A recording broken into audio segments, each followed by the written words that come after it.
I hope the mic is on. Ladies and gentlemen, let's get seated so that we can start. The time now is almost 22 minutes past 8. So let's get ready, The ladies that are ringing the bell for me, please ring it harder. Don't be shy, don't be intimidated. I'm giving you the authority to ring that bell.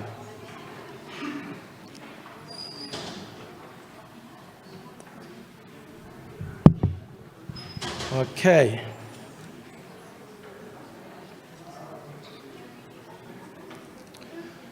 All right, ladies and gentlemen, I think without any further ado, let's start with our program. We have quite a very loaded program today, so we really trust that we'll be able to go through the items as planned. So on that note, maybe just to introduce myself, for those that don't know me, my name is Alfred Khasi.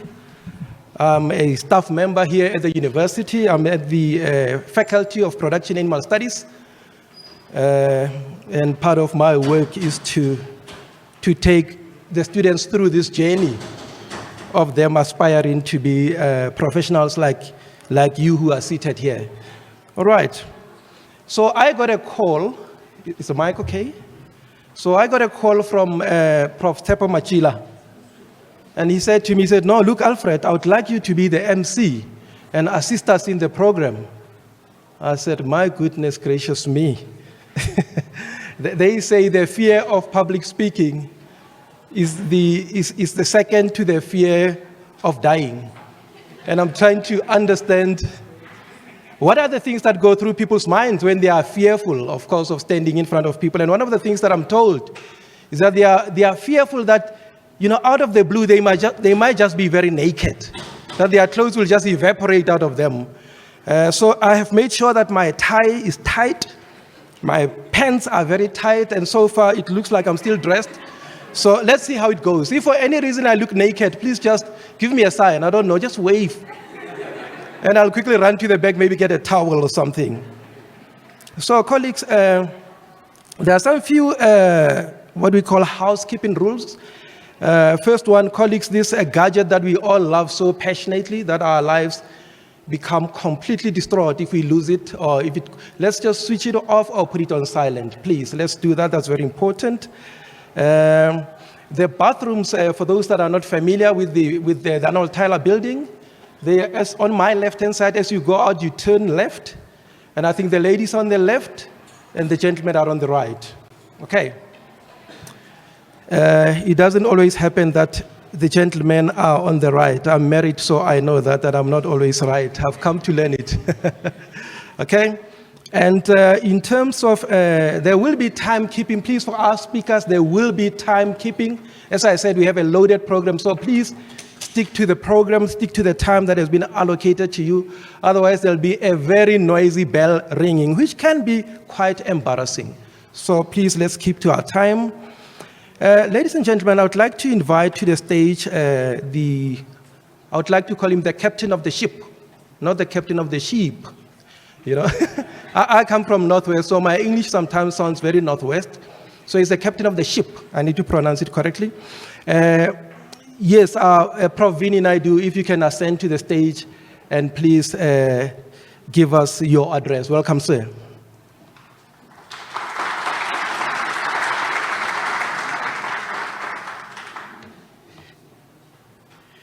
Thank you, MC. Let me just check my tie is tight enough.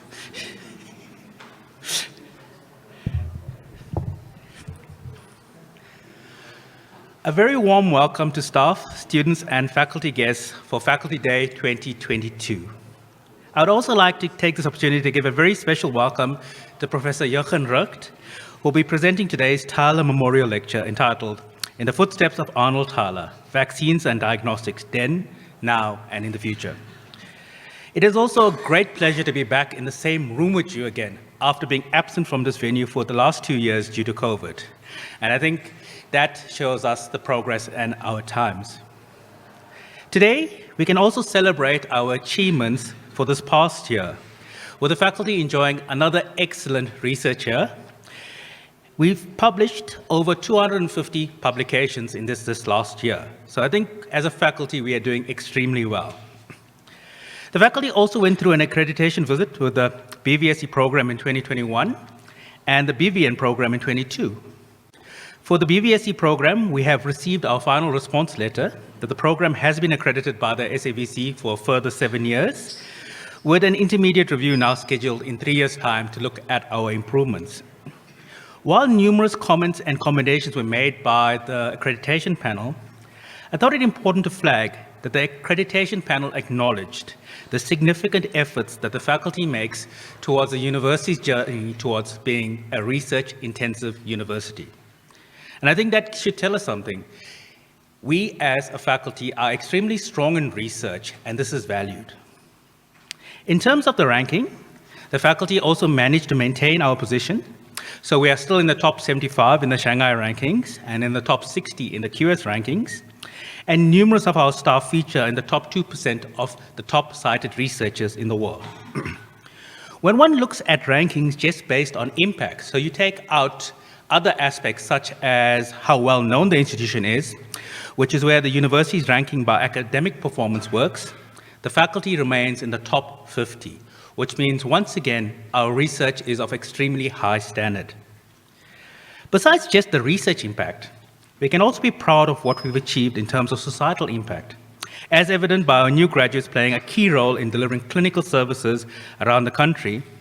And let us not forget that we have over 100 postgraduate students from outside the country, and they are actively participating in their own countries, uplifting their agricultural systems. Despite these positives, today we also stand at a very turbulent time in the country and world. Besides the power crisis that we face, slow economic growth, high unemployment, and a country facing outbreaks of numerous diseases, especially foot and mouth disease, which has been the worst outbreak since 1957, are other concerns. We also face other problems such as not producing our own FMD vaccine and relied on external producers for many of our vaccines brought into the country. And while we can stand back and blame others for this, can we as academia really disassociate ourselves from the current situation? The obvious answer is no. We can't and we shouldn't. Looking back in history, as a country, we actually got lucky when we got awarded our first FMD-free status. It was actually rinderpest that resulted in the eradication of the disease. It wasn't a controlled eradication and vaccination program. Thus, what we really need to do is add our collective knowledge to the solution and look for possible alternate control strategies, which of course is the subject, which leads us perfectly into the subject of today's Tyler Memorial Lecture, which will focus on vaccinations and veterinary diseases. At this point, I want you to consider the impact that vaccines have had in the veterinary world. Don't be so surprised that the answer is not immediately available. Despite our advances in technology and data analysis, we still don't know what the true burden of disease in animals in the world are. What we do know is that the figure is probably very high, with 40% of the world's agriculture being animal-based, and 1 in 5 persons being dependent on animal production for their income and livelihoods. We also know that veterinary vaccines feature as a major class of medicines in use and in sale. It was recently estimated that veterinary vaccine sales amounted to $8 billion in 2020 alone, which gives you the size of the market. Of these, 70% were non-companion animal vaccines, so in other words, used in herd health and flock health. And when broken down by technology, they were as follows. Attenuated live vaccines made up around 40%, inactivated around 22%, subunit vaccines 13%, DNA vaccines around 14%, and recombinant vaccines around 11%. So why bring up the figures? Looking at the predominant technology in use globally, being live and inactivated vaccines, one can easily see the opportunities that are available for academia to actively contribute towards the conversion of these vaccines into newer vaccines that are not only cost-effective, but migrate old technology to new technology. More interesting, what can be done in the world of therapeutics? As we move from just vaccinating animals for infectious disease management to vaccinating to preventing communicable diseases. The latter is not so far-fetched, considering that we already have the GnRH vaccine that our section of theriogenology is making use of for elephant population control. And let us not forget the global impact that the introduction of therapeutic monoclonal antibodies has had, with a market size estimated to reach $300 billion by 2025, with diseases in people previously untreatable now being managed, such as various cancers, arthritis, psoriasis, spondylitis, osteoporosis, ulcerative colitis, and certain hemolytic syndromes. Looking at our current research, I believe that the faculty is perfectly placed to make such contributions. Already, we have various staff members working on various vaccines using different technologies, so we can do it.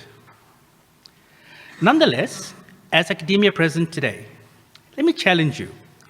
Looking at foot and mouth disease, what should our next steps be towards a foot and mouth free status in the country when the disease is already endemic in our wildlife, with both wildlife and agriculture being core to our GDP at around 2.5%? Firstly, I would say that we have to ask ourselves if the current manner of control, where we have control zones and vaccination, is the only way to manage the disease. It has certainly served us well, but we now need to consider the cost of such programs and the constitutional fairness of quarantine zones, which is why alternate manner of disease mitigation are needed. Thus, another important step forward this year was our approval of our African Center for Biosecurity and Disease Risk Assessment, which was brought about after lengthy consideration and discussions on how the faculty could play a more prominent role in the control of high-impact veterinary diseases at various levels, from research, short courses to degree training. Also important are our plans to introduce BSL-3 facilities for bacterial and viral research on the campus, which hopefully should be active next year.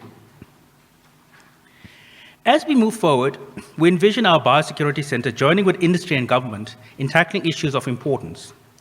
Also, as we move forward, efforts into new vaccine development will become more common, taking us back to the origins of the faculty and our history of vaccine development that Tyler brought to the country. More than this research, our new center will form a core part of the new Biosecurity Hub, which was launched by the Ministers of Higher Education and Agriculture on 11th October of this year.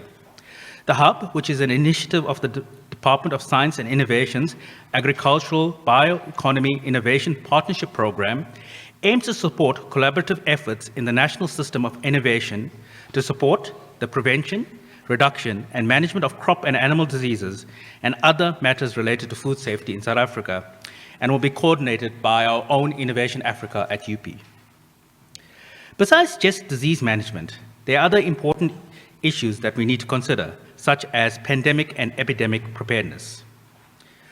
More important than being able to control a disease through vaccination and proper biosecurity in the present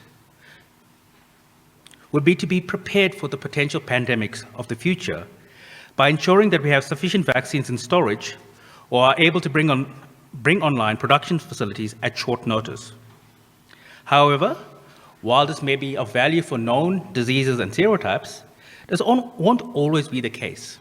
COVID taught us this lesson and showed the value of having background technology that could be rapidly adapted for mRNA insertion for disease control. However, since such technology is not necessarily translatable in veterinary science, especially from storage and stability reasons, other measures are needed. Then there's the unique veterinary issue we have, where we have cross-reactions between vaccinated and natural disease animals with our diagnostic tests, which means considerations need to be given towards DIVA vaccines. And all of this means that there are numerous opportunities available in which we as a faculty can contribute and make a major difference to the management of veterinary diseases in many years to come. Despite the need to control veterinary disease for the veterinary impact, we must always remain cognizant that up to 75% of new infections originating from animals will be transferred or probably become zoonotic. So the veterinary profession needs to play a greater role in the holistic control of human disease through the One Health approach. As a result, the faculty will be participating in the current NRF call to establish a Pandemic Preparedness Institute. While the exact roles of the various university partners is yet to be finalized, The faculty can already offer support for the diagnosis or in the diagnosis of zoonotic diseases, expertise in host pathogen interactions, preclinical development, vaccine development, and advanced diagnostics. On to the focus of today. Today, we are here to take part in an event that has become a major feature in the faculty's calendar. Faculty Day as an event was held for the first time on the 5th of September 1984 to showcase research undertaken at the faculty. However, as we evolved, so has the day, so that what was once an opportunity for staff and students to present their work became too much for one day. As a result, this new format was adopted where work or time is dedicated to faculty postgrad students to present their work, and from 2020 also for our undergraduate veterinary students to present their work. Hopefully today allows them to gain the confidence in presenting, as well as starting their future in careers in research, wherever they may choose to work hereafter. And this impact is already evident with our undergrad students, as many projects have already been published as research papers, and we have a number of students taking forward their projects into MSc programs. Another feature that has become a major part of Faculty Day is the Tyler Memorial Lecture, which has been a feature of the day since its inception. However, the Tyler Memorial Lecture has a much longer history. The Tyler Memorial Lecture was first approved for presentation by the University Council back in 1962. Yes, it's been 60 years since this lecture was launched. And the aim of the lecture is to host a prominent scientist whose experience could contribute to the knowledge of veterinary science in the country. The first lecture was presented in 1963 by Professor Remington from University College Hospital Medical School in London. His talk focused on photosensitization syndromes due to porphyrins in animal. One comment in his presentation that I thought fitting to repeat was when Prof. Remington said, "It has been said that Tyler put South Africa on the scientific map of the world, and the institute which he founded and directed for many years is indeed revered wherever veterinary science is taught and practiced." I think it's quite fitting that we start today's Faculty Day with this in mind. With this, let me end by wishing our presenters all the best. To our audience here with us today, and those online, sitting wherever you are in your pajamas, I hope you have an enjoyable day and that you enjoy the innovative research that our faculty will be showcasing. Thank you and have a lovely Faculty Day.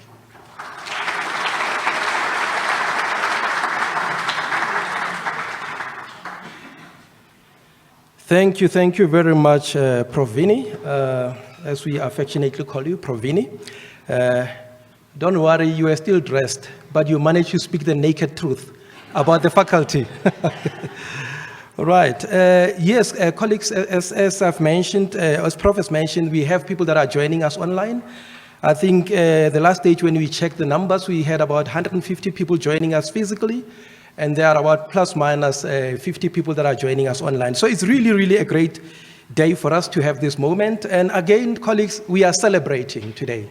It's a celebration day, so it's not a very somber moment where we want to look like we need to celebrate and showcase the great work that the faculty has done. So please, the mood today is to celebrate and showcase. I'm also aware that our sponsors are here, you know, those that funded the different researches that we do. So we're very grateful that you made your time to be here. And for the people that made time to be here physically, we really appreciate it. We know that there's just so many other commitments that you have, and that you really sacrifice your time to be here. We don't take it lightly. So we're really grateful that you are prepared to spend your day with us today. So welcome, feel free, enjoy yourself today. Okay, thank you very much. There's gonna be a quiz after each and every session. Yeah, who thought? We are an academic institution. You can't just come. It's no free lunches, eh? So there's gonna be a quiz. So you have to log into what is called nearpod.com, nearpod.com. So you click onto that, you will get a quiz, and after each and every session, answer the questions, because later today, or later in the afternoon, we will have some prize giving. So we don't want to take those prizes back. We want to give them to you. So please complete that. Just go to Nearpod. If for any reason you're battling to get through, let me know, but we'll assist you. So it is actually there already. Awesome, fantastic. Okay, so please log on to that and please answer the questions, the quizzes that are there. Okay, and we also celebrate the great work that our researchers, our students have done. I mean, they have been, burning the midnight oil, figuratively speaking so, and perhaps maybe literally so, thanks to ESCOM. But yeah, they've been working very hard, maybe burning the midnight candle rather, in this case, for them to be able to have these great things that we're doing here. So our next session leader is Professor Khomotso Sibeko Matjila, who will be the one who's leading our session. Ma'am, if you can come through and then lead us through your sessions. Can we give a round of applause?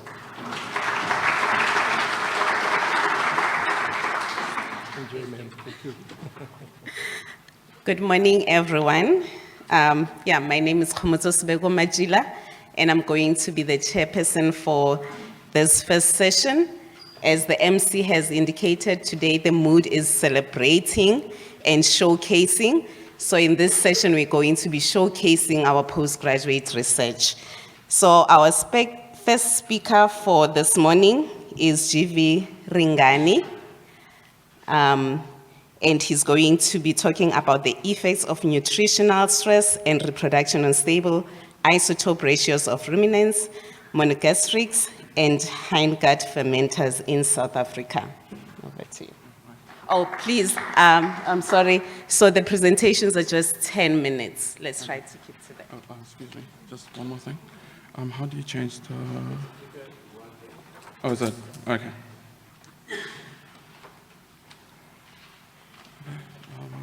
Okay. Good morning, everyone. Today I'm going to talk about my project is on the effects of nutritional stress. Oh, okay. Oh, actually, there's a mic. There is a mic. Okay. Today I'm going to talk about the effects of nutritional stress on and reproduction on the stable isotope ratios of ruminants, monogastrics, and hindgut fermenters in South Africa. Pregnancy, lactation, and weaning are energetically demanding time periods in the lives of animals.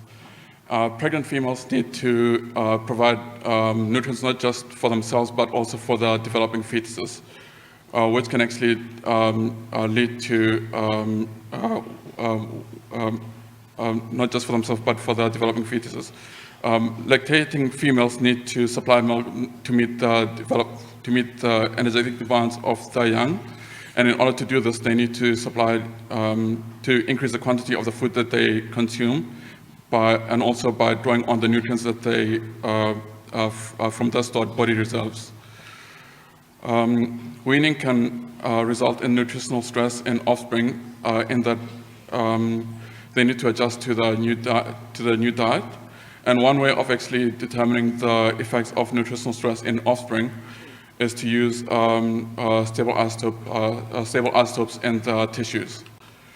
The aim of my project, therefore, is to determine the influence of physiological stresses, that is reproduction and development, that reproduction and development can have on the stable isotope ratios of mammalian tissues in species that utilize different digestive systems and to process the food that they consume. So what exactly are stable isotopes? What exactly are isotopes? Isotopes can actually be divided into two broad types: radioisotopes and stable isotopes. Radioisotopes decay into alpha, beta, and gamma radiation, but I will not be focusing on them. Instead, I'll be focusing on stable isotopes which do not decay. Stable isotope analysis has been used in ecology, and also in archaeology as well, but to determine the source of the diet that animals have been feeding on. The dietary isotopes, the dietary isotope values are actually equivalent to the isotopic values of the tissues in the bodies of animals.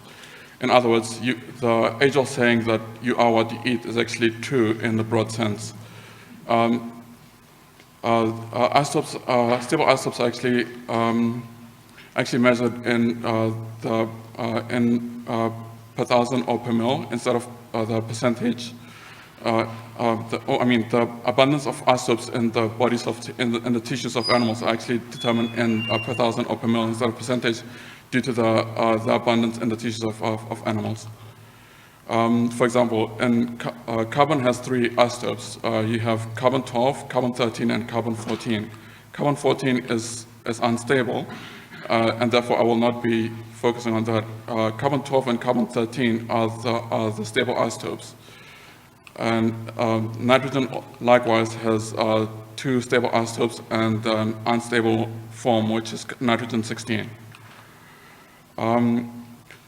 Nitrogen, the stable isotope of nitrogen, has been used to determine the degree of carnivory in different animal species, while the stable isotope of carbon has been used to determine the source of primary production, the source of primary productivity in animals that, in terms of the food that they have been consuming. In other words, whether they've been consuming the C3 or C4 plants. Fractionation is the separation of isotopes based on the chemical or physiological processes, which can actually lead to the accumulation of different isotopes in different tissue types. Trophic enrichment is the accumulation of heavy isotopes along the food web. For example, you have when herbivores consume grasses or consume vegetation, the heavy isotopes can actually accumulate in their bodies, and when they are in turn consumed, the heavy isotope will then accumulate in the bodies of the carnivores. Therefore, the carnivores will actually have a high proportion of heavy isotopes as opposed to the herbivores. The tissue turnover rate. Stable isotopes can actually be affected by different factors, which include the tissue turnover rate, metabolic rate of the animal, the sex, the age, the habitat in which the animal resides, and the habitat in which the animal resides, and the seasons in which and the seasons during which the animals have been living in. The ratio of the heavy to the light isotope, the stable isotopes are actually determined based on the ratio of the heavy to the light isotope relative to the ratio of the heavy to the light isotope compared to a standard of known isotopic composition. Standard samples have known isotopic composition. For example, in carbon, the standard is Vienna PD belemnite. Belemnites are actually fossils which actually have been found in the PD formation, and which was actually located in California, and therefore the standard in carbon has been derived from the source.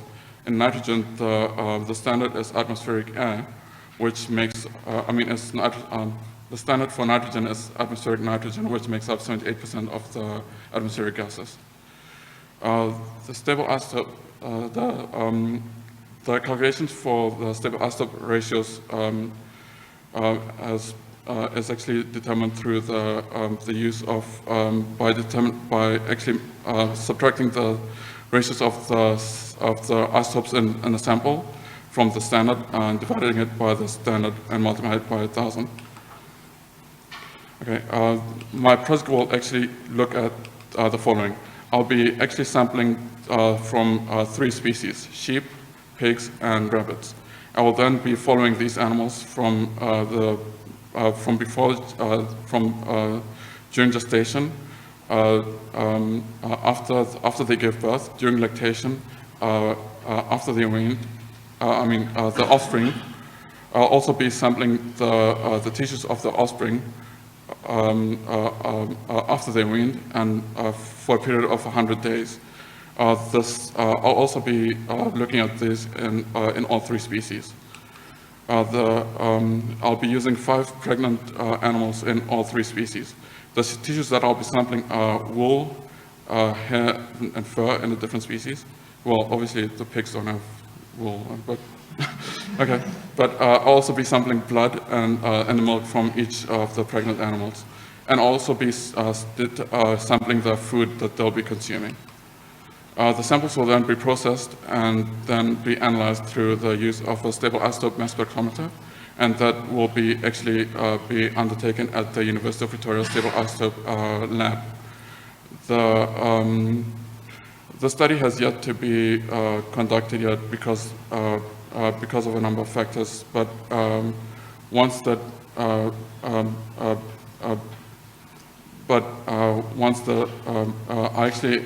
I actually intend to start the study early next year or in the mid of next year. I'd like to acknowledge the following: Agrisiata, the GHB Farms, Dr. Jackie Nell, Dr. Grant Hall, Clinical Pathology, and Ovaro. Thank you.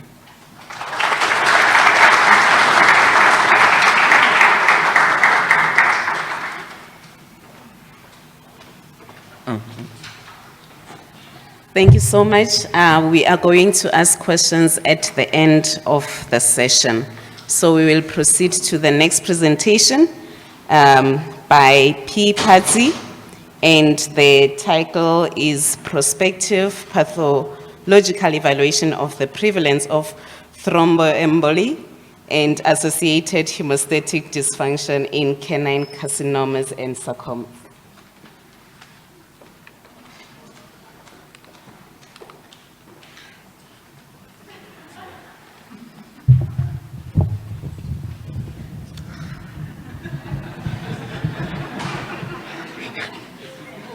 He understands his talk. All right. Good morning, everybody. So today I'll be talking about thromboemboli and the associated hemostatic dysfunctions in dogs with cancer. These are my disclosures, but there's no time to talk about them. So thrombi are pathological mesh of cross-linked fibrin with aggregator platelets and red blood cells that are found in the vasculature. Microthrombi are only visible microscopically and remain adherent to blood vessel walls after tissue processing. Why investigate thromboemboli in dogs at all? In humans, it's been shown that 10 to 20% of people with cancer present with clinical evidence of thromboembolisms. And cancer has been identified as one of the most common causes of underlying thromboemboli in dogs. A retrospective study found the prevalence of microthrombi in dogs to be 2.5%, but it was felt that this study underestimated the true prevalence of microthrombi in dogs with cancer, and a prospective evaluation has not been performed in dogs. What is the relevance of microthrombi? Why do we care? Well, they are important for the development of macrothrombi, which can cause death. They cause substantial vascular injury, and perhaps most importantly is that they actually protect metastatic tumor cells in circulation. They wrap themselves around the tumor cells and prevent the dog's immune system from killing those tumor cells, allowing metastasis to occur. Is there a reason to be worried about microthrombi in dogs with cancer? Well, in both humans and dogs, there is a cancer-associated coagulopathy due to a number of factors, including procoagulant proteins produced by the tumor itself, platelet hyperactivity, and inflammatory cytokines, amongst other things. And these changes can result in disseminated intravascular coagulation, or DIC. The criteria for the diagnosis of DIC must include procoagulant activation, inhibitor consumption, as well as increased fibrinolytic activity. And you have various forms of DIT. The non-overt DIC is characterized with mild to moderate hemostatic changes with no clinical signs, and overt DIC is classified as severe hemostatic changes with clinical signs of organ dysfunction or hemorrhage. The laboratory diagnosis, both in humans and dogs, relies heavily on D-dimers, which has been shown to have a high sensitivity, but a relatively poor specificity for the diagnosis of thromboembolic disease. The clinical confirmation of thromboembolism requires diagnostic imaging, but unfortunately lacks sensitivity, is expensive, and requires a general anesthesia. The gold standard for the diagnosis of thromboembolic disease is macroscopic and microscopic post-mortem examination. So the aims of our study were to determine the prevalence of thromboembolic disease in dogs with cancer, and specifically microthrombi. We looked at the hematological acute phase proteins, so these are inflammatory markers, CRP and ceroid amyloid A, as well as hemostatic variables, and compared tumor-bearing dogs with carcinoma and sarcoma to healthy dogs. And we wanted to identify if there was a presence of non-overt or overt DIC that was contributing to microthrombi formation. And we used the same variables to look at dogs with microthromby and compared them to dogs without microthromby to see if there was anything that could identify the presence of microthromby in these dogs. So it was a prospective observational study that occurred within OVA itself, and appropriate ethics approval was granted for the study. For inclusion, dogs needed to be greater than 1 year old, age more than 5 kilograms, and have been diagnosed with a carcinoma or sarcoma that was confirmed on histopathology. The dogs were euthanized either due to a poor prognosis or because of financial constraints, the owners could not go ahead with surgery. Exclusion were any inflammatory conditions or any other tumor identified during clinical examination. Healthy, unaffected dogs used as the control group had the same inclusion criteria, except they needed to be greater than 9 years of age to essentially age control them. They had to have no tumors evident and had to be deemed healthy based on a battery of tests, including abdominal ultrasound and thoracic radiographs. Blood samples collected were used to run a complete blood count to look at the inflammatory markers such as CRP and serum amyloid A, and the hemostatic variables such as thromboelastography, factor 7, 10, fibrinogen, D-dimers, and antithrombin. Now, non-overt DIC for the study was classified with procoagulant activation evidence, such as decreased factor 7 and 10, or a high percoagable TEG, defined as 2 or more changes in the TEG or the thromboelastography associated with hypercoagulability. There had to be evidence of inhibitor consumption, evidence as decreased antithrombin activity, and increased fibrinolytic activity seen as high D-dimers compared to the controls. Overt DIC had the same criteria, except the TEG had to be hypercoagulable, at least not hypercoagulable. There had to be a decrease in platelet concentration, as well as evidence of concurrent hemorrhage. Every tumor-bearing dog received a complete post-mortem, and biopsies of both the tumor as well as a draining lymph node, when they could be identified, were submitted for histopathology. Additionally, every parenchymatous organ was samples were taken as detailed above, various sections for histopathological examination for metastasis, as well as microthromby. Data was evaluated for distribution. Normally distributed data, t-tests were run, student t-tests, and non-normally distributed data, Mann-Whitney U.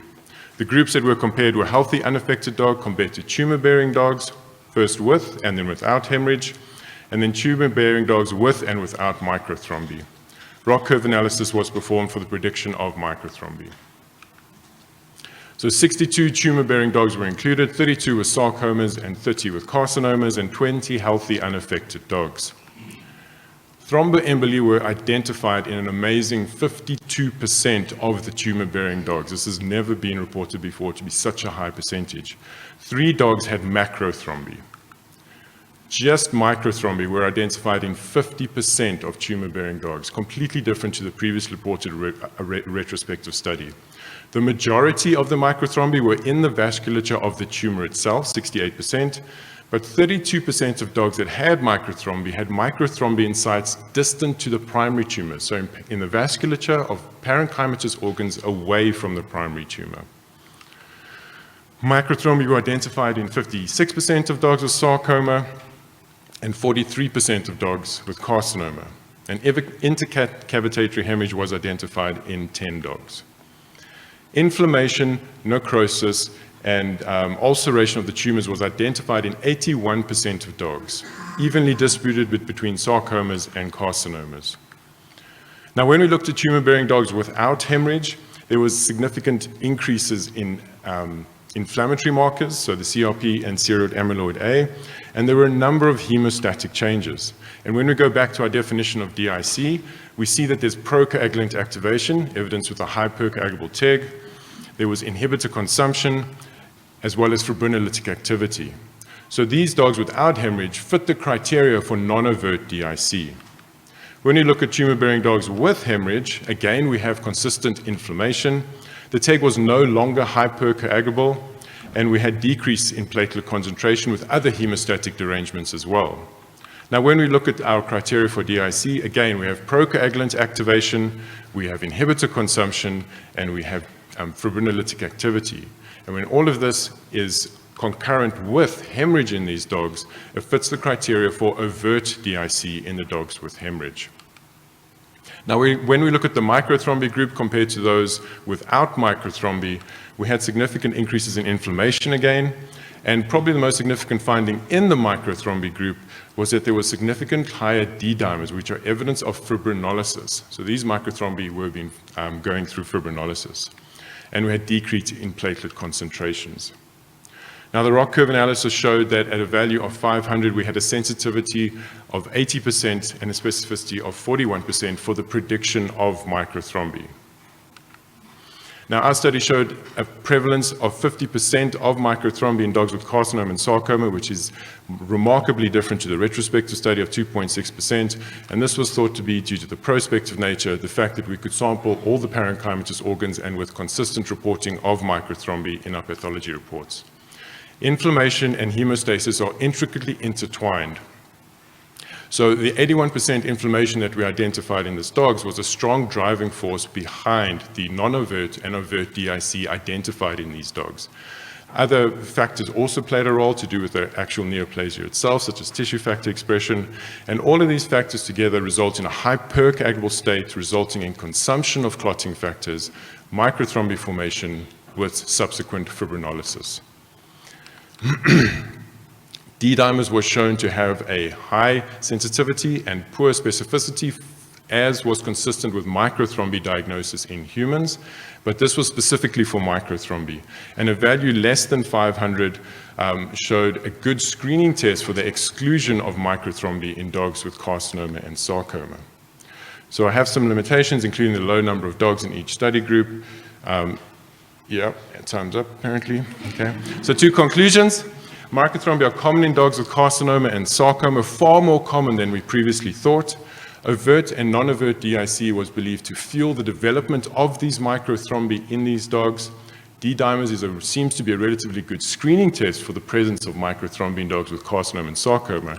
And perhaps the most important next research question that comes from this is that if we treat these dogs to reduce the prevalence of microthrombi, can we also decrease the metastatic rate? Because remember we said in the beginning, those microthrombi coat cancerous cells, metastatic cancerous cells.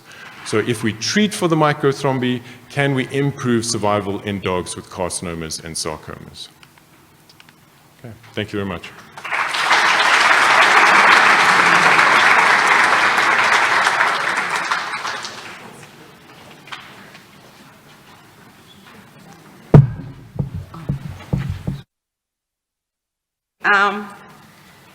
Our next speaker is Isi Sliven.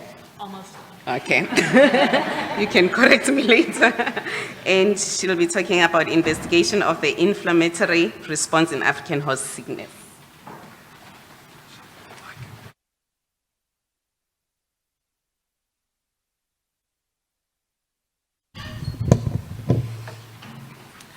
Good morning. I would first like to thank the committee for allowing me to present some of the data we collected in my PhD research on African horse sickness.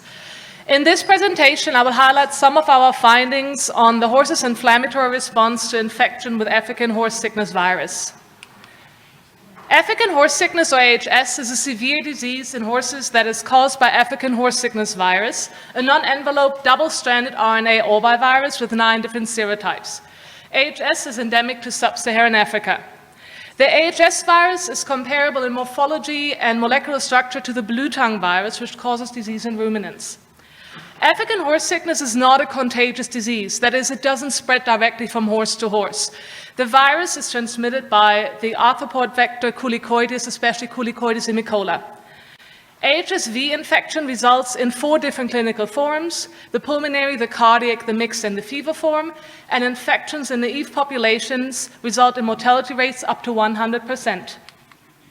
Our study aimed to describe the in vivo inflammatory response in horses with experimental AHSV infection. We hypothesized that horses would develop an inflammatory leukogram with pronounced leukopenia, that acute phase reactant serum amyloid A would increase and serum iron would decrease, and pro-inflammatory cytokines would increase following viremia and overwhelm the anti-inflammatory response. The study was designed as a prospective longitudinal experimental study. 4 AHS-susceptible BUPET cross horses that were used for virulence confirmation in an AHSV vaccine study were included. Horses were infected with 5 mils of low-passage mouse brain suspension containing at least 100,000 mouse-infective doses per mil of virulent AHSV serotypes, and each horse received a different serotype. For white blood cell concentration, SAA, and iron, blood samples were obtained before inoculation and then every 12 hours until humane euthanasia. And for cytokines, additional samples were obtained once horses tested positive for AHSV on PCR, confirming viremia.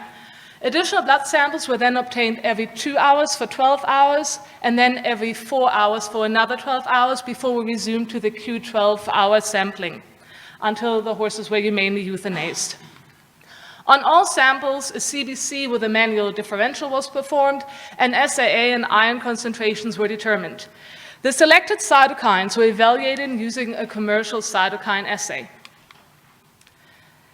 Data was analyzed with each horse serving as its own control. Simplified for white blood cell concentration, SAA, and iron, changes over time were evaluated using a general linear model comparing the baseline values to changes over time. The direction of the change was assessed visually. Significance was set at p less than 0.05. For the cytokines, meaningful statistical tests could not be performed, and thus changes are only described based on visual inspection and increase over time. All horses completed the study. Horses were febrile 48 hours post-infection and tested positive for AHSV on PCR within 72 to 96 hours post-infection. They then developed clinical signs and were euthanized between 180 and 228 hours post-infection. Horses develop typical clinical signs of the pulmonary form of African horse sickness, manifested in respiratory disease, respiratory distress, and pulmonary edema. Edema and exudate consistent with vascular damage is apparent in the trachea from an infected horse, which is severely edematous and filled with frothy exudate. Upon visual inspection, white blood cell count or concentration initially decreased, then increased from about 156 hours onward, although little change was observed in horse A. Over time, a significant increase in white blood cell concentration was observed. SAA increased significantly, with the first increase noted about 120 hours post-infection, while iron significantly decreased throughout the course of the disease. Substantial changes in cytokine concentration in the 4 experimentally infected horses was only observed in IL-10 and TNF-alpha. IL-10 increased up to 150-fold, TNF-alpha up to 30-fold towards the final stages of the disease. All other cytokines remained under the lower limit of detection or only displayed minor increases that were inconsistent over time and between horses. To begin to understand how the body responds to pathogen invasion, we need to quickly recap how the body recognizes viruses. Virus is detected by pattern recognition receptors, such as toll-like receptor 3, 7, and 9, or retinoic acid-inducible gene 1, which is in the cells. The detection induces the synthesis of interferons through different pathways. Interferons are highly potent cytokines that play an essential role in the antiviral defense. They activate the innate immune response that promotes not only cytokine production, but also natural killer cell functions and antigen presentation. Interferons then bind to their receptor, interferon alpha and beta receptor, which activates the Janus kinase and signal transducers and activators of transcription, the YAC-STAT pathway, in which STAT1 and STAT2 are turned on, leading to expression of interferon-stimulated genes, and several of these genes have direct antiviral effects. So during infection via these and other pathways, pro-inflammatory as well as anti-inflammatory cytokines are synthesized. And cytokines play an important role as orchestrators of the inflammatory response. They promote, regulate, and orchestrate the immune response by acting on other cells and as effector molecules. They stimulate the effector cells towards sites of inflammation, infection, and trauma. They act as primary lymphocyte growth factors and on signaling molecules and cells. During acute inflammation, an increase of pro-inflammatory cytokines is usually observed with simultaneous synthesis of anti-inflammatory cytokines to regulate the immune response, to eliminate the pathogen and to prevent an overshooting inflammatory state. Pro-inflammatory cytokines such as IL-1, IL-6, and TNF-alpha result in the synthesis of SAA, reduced iron availability, and leukopenia. The changes observed in the infected horses were not only mild, but also happened at later stages in the disease, indicating viral interference with the immune response. Similarly, cytokine synthesis was almost not detectable, with the exception of pro-inflammatory TNF-alpha and IL-10, which is typically considered anti-inflammatory. This also supports the hypothesis that the virus interferes with the host immune response. Previous research has found evidence that orbiviruses can interfere with interferon pathways. So blue tongue virus has been shown to co-localize with and modify promyelocytic leukemia nucleobodies. They also interfere with regulation of interferon gamma signaling and interferon beta synthesis. AHSV has been shown to interfere with interferon regulatory transcription factors, thereby inhibiting the expression of interference. Similarly, orbaviruses have also been shown to interfere with the XZ signaling, with both blue tongue virus and African horse sickness dampening the resultant antiviral gene transcription. Many details of the exact mechanisms of interference are still unclear. We assume that AHSV interferes with the interferon signaling cascade, possibly employing several different mechanisms, which results in an inappropriate inflammatory response, thus preventing an adequate immune response and elimination of the virus. This study had several limitations. First of all, our horses were experimentally infected. So they received a large dose of challenge virus intravenously, compared to natural infections, which occurs intracutaneously with much smaller infectious doses. For the sampling time points, we assumed that viremia would result in a cytokine response. Knowing that cytokine synthesis can be very short-lived, it is possible that changes may have been simply missed. Another limitation is the small number of horses included. While it would have been desirable to include more animals into the study, AHS is a fatal disease, so ethical considerations prohibited the use of more animals. As it stands, these horses were required for virulence confirmation in an independent vaccine trial, and we aim to maximize the information obtained by their sacrifice. We also sampled and tested systemic blood, possibly missing local immune response at tissue level. In conclusion, the results of this research indicate that infection with African horse sickness virus results in severe interference with the innate immune system, thus disabling the host's defense against the virus. I would like to thank my co-supervisor and supervisor, so Supervisor Prof. Mia Goddard and Emma Heuberg, my co-supervisor, and thank you for your attention.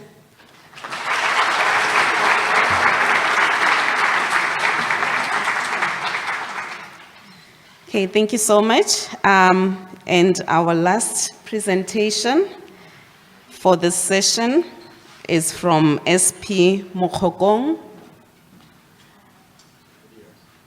Oh, it's a video, all right.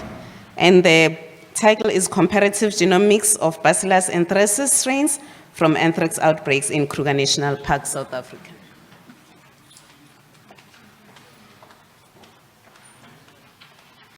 Good morning, everyone.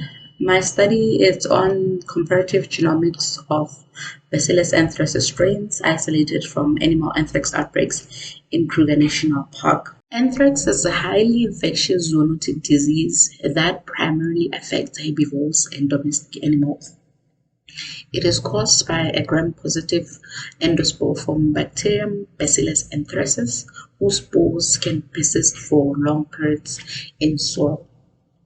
Despite control measures such as vaccination, anthrax still occurs worldwide and remains a problem to public health and agriculture. In endemic regions such as the Kruger National Park, regular outbreaks are associated with seasonal trends. Bacillus anthracis is a monomorphic organism that makes typing of the strains challenging.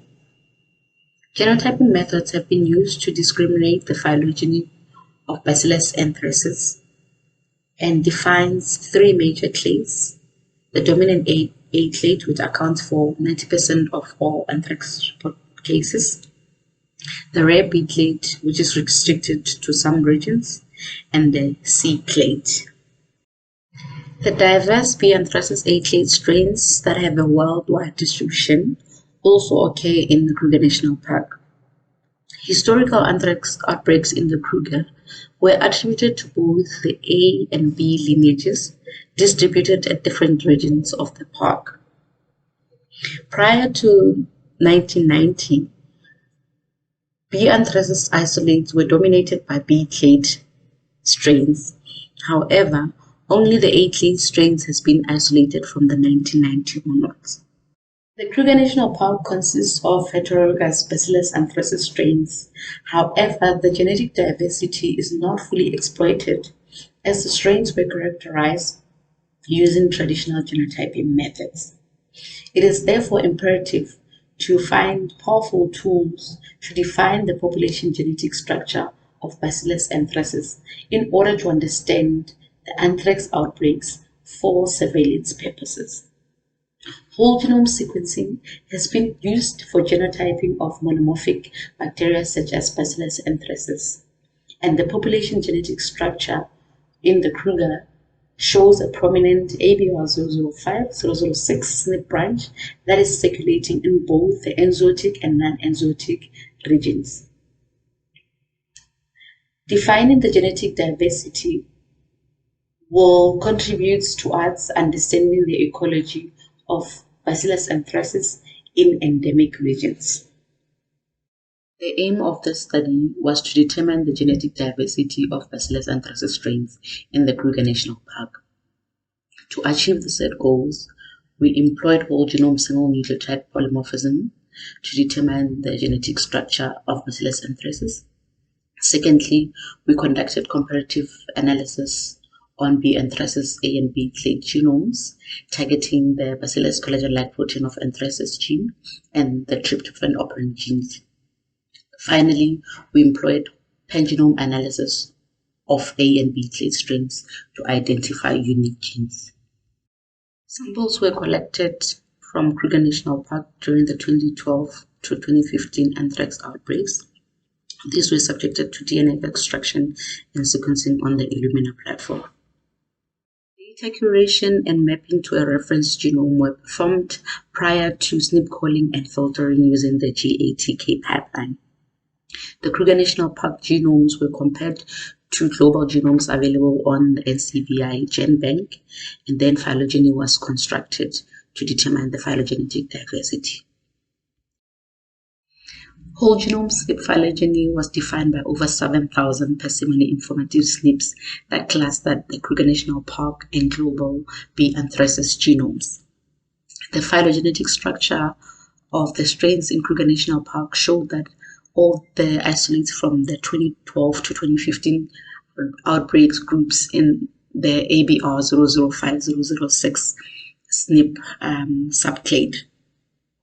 Within this subclade, we were able to distinguish the B. anthracis isolate based on locality and the various animal species that were isolated from. The figure on the right shows clustering of Rowan samples from the Impala strains. Also, the clustering was different for samples isolated from Moiplas, Satara, and Pafuri. Although both Pafuri and Moiplas are in the northern part of the Kruger National Park, they present distinct dominant genotypes, and this shows that there are other factors that contribute to diversification of Bacillus anthracis in Kruger National Park, and therefore require further investigation. So additional sequencing of isolates from Kruger National Park will help distinguish Bacillus anthracis strains to their closest strains. For comparative analysis, the sequence reads were de novo assembled and the draft genomes annotated using Proca and Rust. Pangenome analysis was employed to identify unique genes. Pangenome analysis conducted on 121 genomes identified over 11,000 clusters of protein coding sequences. Of those, 40% were classed as accessory genes specific to a clade. The accessory genes contribute to an organism's lifestyle and adaptation to its environment. This figure identifies the core genome in Bacillus anthracis and also the accessory genes unique to the A or the B clade. Pangenome analysis revealed genetic differences linked to cell wall biosynthesis genes. In B clade strains, we identified 4 copies of the FAD13 long-chain fatty acid ligase, which activates oxidation of complex fatty acids for cell wall synthesis. The difference in the copy numbers of this gene may contribute to the regulation of various cell functions. In addition, we identified murine hydrolases, which are responsible for recycling of peptidoglycan. Although on the chromosome there were no differences in the structure of these hydrolases, genetic differences were noted on the plasmid PXO2 between the B clade and the A clade. The gene structure of the murine hydrolases in B clade consists of 2 lipoproteins indicated in the figure below, which are 209 amino acid and 148 amino acid in length, whereas in A clade strains, there's only 1 lipoprotein, which is 381 amino acid in length. Sequence comparison of the murine hydrolases showed that there is a stop codon at position 208 in B clade genomes. This results in a different gene organization as compared to A clade genomes. The genetic difference will not only influence the recycling of peptidoglycan for cell wall synthesis, but will also influence targeting by antibiotics for cell wall disruption. Assessment of the tryptophan operon revealed differences only in the subunit alpha. Multiple sequence alignment of the TRPA gene presented a SNP mutation on B clade strains. The SNP position signals termination of the tryptophan operon and thus results in no synthesis of tryptophan. Because of the genetic differences in the TRPA gene, phylogenetic analysis clearly separates A and B lineages.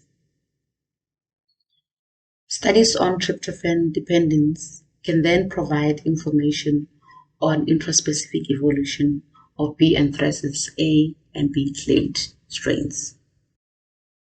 The endospore is important for survival of bacteria in unfavorable conditions. The outermost layer of Bacillus anthracis endospores consists of the glycoprotein BCAA, which aids in the recognition and binding of spores to hosts. Studies have shown that the BCAA gene size varies in different strains, and sequence comparison shows variability in the collagen-like region in A and B clade strains. The length of the repeats in this region are responsible for the variation in spore filament length. This study revealed that the A clade strains have 4 copies of the repeats compared to only 3 copies found in the B clade strains. The high number of repeats in A clade genomes may be linked to a thicker filamentous length of the spores of Bacillus anthracis. The BCAA gene can be used as a good marker to dissociate A and B clade strains. The aim of this study was to use whole genome sequencing on enzootic Bacillus anthracis isolate from animals in the Kruger National Park. Whole genome SNP analysis and pangenomics successfully defined the phylogenetic structure of Bacillus anthracis from different outbreaks, as well as determine their genomic differences. This study revealed the ubiquity of the ancient 8-clade strains that are present in both the enzootic and non-enzootic regions of the park. Pangenomics also revealed genetic differences that are linked to cell wall biosynthetic genes. Further investigation of the B. anthracis pangenome, specifically targeting the difference in the cell wall biosynthesis pathway, will aid in resolving the evolutionary relationship and inform pathogen evolution for the surveillance of Bacillus anthracis. I would like to thank my supervisors and the different organizations for support.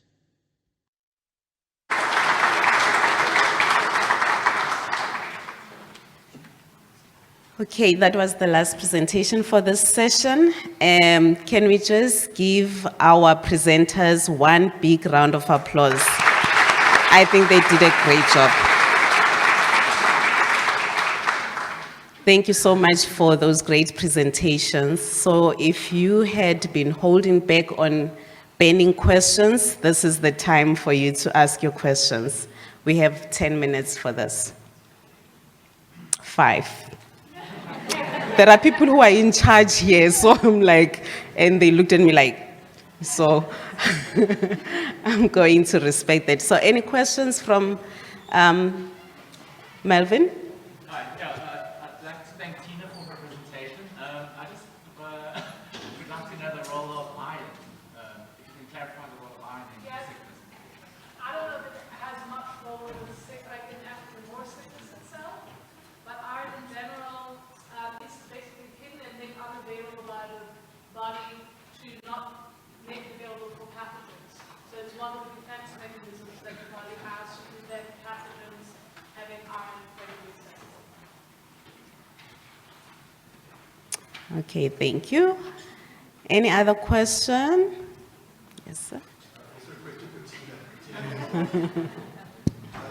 if I look at your SAA draft, it looked like it might be what you would expect it to see. Not really. Honestly, And another second part, and it seems to be discrepant with your cytokine data. So what is driving an SAA response? so the SAA response is driven by IL-6, IL-1, and TNF-alpha. So we did have a TNF-alpha increase, which would result in an SAA increase.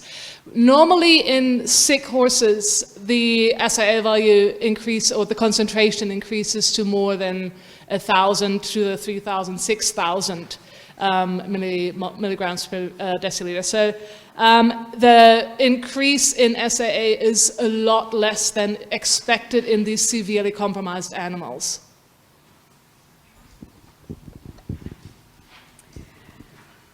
Okay. There's a question. Thank you. I have a question for Paulo, and thank you for your presentation. So we generally speak of sarcomas and carcinomas as being spread via blood or lymphatics. So in your study, your conclusion was that with microthrombi, you think this may play a role in metastases, which will throw a spanner in the works, because then it means that carcinomas can also be spread hematogenously. Do you think that's the way that we're seeing at the moment?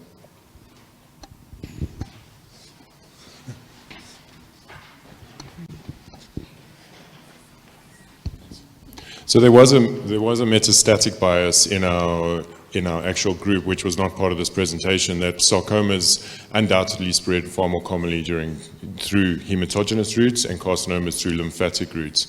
So the reduction in microthrombi will more likely benefit sarcomas than it will carcinomas, because the lymphatics don't really have microthrombi, of course. So the benefits of reducing microthrombi is more related to sarcomas and carcinomas, if that's answering your question. Okay, I don't know if there are any, if we are able to follow questions online. Not at the moment. Okay. Do we have any more questions? Maybe one more? Do we have time for? Oh, okay. So if we have a question from the last presentation, the speaker is online to answer those questions. No further questions. Okay, I think we are just on time, right? Okay, thank you so much for your attention and joining this session, and see you in the next session.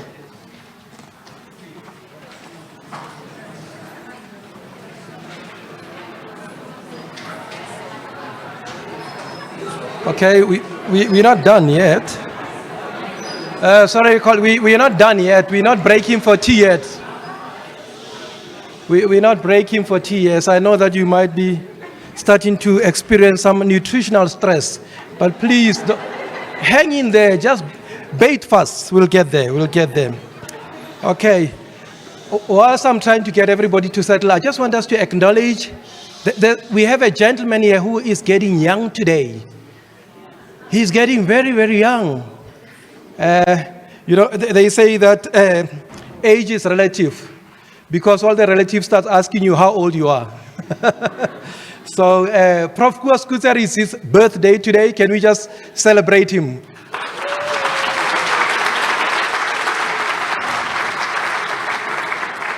Congratulations, Prof. I don't know how you managed to get your birthday to coincide with a faculty day. You seem to have your ducks in a row.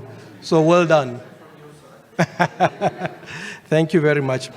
Colleagues, let's proceed. Our next session leader is Dr. Darshana Mora Leather. I don't know if, apparently there's going to be a quiz before you come in. Are you going to fly the quiz on the screen? So let's get the quiz first. Quickly answer the questions. Please, if you can flight it for us.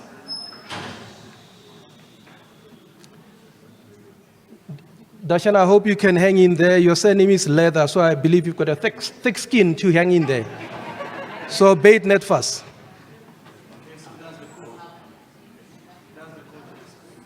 So you need to use the code on the screen for you to be able to open that to get the link. Okay? IT people, are we ready?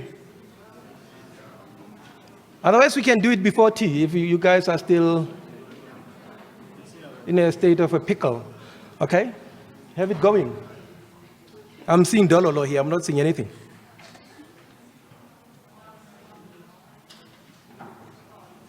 It says waiting for players to connect. I think all of a sudden you are players.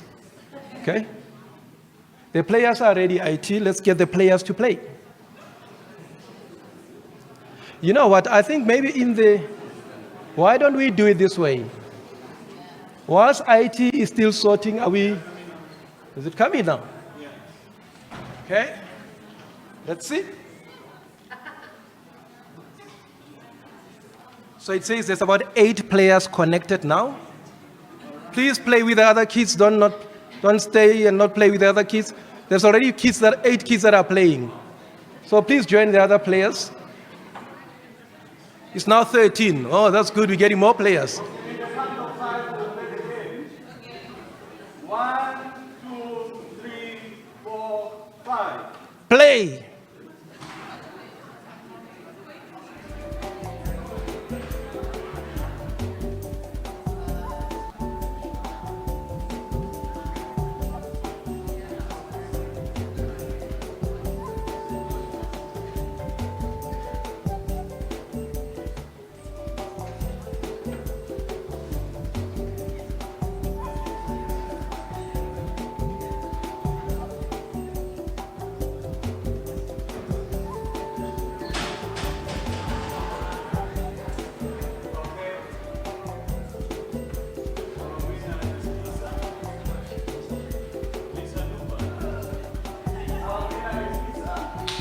Lisa, you are the winner.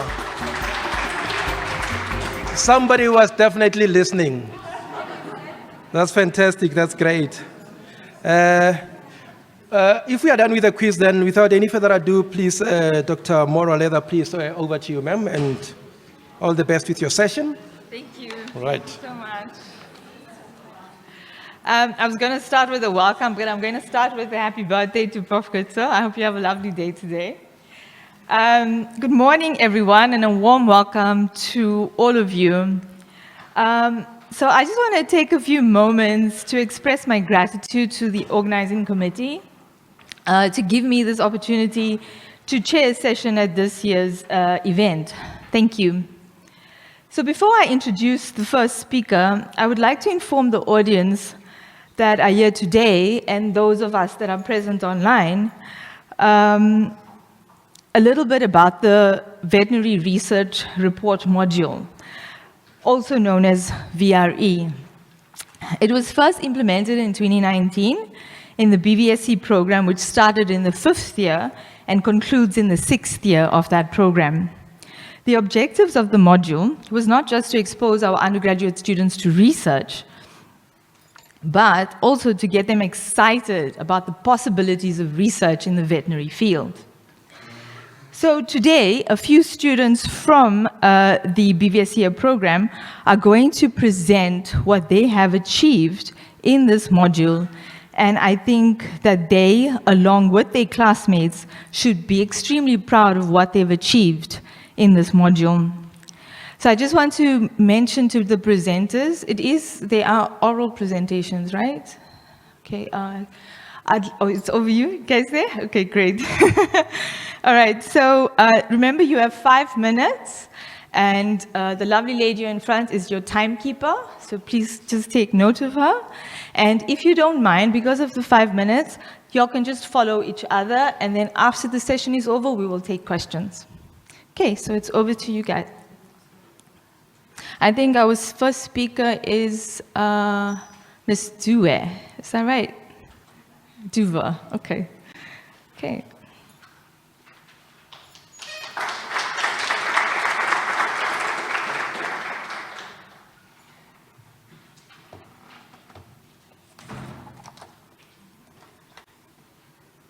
Good morning, everyone. I'm really privileged to be here and to be able to share my project with all of you. I had a lot of fun doing it, and I hope you enjoy the presentation. Can I use the... Tapirs are a rather strange-looking bunch. They are often said to look like pigs or anteaters, but they are actually closely related to equids and rhinoceroses. These 3 families belong to the order Perissodactyla, which is a group of obligate herbivores possessing a mesaxonic foot, which is to say that the symmetry of the limb passes through the 3rd digit. Though more closely related to the rhinoceros, the horse was chosen as a model for this dissection due to the abundance of described anatomy. Tapirs are found almost exclusively in South America, with the exception of the Malaysian tapir. They live in various habitats, including forests, marshes, and mountains, and these territories that they inhabit are quite large. They usually live solo lives outside of mating and raising a calf. Though most of their diet consists of herbaceous and aquatic plants, the small amount of fruit that they eat plays an important role in forest ecology and seed dispersal.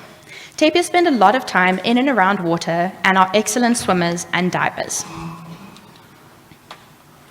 The overall anatomy of the hind limb of this tapir was very similar to the horse, but the muscles were far more fibrous.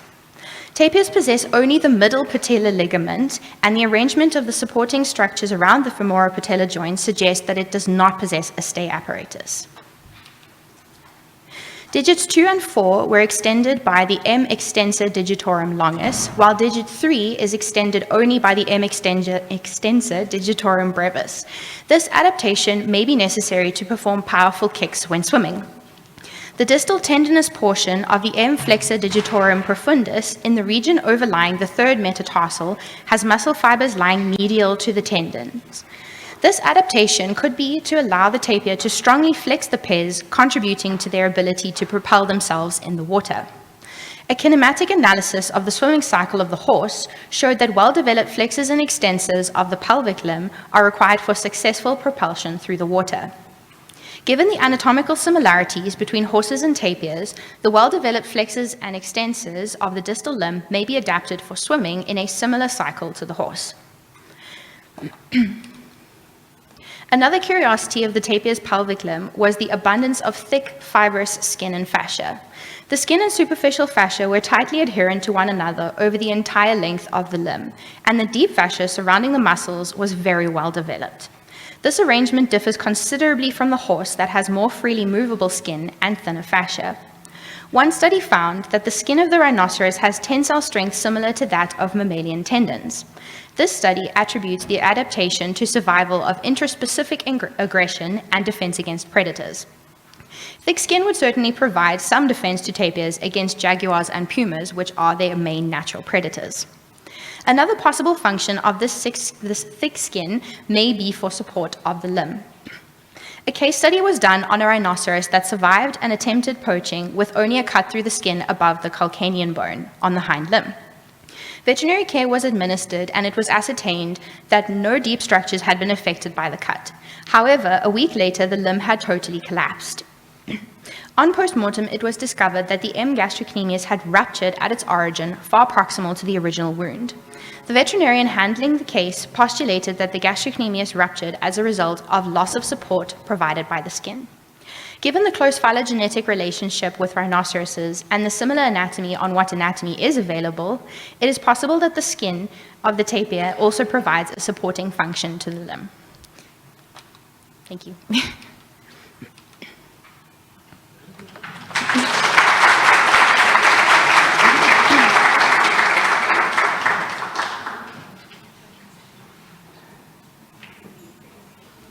Hello everyone. Today I'll be telling you about my research topic for the final year BVSC VRE module, where we determine the diagnostic accuracy of cytological diagnoses in the ova. But first, let me introduce myself and my amazing supervisor.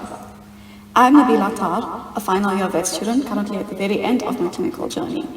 This is Professor Emma Hoiberg, who is a clinical pathologist at the ova by day and a lecturer, researcher and supervisor by night. Cytology is a valuable and rapid diagnostic tool to aid the diagnosis of neoplastic, non-neoplastic, and inflammatory lesions. It is relatively inexpensive compared to histopathology, and results are obtained immediately upon examination of smears made. In the ova, samples for cytological analysis are usually obtained via fine needle aspirate, or FNA, which is simple to perform and is minimally invasive. Animals require little to no sedation for FNA to be performed, and samples may be obtained from sites that are otherwise difficult to obtain biopsies from surgically, with fewer complications. One notable disadvantage of cytology, however, is the risk of retrieving non-diagnostic samples that are either not representative of a lesion, anecrotic, or from lesions that exfoliate poorly. Histopathology, on the other hand, is accepted as the gold standard for reference, as many lesions necessitate the examination of tissue architectural changes to arrive at a definitive diagnosis. However, biopsies for histopathology may only be obtained surgically while the animal is under general anesthetic, which poses its own risks. Histopathological analysis also takes more time to complete than cytology. While cytology may be more useful than histopathology in a clinical setting such as the ova, the agreement between cytology and histopathology is not always perfect and differs between organ systems. Whether a lesion is neoplastic or not is the most important distinction to be made when analyzing cytologic specimens, and this is what we focused on. Therefore, it is important for clinicians and clients alike to know the diagnostic accuracy of cytology, as diagnoses may be crucial for clinical decision-making. Many studies have been done to determine the correlation between cytologic and histopathologic diagnoses. High concordance has been found for skin lesions, lung lesions, prostatic and paraprostatic tissue, GIT lesions, neoplastic brain and bone lesions. Poor concordance has been described for lymphoid tissue, and conflicting findings have been found for liver lesions. The aim of the retrospective study was to determine the diagnostic accuracy of cytology for the identification of neoplasia in dogs in the clinical pathology laboratory at the ova. This was done by calculating the absolute and complete sensitivity and specificity to determine if they met the key quality indicators suggested in the European guideline document for quality assurance in breast cancer screening and diagnosis. The study design and reporting was carried out in line with START guidelines. The results of cytology reports on canine lesions from 2018 to 2021 were compared to histopathological diagnoses if done on the same lesions within 14 days. Results for each modality were categorized as non-diagnostic, benign, atypical, neoplastic with tissue type unknown, or neoplastic with tissue type known, and then further subdivided into epithelial, mesenchymal, or round cell. C1 samples were excluded from further analysis. This resulted in a sample size of 150 corresponding cytology and histopathology reports on which measures of diagnostic accuracy were calculated using 2x2 tables and standard formulae. Concordance within each organ subcategory was determined, as well as indices for diagnostic accuracy, including predictive values for the diagnosis of neoplasia. 2,460 canine cytology reports were available for the 3-year study period. Patient records were reviewed and a final number of 150 cases were included.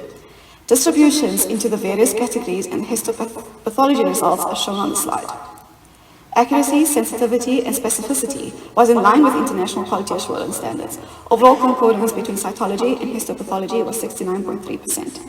For the diagnosis of neoplasia, cytology was found to be highly sensitive and specific. The highest concordance was found for cutaneous and subcutaneous neoplasia. The highest discordance was found for gastrointestinal, splenic, and hepatic neoplasia. The measures of diagnostic accuracy calculated exceeded quality goals, and predictive values were high.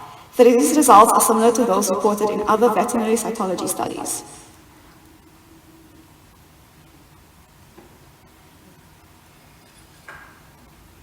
In conclusion, cytological analysis performed in the OVA Clinical Pathology Laboratory is useful and accurate for diagnosing neoplasia in canine patients as a more affordable and rapid alternative to histopathology. Thank you so much for your attention. My supervisor, Prof. Emma Hoiberg, will now be available to answer any questions you may have.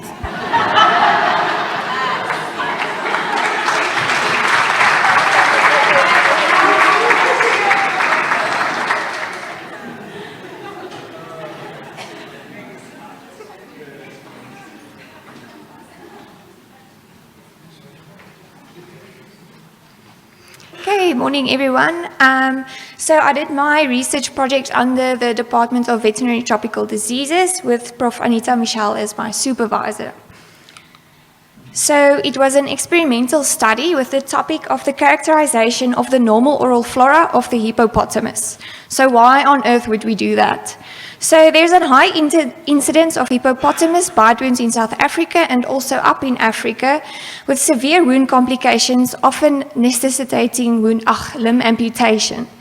So our objective was to identify the oral bacterial isolates from the common hippopotamus, and then there was going to be a follow-up study for antimicrobial sensitivity and resistance testing to identify suitable antibiotics to treat hippopotamus bite wounds in human patients. So our hypothesis was that the dominant oral flora of the hippopotamus includes a variety of anaerobic and aquatic bacteria, which can cause severe complications in the treatment of hippopotamus bite wound patients. So the sample collection, so we took oral mucosal swabs from a total of 34 hippopotami from the Southern National Kruger Park as well as the Timbavati Private Nature Reserve. The hippopotami were processed at the Skukuza Abattoir, and I was privileged enough to go to the Kruger National Park myself to do some sample taking. I stayed in vet camp, and yeah, I really enjoyed that. So the samples were processed in the bacteriology lab here at Onderstepoort campus. So the oral swabs were plated out, they were incubated, analyzed, and the bacterial species was identified. So there I spent 3 weeks in the bacteriology lab with Dr. Annelies Jonker, and she showed me everything about bacterial culture. So our results, so there was a total of 188 aerobic bacterial colonies consisting of 41 bacterial species, with the most prevalent Aeromonas hydrophila, Shionella putrefaciens, Aeromonas sobria, and Vibrio parahemolyticus. There were only 16 anaerobic colonies identified, consisting out of 2 species, namely Prevotella melaninogenica and Clostridium. So in conclusion, the dominant oral flora of the hippopotamus consists mainly of aerobic aquatic bacteria and to a lesser degree anaerobic bacteria. And the most prevalent bacterial species do have the potential to cause severe wound complications, and it often results in limb amputation. So the follow-up study will reveal antibiotic sensitivity profiles and provide essential information about suitable antibiotic therapy, and it will be a practical guideline for medical practitioners in treating patients with hippopotamus attack. So that was my end product, and that's my story.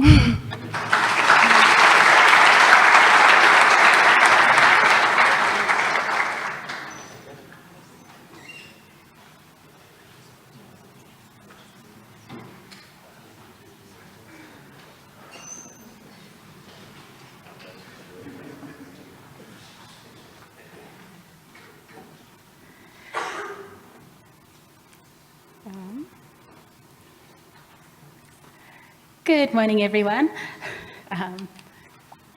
Noise phobia is a common behavioral condition in dogs and is especially prevalent in areas such as in Gauteng, where there are many thunderstorms. Thunderstorms are multifaceted and consist of lightning, thunder, as well as decreases in barometric pressure. Phobias, such as thunderstorm phobias, can lead to many behavioral changes in dogs, including trembling, panting, inappropriate urination and defecation, as well as attempts to hide and escape. This can be quite distressing for the dogs as well as for the owners, as dogs can injure themselves in attempts to escape the noise. This, therefore, postulates that thunderstorm phobias can lead to decreased quality of life in both dogs and their owners. There are many different products that have been used to help manage thunderstorm phobias in dogs, including benzodiazepines, selective serotonin reuptake inhibitors, dog-appeasing pheromones, and even nutritional supplements such as L-theanine. Similarly, there are also many methods that have been used to test the effectiveness of these treatments. These range from double-blinded, placebo-controlled studies to client surveys and even questionnaires. There were two aims to this study. Firstly, to determine the feasibility of using a new methodology of owner-made video clips to assess the over-the-counter behavioral product in treating thunderstorm phobias in dogs. If this methodology proves to be feasible, it could potentially be used to enhance future studies by providing a method to assess behavioral products in the environment that triggers dogs' anxieties. This could potentially allow for more accurate studies of behavioral conditions that are difficult to simulate, such as thunderstorm phobias. The secondary aim is to assess the effectiveness of a registered over-the-counter product called Calmese, which contains many different nutraceuticals and vitamins, such as L-tryptophan and L-theanine. So, dog owners were required to take at least 2 videos or 2 sets of videos of their dog during thunderstorms. The first video was of the dog without giving the Calmese to serve as a baseline and also a control for each dog. The second videos or all subsequent thunderstorms were given with giving the Calmese at the beginning, and then videos were taken every 20 minutes, starting at 20 minutes after the Calmese was given. After each noise event, the owner filled in a questionnaire and sent the video and questionnaire to the researcher. The researcher then analyzed the videos and filled in the same questionnaire. The questionnaire consisted of qualitative and quantitative questions. The quantitative section rated the severity of certain behavioral changes, and these scores were added up to give an overall fear and anxiety score for each noise event. The qualitative section was used to gain more insight into the specific circumstances of the event, so that possible external factors could be considered in the thunderstorm phobias, as well as to allow owners to give any difficulties that they had with making the videos. So 5 dogs completed the trial, and all videos were received were of acceptable quality, and owners said that the taking of the videos was very user-friendly. Some owners had trouble sending the videos and questionnaires to the researcher, and this resulted in multiple different methods used to send the videos, such as WhatsApp, email, and other cloud-based services. This created a slight issue with keeping records together and could be improved by having a central site and a central method of giving all the videos together. It was also noted that owners preferred quantitative questions to qualitative questions, as they did not engage with the open-ended questions to the extent that an overview of the thunderstorm could be seen. The methodology had the advantages that it enabled the researcher to observe the behavior in the dog's own environment without having to physically be present. It also meant that every dog could be its own control in the study, instead of having a control and placebo group. As animals have a varied and individual response to all treatments, having each dog be their own control allows one to determine the effects of a product or supplement more accurately. The table on the left shows the fear and anxiety scores of the dogs from both the owner and the researcher, comparing baseline and treatment scores. All 5 dogs showed a decrease in their fear and anxiety, and the researcher tended to score dogs lower than owners. However, the difference between the baseline and treatment scores for both owner-filled and researcher-filled questionnaires was very minimal, being 0.4 points. Therefore, it can be shown that generally, owner opinions line up with researcher analysis. This leads us to the following conclusions: that the methodology shows great promise for testing the effectivity of behavioral compounds in larger studies, provided a central method of sampling, of conveying information is obtained. Secondly, Calmese can potentially be used to decrease fear and anxiety in dogs with thunderstorm phobias. However, a larger sample size would be more beneficial if needed to come to a more definite conclusion. Thank you.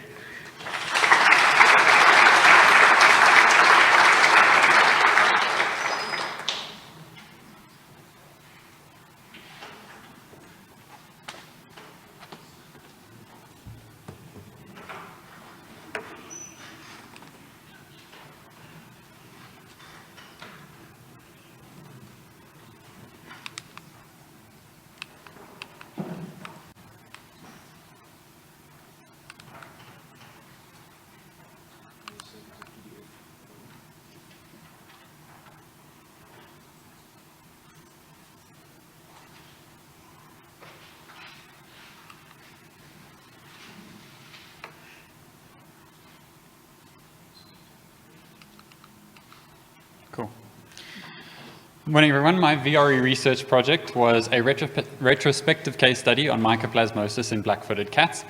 Just out of interest, the scientific name of the cats is nigri, in Latin means black, and pes means foot, so it's basically the cat with the black foot, so it's pretty easy to remember. My case study looked at mycoplasmosis in felids, which is mainly caused by 3 hemotropic mycoplasma organisms, but the main one that causes clinical infections is Mycoplasma haemophilus, and it causes a severe regenerative anemia. Why the study was important is basically the black-footed cat is a vulnerable species and is categorized on CITES Appendix 1, which is the most protected list by CITES. Also, the wild population is currently in decline due to habitat loss, loss of prey species, non-target poisonings. So captive populations really are a refuge for the species. And while we don't know that mycoplasmosis is specifically a problem for wild populations, it's not that it's not, we just don't know because there have been no studies done, it is a problem for captive populations. So the case I presented was that of Hercules, who was a 3.5-year-old male black-footed cat who presented to the Onderspoort Veterinary Academic Hospital in January of 2021. Initially, he was diagnosed with renal failure and supportive care was given, but by the time he presented on the 3rd time, they saw that there was a bacterial infection and they suspected mycoplasmosis due to regenerative anemia. And by his 4th visit, they actually saw small coccoid structures on the blood smear associated with the red blood cells, which suggested it was mycoplasmosis. And they did do a PCR at the time, but it did come back negative, but more on that in a bit. But ultimately, he continued to degenerate, and unfortunately, he was euthanized on the 3rd of March, 2021. And a post-mortem was done, and interestingly, the final diagnosis was actually renal amyloidosis, so renal disease. Another 2 cats were included in my paper, but didn't really have sufficient information to elaborate on, and that was a 6-month-old who presented also with suspected MHF infection, had profuse bleeding and regenerative anemia, and a 4-month-old who was found dead in her enclosure, but MHF was thought to have played a role. So in terms of diagnostic techniques used, the blood smear is what's traditionally used, but has very low sensitivity, so less than 20%. So even if the cats are infected, they're very unlikely to show MHF on the blood smear. Just to identify what it looks like, there are very small dark structures in the red blood cells, which are the organisms themselves. The larger ones pointed to by the orange arrows are what's called Howell Jolly bodies. So those are common confusers, but are normal in certain amounts in cats. Then PCR, or polymerase chain reaction, is currently the gold standard for diagnosis, but limitations in this case, which caused a negative result to be produced, is that black-footed cats are native to the arid western parts of the country. And this means that the bacteria are contained in a certain area where it can undergo microevolution to form a new subcluster, similar to what was identified in a study on Namibian cheetahs. Also, another possibility is that he was treated with antibiotics, and it's possible that the mycoplasma was just eliminated from his system to below the detection level of the PCR, which is about 2 organisms per PCR. Other things that are used is hematological parameters, so looking for signs of regenerative anemia, and then also DNA protein assays, but these generally are not very practical because they do have issues with cross-reactivity. So in terms of a treatment plan, the current mainstay in what was given to Hercules was doxycycline. However, there was a study done by Navako et al. In 2018 where all 9 domestic cats included in the study were completely cleared of infection, which is the first time this has ever been achieved under experimental conditions. So this is what I used as the recommended treatment plan, and that was using doxycycline, then retesting with a PCR, and assuming the PCR actually works, treating the cats that are still positive with marbofloxacin after that. So in terms of looking at why Hercules died, we do know that he died of renal disease. So why is mycoplasmosis linked to this? So basically, renal disease leads to a weakening of the immune system, and that predisposes to opportunistic infections, which does also worsen their condition. The other thing is that there was some degree of success with treatment found because no MHF was found on PCR, which shows that it's not that the PCR wasn't effective necessarily, it might have just been the treatment that was used. Okay, these are the people I'd like to thank for their help with the project and the presentation, and also references used in this presentation.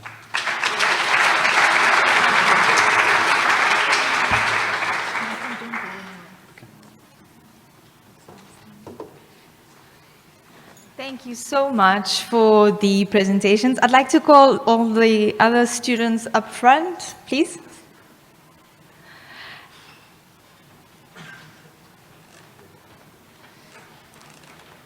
You can go ahead and stand there with them. I'd like you all to stand there, and I'd like everyone to give them a wonderful hand of applause because I think they did an amazing job.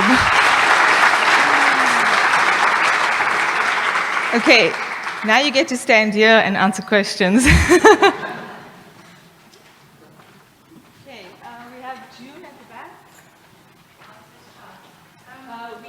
We need it for the online audience. Oh, okay.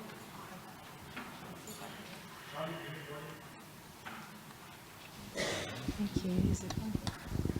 Hello. Lovely talks. Thanks, people. Jono, I didn't realize your cases were done here. So who did the PCR for that Hercules? As far as I know, it was sent away to a private lab. I think it was IDEX that did the PCR. As far as I know, it wasn't, the PCR itself wasn't done at Orniston Wood. Yeah. So, yeah, I've often had cases, and I wish DVTD would have the PCR. Yeah, so it's definitely an opportunity for future study with this, is to look at PCRs in black-footed cats to diagnose the Because mycoplasma. we see funny things in dogs and cats and wild cats and stuff as well. We really need a test here. Definitely, I agree. Thanks. Thanks.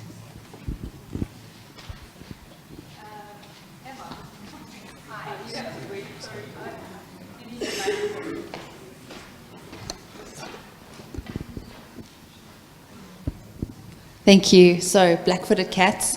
Again, coming to the PCR, do you know if it was a specific PCR for Mycoplasma haemophilus, or it was they started with a broader PCR for just hemotropic mycoplasmas? Because I'm concerned that maybe black-footed cats have a different species of mycoplasma. Yeah, so as far as I know, it was a specific one for Mycoplasma haemophilus, and that is one of the problems, is that it didn't look at a wider range, and because of that whole thing of them being native to the arid western parts, it could have formed a subcluster that isn't MHF specifically. It could have been its own thing completely, but they didn't pick it up on the PCR because of that. And then where do you think it got it from? Because the vector's not known for sure, but it's thought to be some kind of arthropod, but so it wouldn't have been transmitted directly. So there are different methods. Some of them also, there have been studies that have shown that aggressive interactions can also lead to it. So it's possible that one of the other cats at the zoo where he was housed had it subclinically, and then they got into a fight or something like that. So it's unlikely that it would have been arthropods, because I know the cats at the zoo were also treated with ectoparasite remedies. So I don't think it would have been that, but I'd imagine it's probably an aggressive interaction in this case. Yeah. I think a lot more research can be done. Yes, definitely.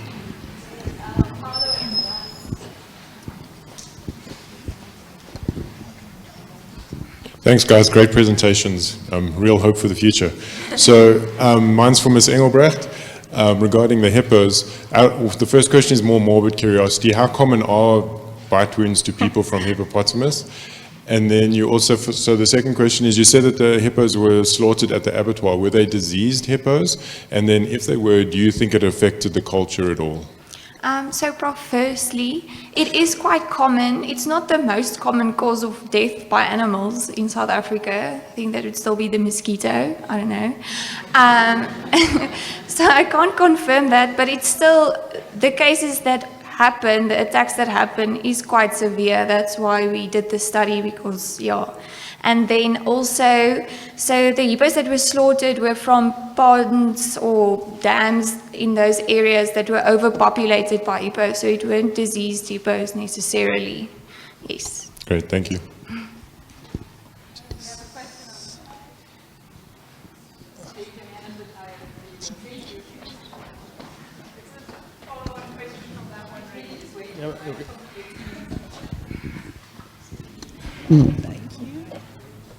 It's a follow-up question to that one, really, and that's where these hippos are picking up different species of bacteria.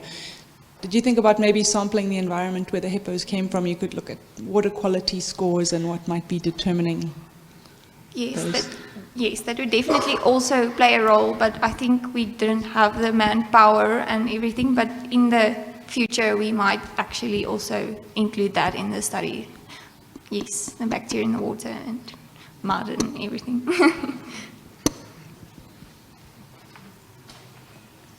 I don't see any more hands, so I think the question answer session is over. I'd like to thank the participants again. You did an amazing job. I also just want to say that I don't know if many people know, but I'm the module coordinator VRE. And I think that I know the faculty day session hasn't been over yet. The day isn't over yet, but I think this is the best session ever for the day.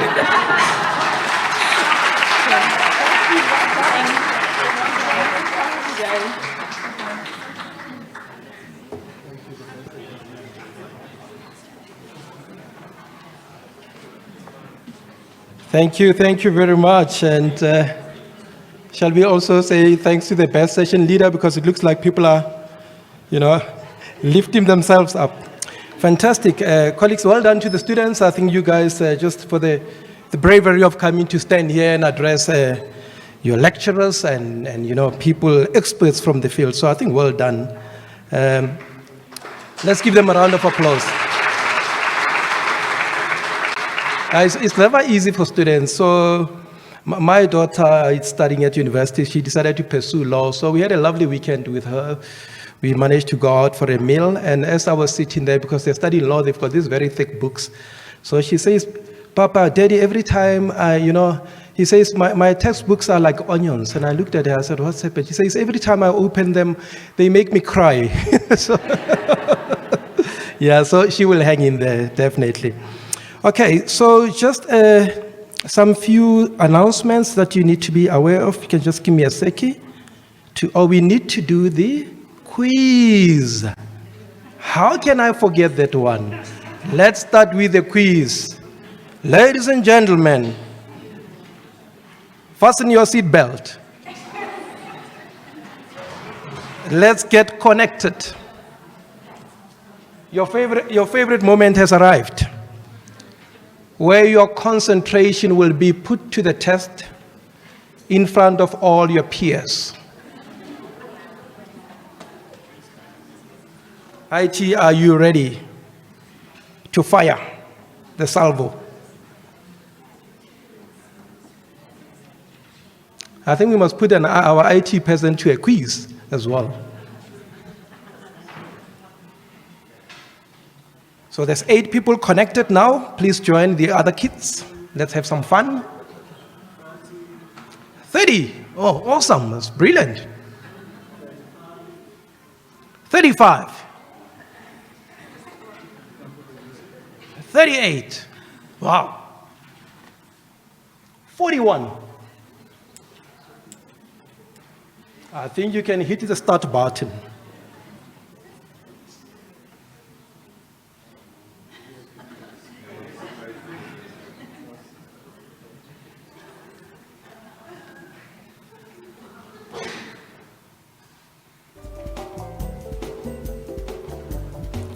There we go.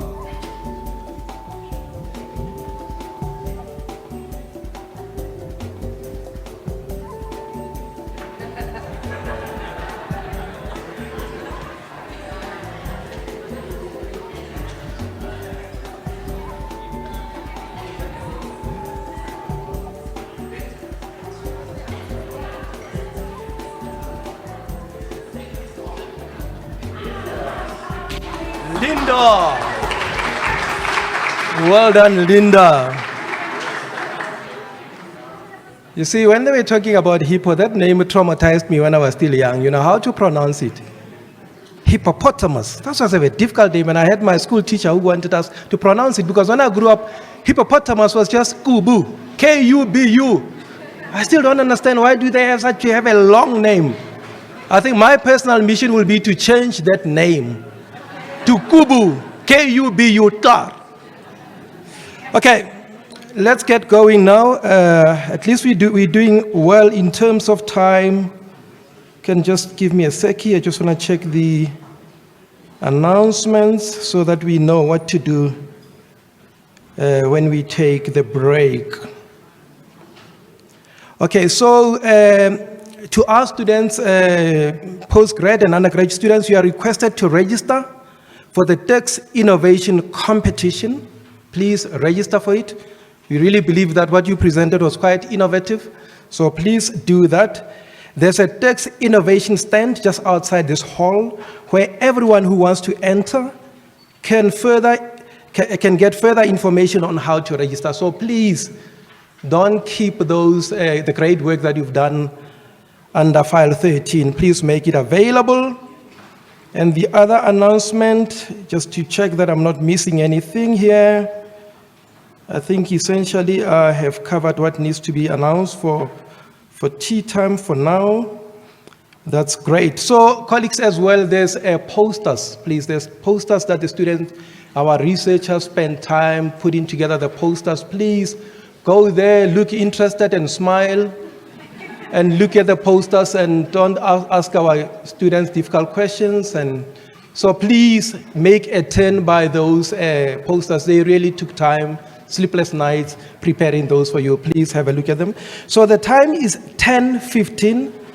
We will be back at 11 o'clock of the COP on the dot. Please, let's be back so that we proceed with our program. Enjoy your tea time. Thank you.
All right, all right. Welcome, everyone. I hope you had a lovely break. You had some coffee and you feel, your spirits being uplifted by the coffee or the tea. So let's continue with our program. In terms of the program, I'm going to ask, I think the bell is louder than me. Okay.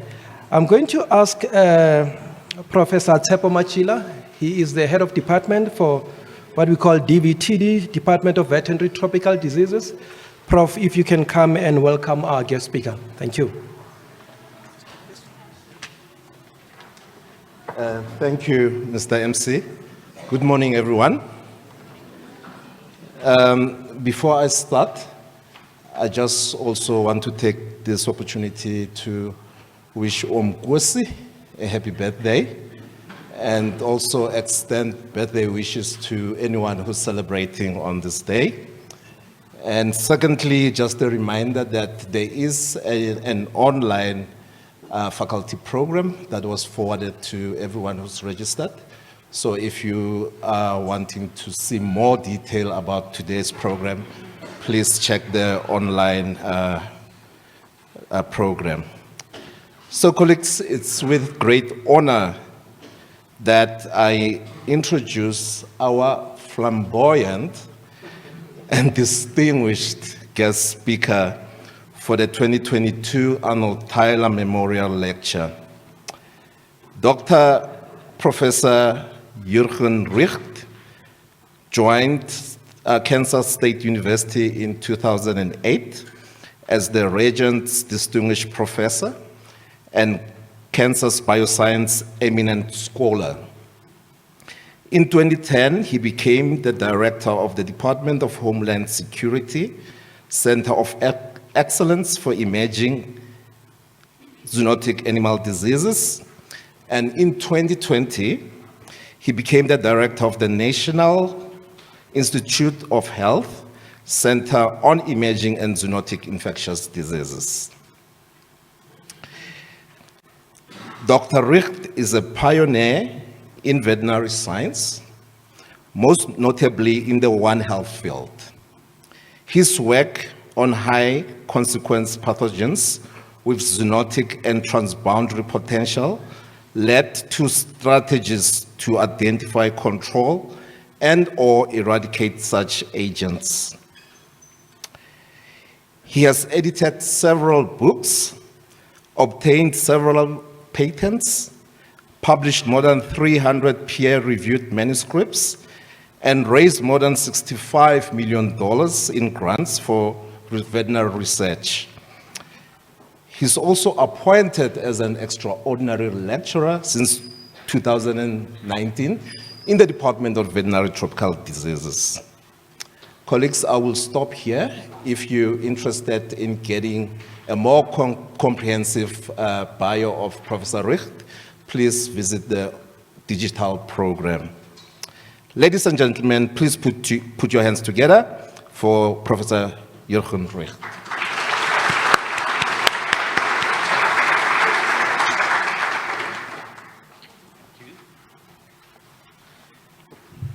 Thank you very much, Dr. Machila, for this nice introduction. Dear colleagues, dear students, ladies and gentlemen, it's a great honor to be here today and present this lecture, especially since I admire several of the people who gave this lecture before me. Just to name a few: Peter Doherty, Jim McLaughlin, and Marcin Horšinek. The title, In the Footsteps of Arnold Tyler, Vaccines and Diagnostic Then, Now in the Future, was given to me by the birthday boy, Dr. Quist-Kutzer. If you like my lecture, you can gladly come to me. If you don't like it, he is the guy you go to. Okay, and as you see, I have been in Africa before, and some of my colleagues who are here in the audience, like my esteemed colleagues, Bob Swanepoel and others, we were in the bush here also in Africa and did some work. Okay, this my presentation, I will go a little bit through my personal background and how it relates to Sir Arnold Tyler. And then I talk about diagnostics and vaccines during his time. That's the then. And I not only mention Arnold Tyler, but also his colleagues who were working at the same time, esteemed colleagues. I go on and discuss the now, and this is, I thought I will discuss a little bit what I did in terms of vaccines and diagnostics. I did much more in my career, but I mentioned a couple of these highlights.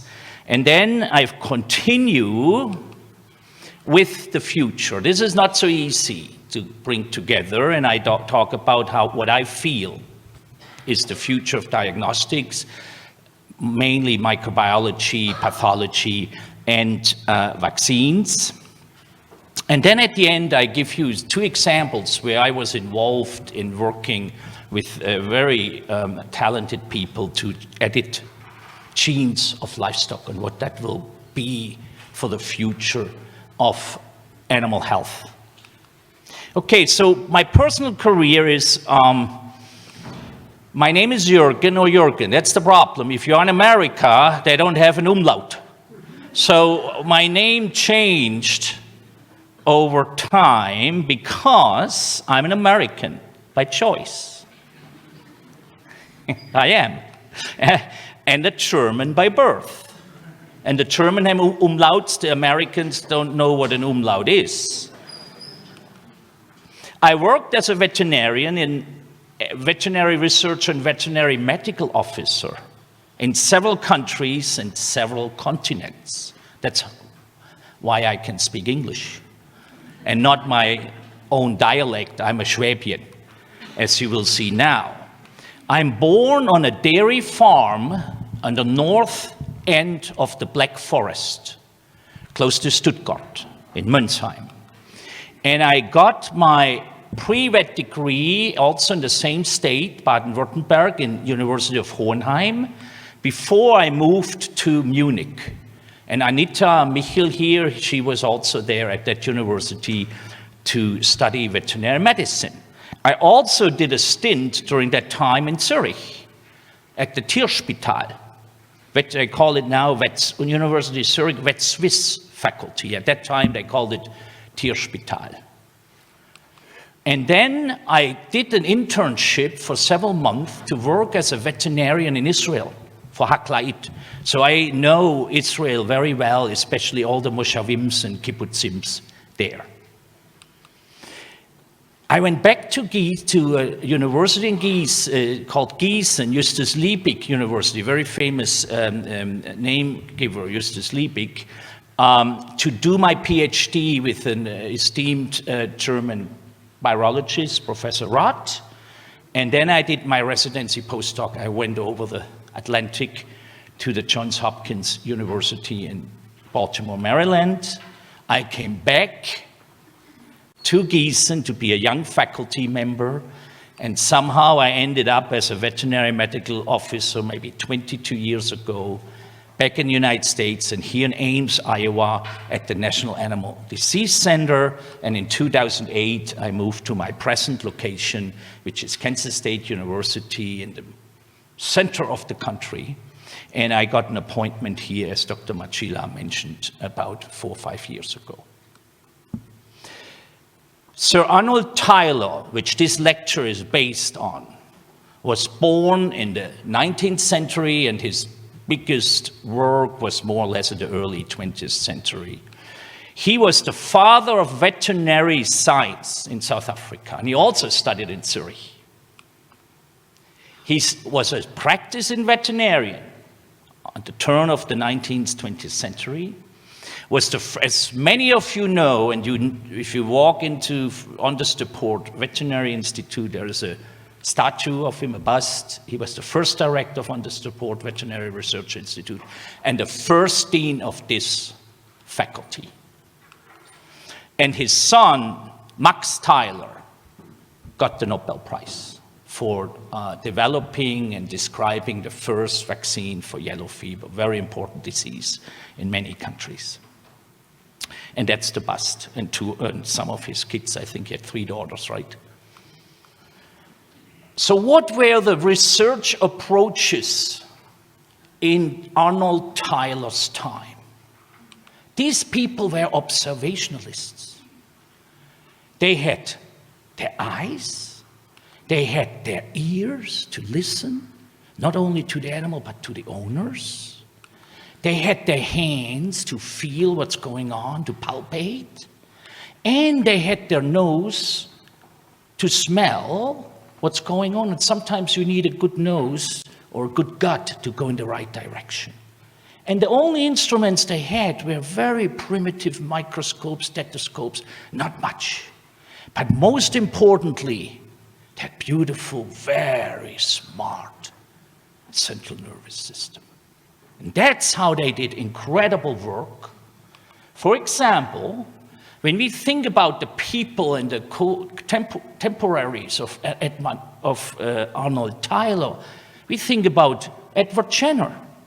And Edward Jenner is the foundation, he was the foundation of immunology, and he developed the world's first vaccine, the smallpox vaccine, by observation that milkmaids are resistant to smallpox, and they were infected with cowpox virus, and he used that virus to vaccinate people.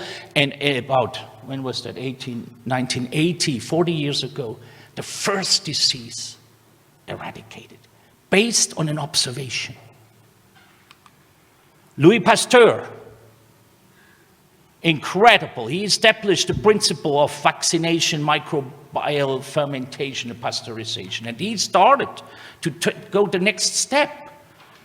He did live attenuated vaccines. He passaged viruses through animals, and they got attenuated, for example, through rabbits to make the first rabies vaccine.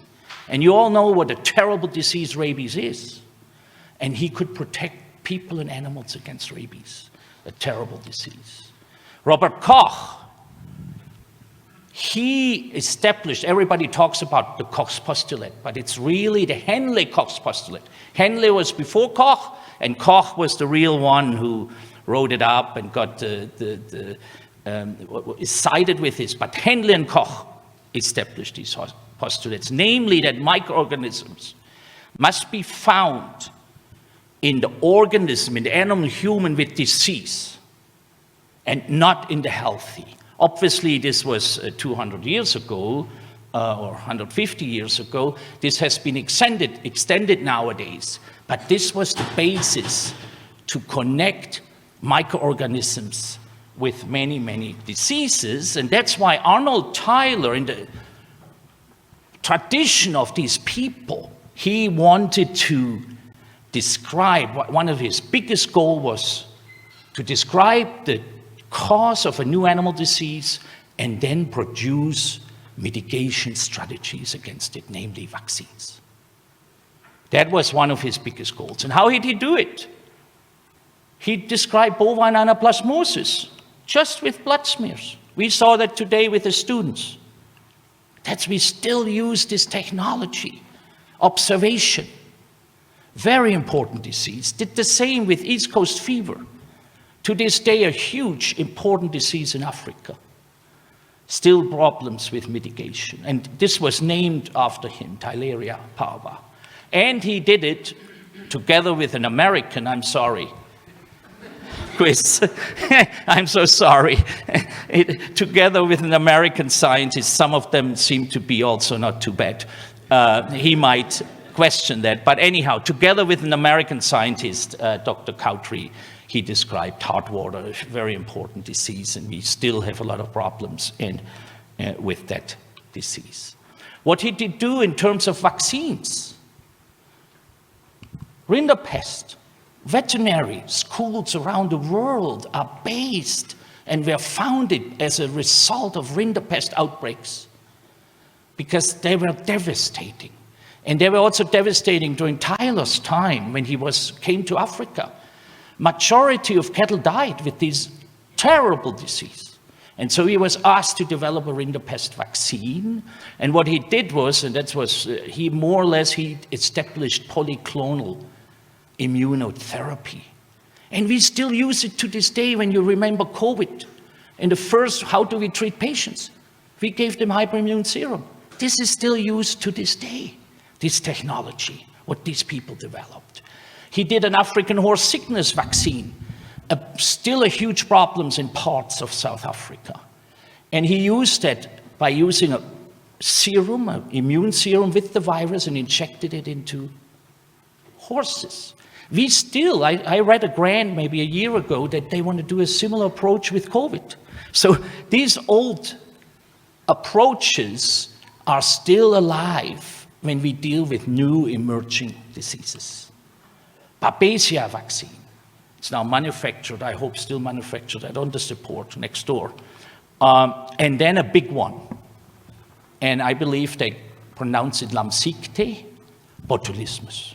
Huge problem, and he figured out very fast, within a week, the cause of it, Clostridium botulinum, and what to do to protect animals from it, and humans too. It's also a bad disease in humans. And they developed a vaccine here in the 50s, a toxoid-based vaccine.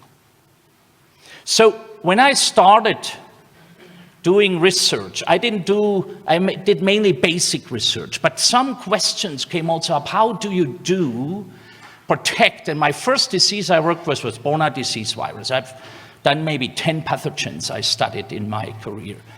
And this was an immunopathological disease of the brain. And how can you protect against something like that? And we developed in that day a T-cell vaccine, a T-cell-based vaccine. That was in the early 90s, so 30 years ago. And at that day we had slides, 2x2 slides. I didn't bring my slides with me. A big problem, if you traveled in the mid-90s from Germany to the United States, or from the United States to Germany or Europe, if you had American slides in Europe, they were burned up in the carousel. They didn't fit in the carousel. And if they didn't do anything, suddenly in the back the projector was burning up. There was smoke. The old guys here, they remember that, right, Bob? And when I traveled during that time to the United States, I had to reframe my slides because they didn't fit in the carousel. I had to bring my own carousel with me. It was very important. So anyhow, I only show you no slides from that time. I show you a paper. And this is a beautiful paper because this was published in Journal of Experimental Medicine, a very high impact factor journal. And I started out my faculty career with that. And I submitted that paper, and there was not even a revision. I thought my career will go like that for the rest. Didn't happen.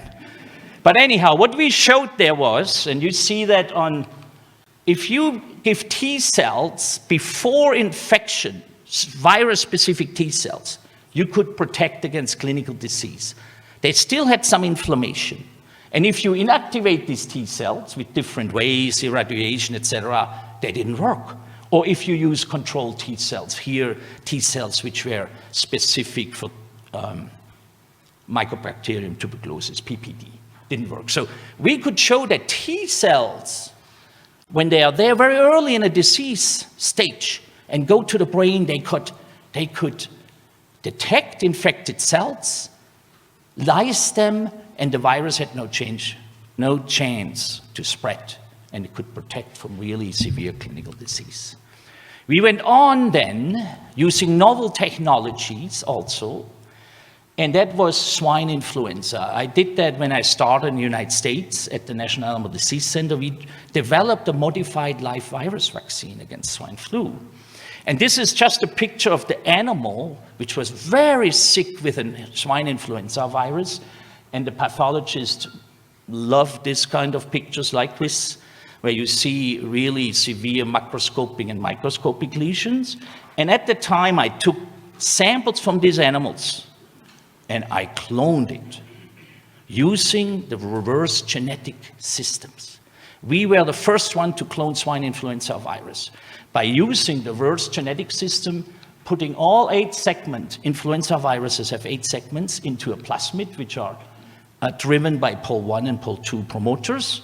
And then we transfect these plasmids into cell lines, in this case MDCK and 293 T cells, and lo and behold, after 2-3 days, we will see progeny viruses. And then we tested these genetically produced, rescued viruses in pigs, and we could show that these plasmid-derived viruses behave the same as the wild type. So the next step, we thought, okay, now we have a virus, an RNA virus, we can manipulate in vitro, genetically on a DNA basis. What do we do in order to produce a modified live vaccine? And that's the 21st century. We produce rationally designed, modified live virus vaccine. In earlier days, that was more a hit and run. You had good luck or not good luck. So we truncated a very important gene, which is in influenza very well known, which modulates innate immunity, and that's the NS1. Under interferon alpha beta activity, and we made 3 deletion truncation mutants. One was only 73 amino acids long, and one was 126, and we hypothesized that this one is the most attenuated and this is the least. So now science is always different than you expect. And when we put these in animals, and these are controls, there is no lung lesions, no virus in the bulb bronchoalveolar fluids. These are our wild type, a lot of lung lesions, a lot of virus in the lung. And when we looked at our deletion mutant, the one which was the shortest was the most virulent of the 3. And the one with the longest amino acid sequence was the least virulent. So we decided to use this as our MLV-based vaccine. And then we tested them. Obviously, the next step is to test it in a system, vaccinate pigs and challenge them. You have to establish your challenge system in the host species, not in a mouse, not in a rat. You have to do it in the real host. In my case, I always go in the real host. So we tested them in the pigs, and these are old slides. Okay, you see an evolution now, not only of my career, but also how we did slides 15 years ago, PowerPoint slides, and how we do it nowadays. So this is an old slide. So we used that virus, that modified live virus. We did IN, intranasal, and IM. Either one, either IN, intranasal, or either IM on day 0 and day 20, day 14. And then now you see what I mean. Everybody gets DC when you're close to that. So that's how we did it at that time. So if somebody fell asleep, usually if you big screen, it jumps at you and you wake up. but that was 2005, okay? So anyhow, what you see here, we take the virus, the modified live, vaccinate the pigs, and then I always intratracheally infect them because it gives very nice symmetric infection of the respiratory tract. And I use the homologous virus, and then after 5, I watch the animals, cleanly, you know, we tempt them, we watch them, and then on day 5, we do necropsy. And then we do all the, in America you call it 9 yards, the 9 yards of virology and pathology. Histopathology, macroscopic, virus isolation, immune responses. Okay, what did we find? And I show you, you can read that in all papers. When we looked at nasal swabs, on day 0 there's nothing. These are the different groups. On day 3, already a lot of virus in the controls, non-vaccinated, but nothing in the vaccinated. Nothing in the vaccinated animals. And if you look in day 5, a similar picture. If you look in the lung, and we do bronchoalveolar lavage fluid, the same picture. Vaccination works. Okay? And then we license, because we had a patent on all these, and then a company produces the vaccine, and we help the veterinarian and the farmer to protect their animals against a severe disease in pigs. That's the real feather in the hat. If you can say you produce a diagnostic or a vaccine which is used by the veterinarians, and it helps the farmer to produce healthier products and make more money. So we moved on then. When I moved to Kansas, I started to work on a new agent, Rift Valley. In the United States, they more or less did not do any work on Rift Valley since the 80s in livestock. They did it only in mice. mice, some rat models, and maybe monkeys, rhesus macaques. So I started the whole Rift Valley project with Bill, who is here also in the audience, Bill Wilson from USDA, and we got money to develop a safe, efficacious, and Dr. Naidu mentioned that today, DIVA-compatible vaccine. And because this is a smaller virus, easy to handle, we knew what to focus on, and we focus on the GN, GC glycoproteins, because they are the target of neutralizing antibodies, and neutralizing antibodies are very critical for protection. So we did it very fast. We expressed it in a different way than anyone before, and we did it in baculovirus, but different signal peptides, no cytoplasmic tails, no transmembrane domains, and we expressed it and we got boatloads. And this is a Kumasi gel. This is not a Western. We got boatloads of antigens, okay? And then we tested them first in the sheep as our model. We like sheep is our easiest to handle livestock model for this virus. We inoculated them once, we inoculated them twice with a combination of these antigens, and then we sampled them up to 1 year, just to see what happens in terms of neutralizing antibodies. And now I show you a slide maybe from 8 years ago or 10 years ago. So the summary is, we already see very nice, after one shot, after 3 weeks, beautiful neutralizing antibody responses in these animals. And if we booster them, they have an incredible anamnestic immune response, which is maintained for a year.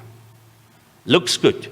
So now the big question is, so that's where many people stop, because they don't have models to challenge these animals and really see whether that vaccine works in the native, natural host. So then we do simple experiments, not complicated. Vaccinate 5 or 6 sheep on day 0, on day 21, and 2 weeks later, we challenged them. And this time we have figured that out. We tested several strains of Rift Valley, a very virulent one. Kenya 6, it's more a recent one. And then we followed them for a couple days, and we looked for the 9 yards of virology. And in this case, we also do viremia, because as you all know, Rift Valley induces a beautiful viremia. And I show you only one slide. This tells you all. Red is mock vaccinated, non-vaccinated. Blue is vaccinated. And these are titers, PFU titers in the blood, post-infection. As you see, we couldn't find anything in the blood of vaccinated animals, and they have a nice viremia, the non-vaccinated. And some of the non-vaccinated even died. The strain is so virulent. Okay, and now we're in final steps. We licensed that product to a vaccine company in the United States, and we're in final stages, hopefully soon, to get licensure at USDA. Okay, we move on to a big one. African swine fever. I started maybe 6 years ago with African swine fever. We got money, and I was asked to develop vaccines. And I have never worked with a DNA virus. And this is Dr. Kurtzer would say a bastard. It's a big one. And it's very difficult to handle on a genomic level. It's very difficult to make vaccines, and all we see right now out there are no rationally designed vaccines. And we have some which are modified live virus vaccines, but I'm always nervous about the safety of them.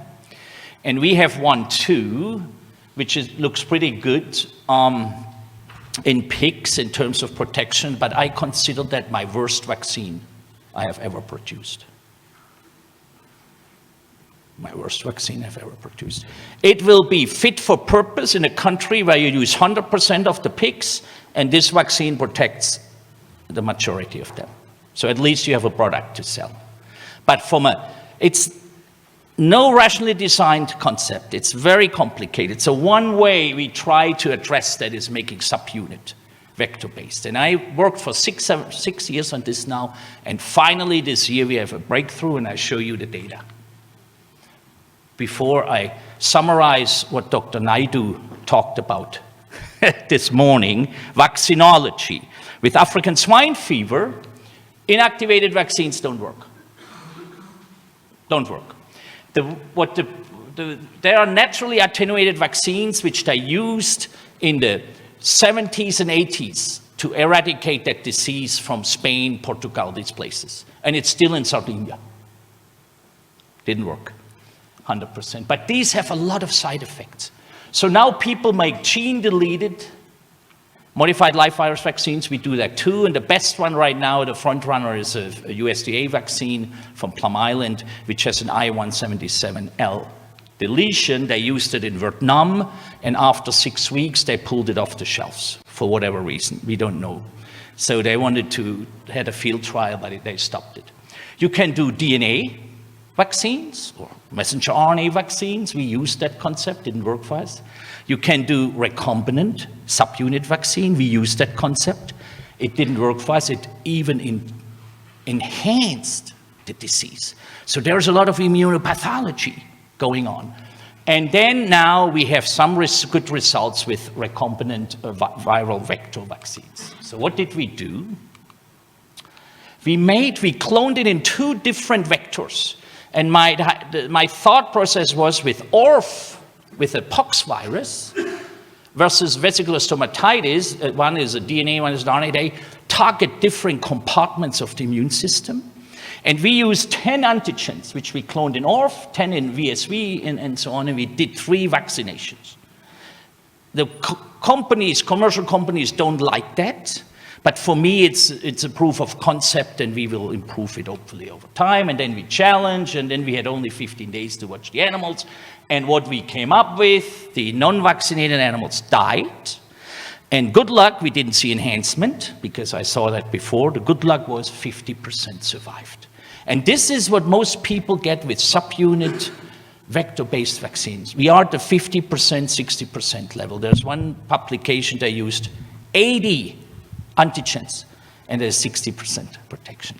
So this is, for me, the light at the end of the tunnel. And it will be, hopefully, a 2nd-generation ASF vaccine. What diagnostics do we do?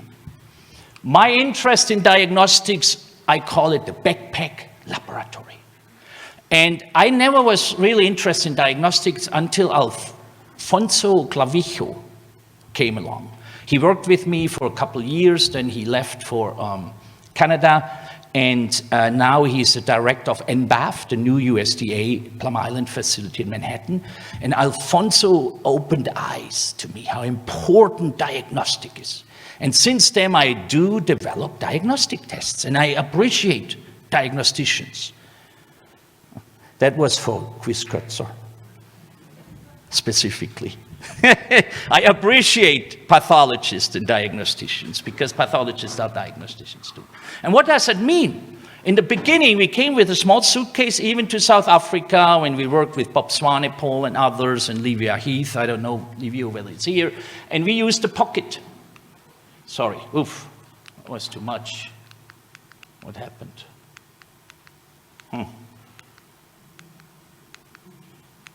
Okay. We used the pocket, and the pocket is a portable PCR machine, and we wanted to see how does that work in comparison to laboratory thermocyclers. Is there a way to go forward that you can do diagnosis at the bedside? And it's very important for transboundary animal diseases if you have large countries, or for the Kruger, when you have sedated animals, you want to see whether this animal has tuberculosis or whatever, and so you have to make a decision on the spot. And that was the 1st generation for us, our point of care diagnostics, and then we compared that with the CFX 9600. And we found with proficiency panels, with other positive controls, beautiful similar sensitivity and specificity. We did inclusivity tests with 3 different ASF genotypes, works like a charm. So we concluded that this point of need or point of care diagnostic machinery or diagnostic tools have a high specificity and sensitivity both on experimental and, that's why we go to the bush, why we go to the desert on field samples. And then we moved on in a couple years ago and used a smaller machine, which is more independent from electricity. You don't need even RNA, DNA isolation, you just need a cartridge. You don't need any electricity, and they run, I think, six runs you can do with 8 samples per run in this machine. It's called the Biomin Franklin, and the person who developed this machine is actually here, Max Perlman. And we used that in the field, and we found this is equivalent in sensitivity and specificity to the pocket. And this is a picture from, where did we go, Anthony? Where? Esambela. Okay. This is a picture where we did some work in Esambela, and we concluded these point of need devices show equivalent sensitivity and specificity to lab-based qPCR machines. Okay, this is the start. Now, we also use the MinION and combine it. So you can go to the bush and you have an amplicon, foot and mouth disease, for example, and then you can straight sequence it. And you can not only say this is foot and mouth disease, you can say this is serotype A, O, or whatever, and actually define the topotype. So within hours, they can start to thaw and produce the vaccine to do ring vaccinations, at least for our countries, that's critical. So now we can go to the field and really have can produce incredible knowledge. If that technology is in the right hands, trained people who know what they do. This cannot be in the hand of a farmer or whatever, because they deal with diseases which are very important, economically important diseases. This has to be in the hand in the United States of USDA people, and here in the hands of DEFRA or whatever it's called. So this is incredibly powerful, and I can do it with my backpack. This is what I liked about diagnostic. And USDA, when I proposed that 10 years ago, they didn't like it. But now they give grants for it, since last year. So anyhow, what else did we do? ASF, big for us, big for you guys, and we need point of care. It's not only molecular, point of care. You need to do serology, you need to do antigen. Because a disease, most people think you run a PCR. You have to understand the DNA or RNA is only there at a certain time. And antibodies are not there in the beginning, but later and so on, and antigen is there. And in order to make it cheap and easy, we developed a point of care antigen test for ASF. In my group, we do our own monoclonals. And we produce beautiful monoclonals, which this company used, SLRC, to make a lateral flow test, where you use 10 microliter of serum or blood, EDTA blood. You do a 15 minutes test time at water. You just need a pipette and some water, some tap water, not from a pond. We didn't test that. No Dumbo. And then you insert the strip, you wait 15 minutes, and then you read with your own eyes. And what you see is, you see 1 or 2 red lines, and if it's 2, you know it's positive, it's 1, it's not. And we tested, actually, we and the Canadian Food Inspection Agency tested this antigen test for ASF with experimental samples, and they had some field samples too in Canada, and I show you my data or our data. It has a pretty good specificity. It sometimes reacts with negative sample in a suspect way. We usually test 2, and if 1 is positive and 1 negative, we call it suspect. If both are positive, it's positive. If both is negative, it's negative. So 99% about specificity. You can imagine an antigen test will never be as sensitive as a DNA test. So the sensitivity drops when you look compared to when you have qPCR positive samples. If you have a low load of DNA, low load of virus in the blood, the sensitivity is nil. The more virus you have in the blood, the higher, the more it reacts positive. And similarly, we looked at clinical signs and fever. the more clinical, the higher the more clinical signs the animal have, the more sensitive that strip is. And the higher the fever, the more sensitive. And it works on all dead animals. So there are limitations to all these technologies, and you have to know that. This is fit for purpose, right? And now we developed a lateral flow test for antibodies based on the P54 antigen. You see that here on top we have the infected pig sera, negative control, positive control, 2 lines, and here are our infected sera, and here are the negative ones. So this is working very well, and we do the same with a company called BioStone now for classical swine fever. And you can do that for foot and mouth disease, African horse sickness, you name it. It's a technology you have to apply, and it has to be fit for purpose. So now this is what gave me no headaches, but I had to think about it. What is the future? And Niels Bohr, Nobel Prize winner in physics, he said, prediction is very difficult, especially if it's about the future. And I do not have a crystal ball, but I thought I'd tell you something what I think about molecular, about diagnostics in microbiology and pathology, what is the future, and in vaccines. I have to stress that, fit for purpose. You cannot put a next generation sequencer in a lab somewhere in the world and they will solve all the problems. No, they still need to do ELISAs. They still need to do analytical chemistry. We need to have the basic technology in place. But the future for PCR approaches is robotic, complete robotics, plus artificial intelligence. From processing to identification of the pathogen, including next generation bioinformatics. That's the future. That will only work with known pathogens. We still have the new pathogens where this will not work. Next generation serology, we do that already. We use serochips where we put 2 or 3 million peptides on one chip. We use 3 pathogens, the whole proteome in 18 mares, tiled. And then you can define what is not only the immune response of the animal, but the epitope, the sera from these animals recognize. It's very expensive, but it's a beautiful technology if you use it right. Everybody talks about next generation sequencing. Beautiful, very important, we use it daily, but expensive. We now have the 3rd generation sequencing we do, and that's long reads. Before we had the short reads with the Illuminas, we have 2 Illumina machines, and now we use Minion, which has long reads, and we recently got a PacBio sequel 2.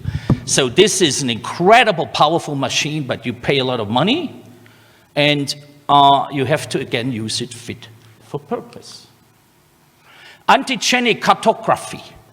This is about 10 years people work with that, and they use it very efficiently. I give you an example here for flu. These are flu strains, H3N2 flu, human flu strains from '68, Hong Kong, when the pandemic, Hong Kong flu, I think it was called. And this is 2002. Now you see in this antigenic cartography that the antigen moves, and the vaccine which worked here will not work here, and vice versa. And we use that every year in Geneva when the influenza scientists will make a decision what will be the part of the next year's vaccine. Is the antigenic cartography, are the new viruses very similar to the old ones, or is there really a distance? And then they put it into the vaccine formulation. That's we use also now in animal virology. Digital pathology. We know now that people, they sit on the beach, somewhere on the Cape, and they do pathology. It's beautiful, the technology. However, you still need to educate your pathologists. Don't forget that. It will not solve the problem that you need a good educated pathologist. And then these people tell me, oh, but we are doing machine learning, and these machines will diagnose in the future. maybe something, but we still need a pathologist. Future of diagnostic. Don't forget the multitoph. Don't forget the proteome. And this is used very efficiently in analytical chemistry and in microbiology, especially for bacteria, and obviously in toxicology, and sometimes for virology, but there's not enough proteome. You need a lot of load, so they're not so sensitive, and that's the problem. These are some of the machines. And we did a technology, we established actually panels for diagnostics using MassTech PCR, which combines PCR, which are labeled with specific primers, and then we shoot the whole thing into a MassTech, and they identify positives and negatives. So this is one technology, we have licensed that also. We call it MassTech PCR, was developed first by Ian Lipkin and colleagues. MS imaging, mass spec imaging. You take a sample from a tumor and shoot it through the mass spec, and then you see, we can maybe determine what is the tumor, what is the sensitivity to anti-tumor drugs, etc. And this combined, we have this machine in my shop with laser capture microscopy, where you identify, you label these cells, and then you cut individual cells out. So now you can run single cell sequencing, RNA-seq, and combine it with the proteome, and you get an incredible information what's happening in a tissue. Not only the RNA, but also the proteome of it. And that makes, this is obviously personalized medicine, but that's the future also for veterinary medicine in some cases. Nanotechnology will be around for a long time. It's already around, it will be, because you can have very small detectors. Everything is smaller, everything. Maybe soon I don't need a backpack anymore, I only need a pocket and walk to do my diagnostics. Luminex, around for 15 years, a lot of hype, has not really took on as much in veterinary medicine, but still has a lot of future when we think about liquid phase chip technology they're using. Future of vaccinology, platform vaccines. That's veterinary medicine, plug and play. You have a platform which you license with your licensing authority, and you then produce a vaccine against flu, against PRRS, against you name it. But not all shoes, not all sizes fit all. You know, this is not. That's why they have several platforms. For example, recombinant antigens, E. coli, we use E. coli, we use baculovirus or a lot, and Pichia. Vector-based.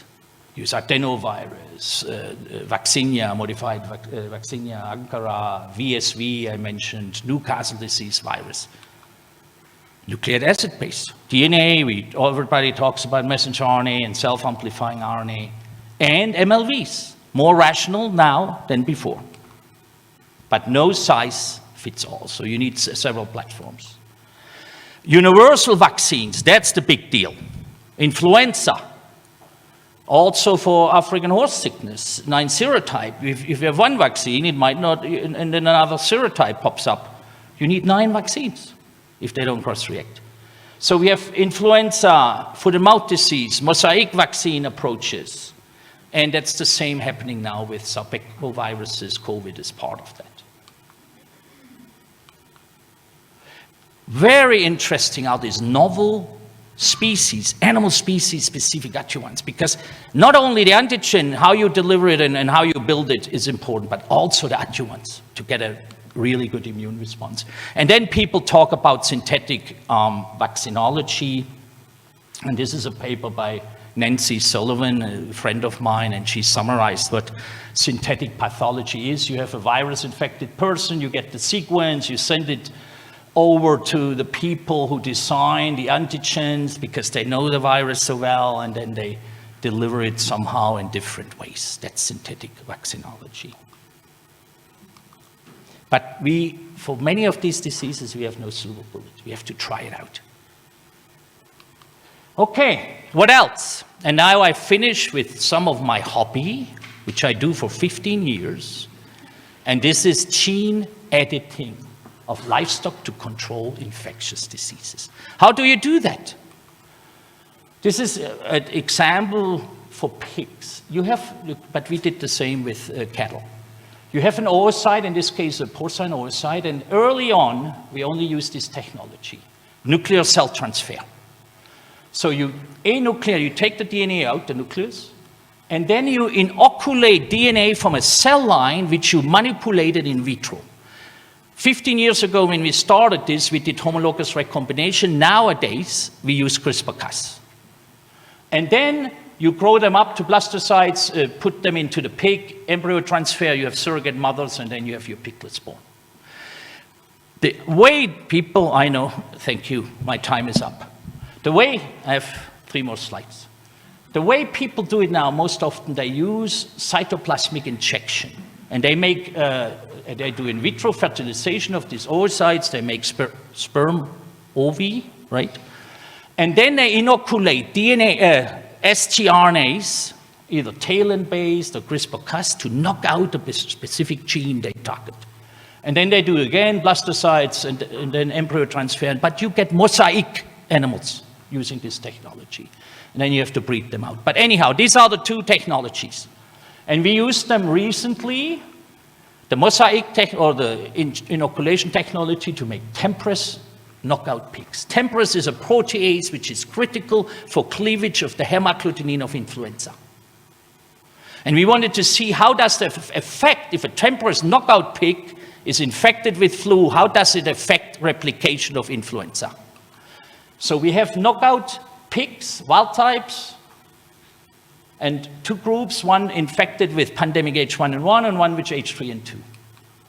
And these are how they look. These are the knockouts, Tempress 2 knockouts, and these are the wild types. And then we infect the pigs, as you showed before, intratracheally, and then we do necropsy at certain days, post-infection, and then we swap them to see what comes out of the nose. And these are the data. I only show 1 slide. These are the wild type, and these are the knockouts. There's almost nothing coming out of the nose of these pigs. They are not resistant, but they do not shed much, which will have an incredible epidemiological impact.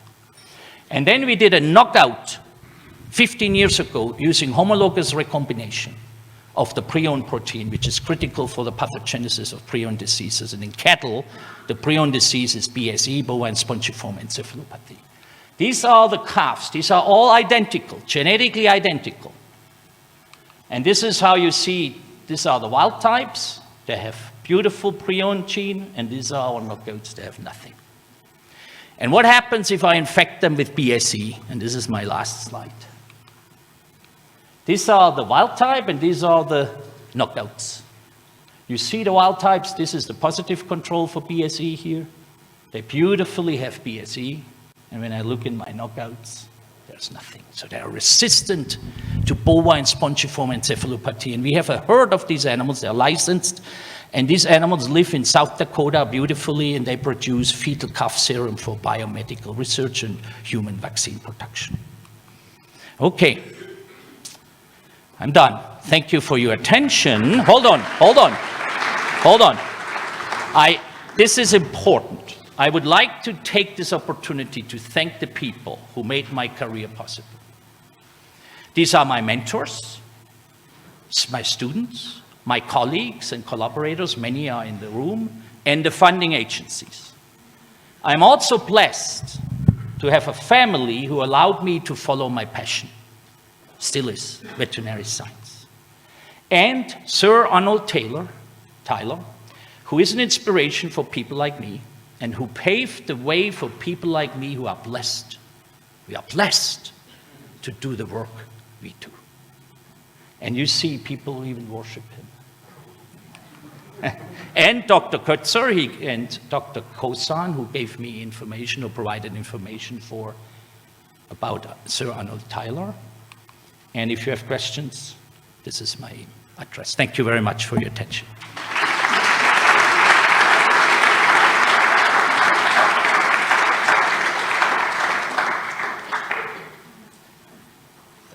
Colleagues, when I introduced Jürgen, I said he was flamboyant. I'm sure now you understand why. Johan, thank you very much for a very insightful presentation. Unfortunately, we've ran out of time, so there isn't time for questions. But as a token of our appreciation for honoring our invite and for giving such a lovely presentation, I'm going to request the Dean to come over and to present you with a token of our appreciation.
Thank you very much, Mr. Dean. Before I hand over to our MC, just a quick announcement that Max Spellman, who's traveling with Jürgen, will also be giving a presentation next week to the faculty about the small real-time missions that Jürgen spoke about.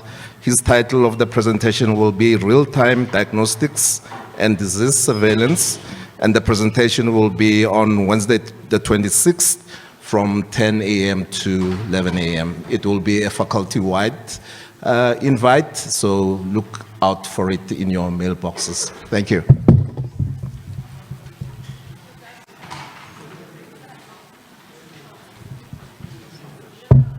Thank you, Prof, and thank to Prof. Recht for your presentation. We're getting good comments also on online. They say it was quite a riveting and fascinating talk to listen to you, so well done. The online people are also excited. Thank you. Colleagues, I know there's a bit of, we just on time with 1 minute, but I just want to share a story. And it came to my mind when Prof. Recht, and I'm going to use what they call the MC's privilege. You know, because when you are here, you have the privilege, so I must use it. But when you are thanking people, Prof. Recht, I remember a story that I just want to share. Maybe just share it with other people. I'll try and keep it as short as possible. So there was a young man, little boy, young man, who grew up in a village somewhere in Northwest. And at the age of about 16 and a half, 17, he took a bus to a university. That university was in a township called Garangua. That's about 10 kilometers north of this place. So this young man got to that university. It was the beginning of the year. It was 1986, the very beginning of the year. And then he went to the university to follow up on his application to become a veterinarian, okay? So he walked up there, he went to student affairs, arriving there, it's sort of new world for him because he comes from a place where there was not even electricity. His English was not that very good, and he got there and he went to the student affairs to check whether his application that he sent by post at the beginning of the year, whether that application got through, because the post didn't come back to him for him to know what happened. And they told him, sorry, your metric results are not that very good. They're good, but they're not that very good. The classes that this university takes for vet students takes about maximum 10 students only. So for you guys, this is the only space you can have, and you're not part of the 10 students that were admitted. But this young man was really wanted to be a vet, and he asked, and somebody advised him to go and talk to the dean of the faculty. So this young man walked up to the big, tall building. It was called Natural Sciences Building, or Clean Med, if I'm not mistaken. He walks up to the elevator. He has never been in an elevator in his life. He comes from a village. He's asking the lady that cleans there and says, how do I operate the elevator? He goes into the elevator. He goes to what I think was the 4th or 5th floor in that building. And he got there, and he's asking, where is the dean of the faculty at this university called Medunsa? He goes to this, and he finds this gentleman who was about in his 50s, seated behind a very big desk with glasses. This gentleman was about in his 50s. And he walks up to him, he says, you know, I wanted to do vet science. I can't get in. I'm very disappointed. I have to go back and tell Mama that I can't be the veterinary doctor. And the dean then asks this young man to bring what you call the results. And he looks at them, he says, you know, young man, you must go back and don't give up. Go study something and still come back. You know this office. And the man that was talking at the desk was the first dean of Medunsa, Professor Neville Owen, who is in this meeting. And he was meeting a 17-year-old who is standing in front of you now.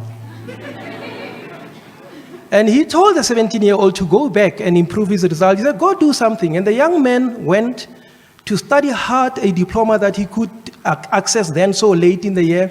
And he came back and he walked back into that elevator. At least this time he knew how to press the elevator. He went back to this gentleman. He said, these are my results.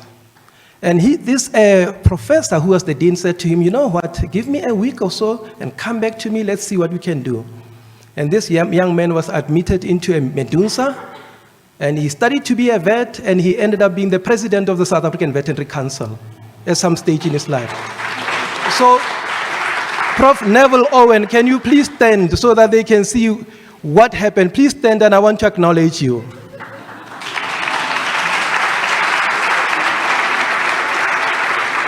Thank you so much. Thank you. They say in life you meet what we call destiny changes. So he changed my destiny. So sometimes you meet people in life that believe in you, and he believed in me, and that's why I'm standing here today. At a university that I could not even come to those years. Because of the history of this country, we couldn't even come study here. But here I am, so I'm forever grateful. So thank you, Prof. Owen. It's so great to see you. I'm really excited, and I couldn't leave this opportunity not to tell this wonderful story. You never had it, and I had to tell the story. So thank you so much. I really appreciate you. At least I managed to tell this story without crying, so I'm very grateful. Okay, ladies and gentlemen, let's proceed with our program. I've used the MC's privilege. That's okay. Our next session leader is Dr. Raksha Bora. And there's nothing boring about her. So, ma'am, enjoy your session. Thank you. Okay. Thank you. Okay.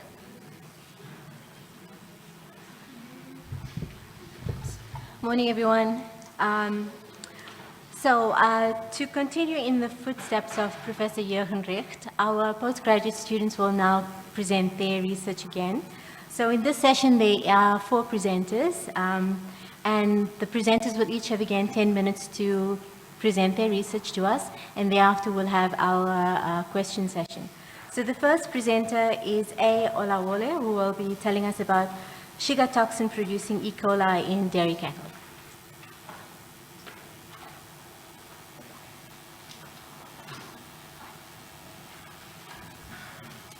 Good afternoon, everyone.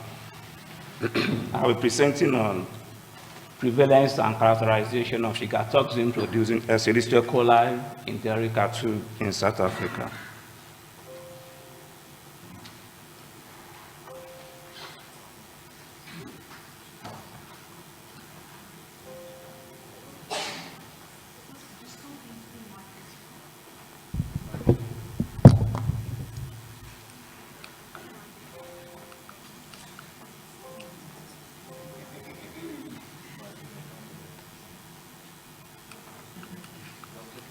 Is it?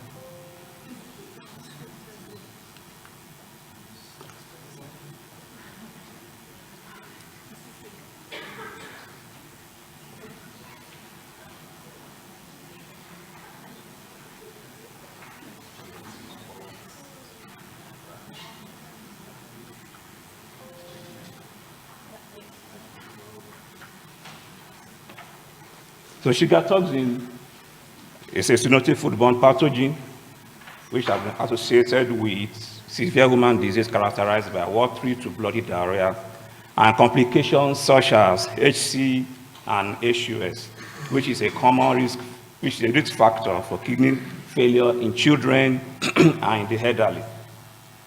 Cattle, sheep, and goats are the main STEC reservoirs, and STEC can be transmitted to humans by eating contaminated meat products from these animals, and also eating contaminated vegetables and contact with animals or person-to-person contact are also risk factors. The main virulence factor of STEC are sugar toxin, which are responsible for cell death by inhibition of protein synthesis. Additional virulence factors include intimin, which is responsible for attachment of STEC to enterocytes, and hemolysin, which can lyse erythrocytes. There are more than 1,000 STEC serotypes that have been described. However, the serotypes from top 7 serogroups are commonly found in humans and in disease globally. Since the first outbreak of STEC in 1982 in the US, there have been millions of cases of illness caused by STEC. The first STEC outbreak in South Africa was in 1990. And in 1992, there was a large outbreak of bloody diarrhea of STEC, which was caused by STEC 0157H7. And it occurred in South Africa and in neighboring Eswatini. This outbreak was caused by drinking contaminated water by dead carcasses of some cattle. Then since the first outbreak, there has been other outbreak of bloody diarrhea and HUS among children caused by these following serotypes. Since that first outbreak in the 90s, the data on the epidemiology and virulence characteristics of STEC from South Africa remains scanty. So the objectives of this study were to determine the prevalence of STEC in dairy cattle and to determine the serotypes and major virulence gene of the isolate that were recovered from dairy cattle. 771 fecal samples were collected from 5 abattoirs and 9 dairy farms from 3 provinces. And briefly, from the enrichment of the fecal samples, we screen for STEC, then the positive sample you isolate, then you test the isolate. Positive isolates were characterized for virulotypes and serotypes. Then the results. From the cattle from the abattoirs, it was 29.9%. From the farm, 53.3%. Then the overall prevalence was 42.2%. The virulence factors, we were able to recover 39 STEC isolates, and 50% were XCS1 isolate, 27.4% were STS2, then 57% had both STS1 and STS2, 30.3% were EA positive, and hemolysin was 69.9%. For the serotype, we identified 61 serotypes, and STEC 082H8 was the most prevalent serotype, which is this one. And from the top 7 serotypes were 9.7%. Now the discussion. In this study, we were able to, the prevalence was 42.2%, which was higher than some other reported prevalence, but was lower than the one from Belgium and Brazil. Now the difference in this prevalence may be associated with the STEC detection method, the age of the animal, the diet, and even the season that the samples were collected. Now, in our own study, we were able to, the prevalence in the farms was 53.3% and in the abattoirs 29.9%. The difference, is maybe due to the prevalence of STEC is generally low in the adult or older cattle, because those were the spent dairy cattle that were sent to the abattoirs. But in the farms, they were younger cattle. So the immune system of the older cattle were more matured, but that the immune system of the younger cattle. So that might have accounted for the differences in the prevalence in the abattoirs and the farms.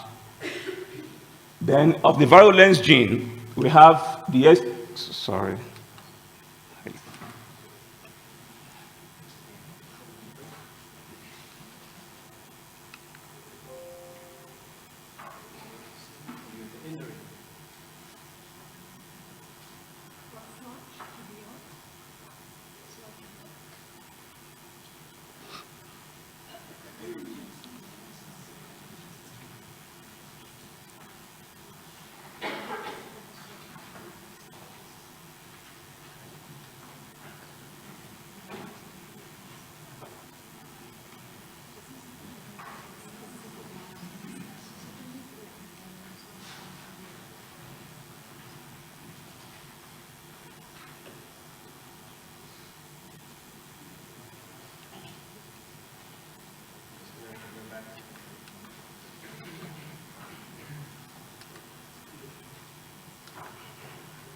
Okay, sorry. For the SCS2 gene, we had more SCS2 isolate than SCS1 in this study. Then the stacks that carry SCS2 gene are more cytotoxic than SCS1 or stacks that carry both isolate. Now, the SCS2 is more potent toxin commonly associated with virulent stack strain associated with more severe human illness, such as HC and HUS. Now, for the intimine, which is commonly found in the top 7, it's an indication of highly virulent stack stereotypes, which are commonly found in humans. Then for the hemolysin, the result is comparable with other studies that have reported high prevalence of this gene in dairy cattle. Although the pathogenic role of hemolysin in stack infection is not very clear, but some studies have associated hemolysin with HUS and HC. Now, for the serotypes, we were able to identify 61 serotypes, which was lower than the study in this that identified 72 serotypes, but also our own is higher than some other studies that have identified less than 61 serotypes. Now, the differences may be due to the numbers of stack isolates that were screened in the study. We screened about 5 isolates in this study, which some others are screened less than the number that we screened for positive isolate. Now, beside the top 7, these isolates that were highlighted in red have been found in humans, here some of them in South Africa and some of them in other places. And this, in our study, we were able to see that 9.8% of the isolate have been found in humans. This is just an indication that these serotypes have potential to infect humans. And that shows that a lot of these serotypes may be circulating within the animals that were investigated in this study. Now, the conclusion is that dairy cattle in South Africa are important stack reservoir, and a number of those serotypes in dairy cattle have been incriminated in human disease worldwide. The data from this study underscored the need for further investigation of stack isolate from dairy cattle and other ruminants. The comparative studies between the isolates from human and animals may be necessary to assess the full virulence potential of stack cattle for human disease causation. Then furthermore, molecular studies of stack, maybe like sequencing, are needed to gain more insight into the actual role played by dairy cattle in human stack infections in South Africa. Now, this information will be used to develop molecular risk assessment models aimed at controlling and limiting transmission of stack from dairy cattle to humans along the food chain. So some of the references used in the study. I acknowledge my supervisor, Professor Karama, the UP for PP Bursary, and NRF for research funding. And thank you.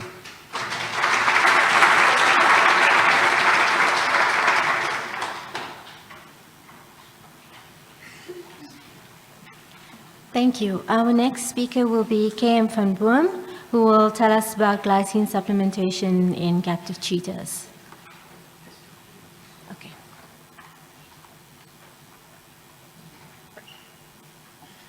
Good day, my name is Catherine van Boom, and I will be presenting on an aspect of my PhD study titled, The Effect of Glycine Supplementation on the Identified Urinary Metabolites in Captive Cheetahs.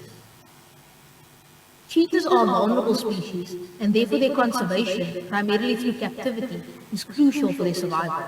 However, in captivity they are prone to unusual gastrointestinal disease such as gastritis. This may be linked to factors of captivity, such as stress or diet. In the wild, cheetahs consume whole carcass diets, which would include skin, bones, organs, and therefore contain a high collagen content, as well as a more diverse protein composition. However, in captivity, cheetahs consume primarily raw muscle meat diets, with notably less skin, bones, and therefore a lower collagen content. As a result, the captive diet is high in muscle protein, with a limited protein composition, which may negatively affect protein digestion and potentially lead to increased bacterial fermentation in the small intestine, producing detrimental byproducts such as ammonia and phenolic compounds. This may be contributing to the high prevalence of gastrointestinal disease. So why glycine? Glycine is the simplest amino acid with an array of physiological functions. I'd like to highlight two functions for this talk. Firstly, glycine is the most abundant amino acid in collagen, which is a crucial structural protein in the body. Secondly, glycine binds or conjugates to organic acids and detrimental products, which allows them to be excreted from the body. Glycine is produced endogenously via 4 pathways, and therefore it is considered a non-essential amino acid. However, studies have shown that the amount of glycine produced endogenously is not enough to meet the substantial metabolic demand. Indeed, a third of the most abundant organic acids excreted in cheetah urine are associated with glycine conjugates, which indicates a substantial need for glycine, which may not be met by their captive diets, potentially due to the lower collagen content. Therefore, the aim of the study was to investigate the effect of a 4-week glycine supplementation on the urine metabolites of 10 captive cheetahs using nuclear magnetic resonance. This study was conducted at Kangal Wildlife Ranch in Oudtshoorn on 10 cheetahs that were housed there. They were split into 2 groups, and a 3-week habituation period was implemented to standardize the diets across cheetahs. During this time, they were fed the control diet, which was horse muscle meat with a standard vitamin and mineral supplement. After 3 weeks, the baseline sample collection took place. Group 1 then continued on the control diet for a further 4 weeks, while Group 2 had the glycine supplemented diet, which consisted of the control diet with an additional 30 grams of glycine per kilogram of meat. After 4 weeks, the second sample collection took place. This was followed by a 2-week washout period in which cheetahs consumed the control diet in order to negate any effects caused by the glycine diet. The groups were then crossed over, where Group 1 had the glycine supplemented diet and Group 2 the control diet. After 4 weeks, the third and final sample collection took place. During sample collection, the cheetahs were sedated and urine was collected via urethral catheterization. Urine was prepared for NMR analysis. We took an untargeted approach, which means that we tried to identify as many metabolites as possible within the sample. Spectra were generated and processed using an automated software, allowing the identification and quantification of metabolites. Quantification was a relative concentration and not an absolute concentration.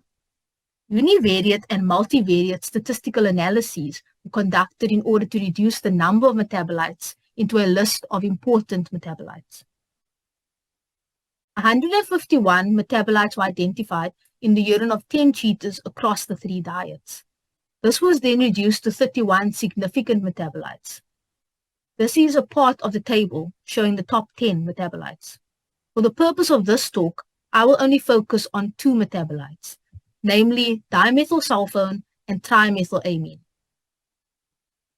These graphs are showing the relative concentrations of dimethylsulfone on the left and trimethylamine on the right.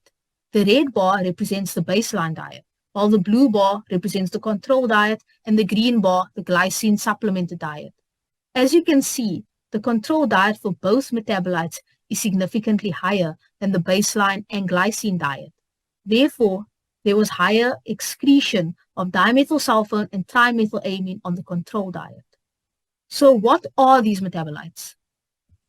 Dimethylsulfone is a natural organic sulfur that is believed to have a microbial origin resulting from the degradation of methionine by gut bacteria. It has previously been identified in cheetahs, although it was speculated to be linked to scent and territory marking. Trimethylamine is an organic amine that is synthesized from dietary choline and carnitine by gut bacteria. Carnitine would be a likely source in cheetahs. It has previously been identified in domestic cats, but not cheetahs. So how do these metabolites link to glycine? Because it is clear that glycine is leading to a lower excretion compared to the control diet. This diagram is showing the synthesis of glycine from choline. Additionally, the conversion of betaine to dimethylglycine in this pathway allows the corresponding conversion of homocysteine to methionine. Choline is a source for trimethylamine, and methionine is a source for dimethylsulfone. So as you can see, there is a clear link between these two metabolites and a glycine synthesis pathway. On the control diet, which is deficient in glycine, there is more pressure on endogenous glycine synthesis. This increased flux leads to increased production of metabolites in these pathways, and therefore increased excretion, which may be detrimental. Indeed, increased urinary excretion of dimethylsulfone and trimethylamine has been associated with various diseases in humans. On the other hand, when glycine is supplemented, there is less pressure on endogenous glycine synthesis and therefore reduced flux through this pathway, leading to decreased production and excretion of these metabolites. In conclusion, glycine is playing a role in decreasing the excretion of dimethylsulfone and trimethylamine, which may have a positive effect on the gastrointestinal health in cheetahs. There were limitations to the study, primarily linked to challenges of the study design, as well as the concentrations obtained for the metabolites, which were relative and not absolute. Despite these challenges, this study is the first to use this approach to investigate the metabolic effect of diet in cheetahs and indicates that glycine supplementation may be a useful tool to improve the health of captive cheetahs. I would like to thank the staff at Kango Wildlife Ranch for their involvement. I would also like to thank the National Research Foundation and the South African Veterinary Foundation for providing funding for the study, as well as Wildcat Nutrition for providing the supplements used in the study. Thank you.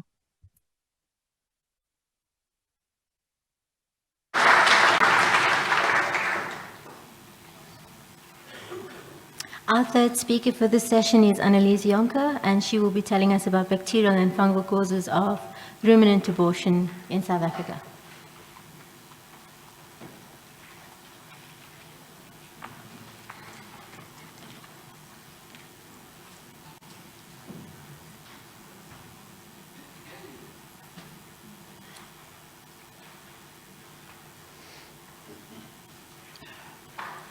Good afternoon, everyone. The title of my presentation is Bacterial and Fungal Causes of Abortion in Domestic Ruminants. Ruminant abortion is a worldwide phenomenon that leads to significant economical losses that often go unnoticed. Bacteria and fungi, of which several are zoonotic, are often agents of these abortions. Conventional culture methods are commonly applied to detect bacterial and fungal agents of abortion. However, these methods are limited by the type and quality of samples as well as growth requirements of microorganisms.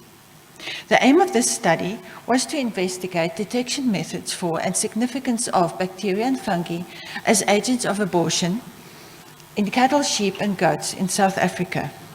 Objective 1 was to conduct a retrospective study of domestic ruminant abortion cases, including data from 2006 to 2016 in South Africa.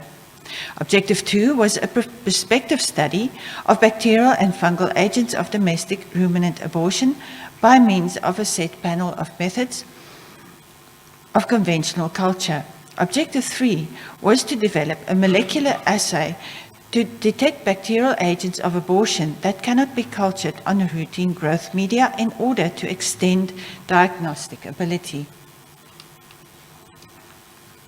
Under Objective 1, the aims were to use available retrospective laboratory data on cases of bacterial or fungal ruminant abortions to determine the diagnostic rate, including factors that could influence it, as well as to identify the most significant bacterial and fungal agents of abortion per annel species and province. The retrospective study included data from pathology reports by the pathology section of the Department of Paraclinical Sciences, Vet Diagnostic, Pathology Laboratory Services, and SIVA Animal Health, as well as bacteriology reports of the DVTD Bacteriology Laboratory. 288 cases were recorded. Overall diagnostic rate was 35.1%. In 14.66% of cases, no agent was identified, although histological lesions indicated an infectious process. Reasons could be that only selected methods were applied according to the request of the pathologist. Causative bacteria did not grow on routine growth media. They died, or there were no bacteria in the sample submitted to the laboratory. Brucella species was a major cause of abortion at 7.3% of cases. An article was published in the Australian Veterinary Journal. Some highlights from the retrospective study. Right, so in the second row from the top are the provinces: FS for Free State, GT for Gauteng, KZN for KwaZulu-Natal, Limpopo Province, Mpumalanga Province, and Northwest. B stands for bovine, O for ovine, and C for caprine. So as you can see, Brucella species was isolated from cases from all of the provinces, and Druperella pyogenes was second most common isolate. And all of these isolates came from cattle, but one case of Druperella pyogenes was from sheep. Other intracellular bacteria, Chlamydia species and Coxiella burnetii, were not detected that often. That may have something to do with the availability of detection methods at the time. Campylobacter species and Listeria monocytogenes were detected at times, but not often. And Fusobacterium was detected in one case. Now, what's exceptional about Fusobacterium is that it's an anaerobe. Under Objective 3, the aim was to analyze samples of placenta and aborted fetuses by means of a set combination of conventional culture and identification methods for bacteria and fungi. The research question was, will more significant isolates be recovered if anaerobic, Campylobacter, Leptospira, Mycoplasma, and fungal culture were added to the existing aerobic and Brucella selective culture? And if test selection bias was removed by applying the new combination of methods to samples from every abortion case. In addition, bacterial and fungal causes of abortion detected by culture, PCR, and immunohistochemistry were reported. 135 cases were received from the pathology section at the Faculty of Veterinary Science and IDEX laboratories over 2 years. Cases came from 8 provinces. Brucella abortus was once again the most common isolate at 7.4%. In 8.8% of cases, no agent was identified. Although histological lesions indicated an infectious process, which was lower than the 14.6% in the retrospective study. An article is in press. So highlights of the prospective study were as follows. Brucella abortus was detected in cases from 4 provinces. It was always isolated on aerobic and selective Brucella culture. It could often be observed on modified Ziel-Nielsen stained impression smears, but not always. Ruperella pyogenes was once again a common isolate. It was always isolated by aerobic culture, and sometimes it was modified Ziel-Nielsen positive. Archobacter, Campylobacter fetus, and Campylobacter jejuni were detected. Campylobacter jejuni was detected only on microaerophilic culture. Chlamydia species were reported in 6 cases, but it was never observed on impression smear stained by modified Ziel-Nielsen. Chlamydia species and Salmonella co-infections was often found. Coxiella burnetii was reported in several cases and was also observed on modified Ziel-Nielsen stained impression smears. Under Objective 3, the aim was to develop, optimize, and apply qPCR assays for detection of chlamydiales in products of abortion from domestic ruminants. A diagnostic cutoff point and limits of detection of the assays were used to indicate the clinical significance of results. The research question was, will more chlamydiales be detected if the new qPCR assays were applied to all samples of cases from Objective 2, where necrotic placentitis and bronchopneumonia are pathological lesions? And how many will be clinically significant, since chlamydiales can be contaminants? So, 25 cases with placentitis and or pneumonia were selected from the prospective study. qPCR primers and probes were taken from literature. A single-plex panchlamydialis primer probe was used for screening, and species-specific primers and probes were combined in duplex assays. Synthetic controls were used to optimize the assays. When clinical samples were analyzed, chlamydiales were detected in samples from 16 cases, sometimes in more than one sample. Parachlamydia acanthamoeba was detected in 3 bovine cases, Wadlea chondrophila in 7 cases, Chlamydia abortus in 3 bovine cases, Chlamydia pecorum in 6 cases. In 3 cases, chlamydiales were identified to species level. An article is in the process of writing.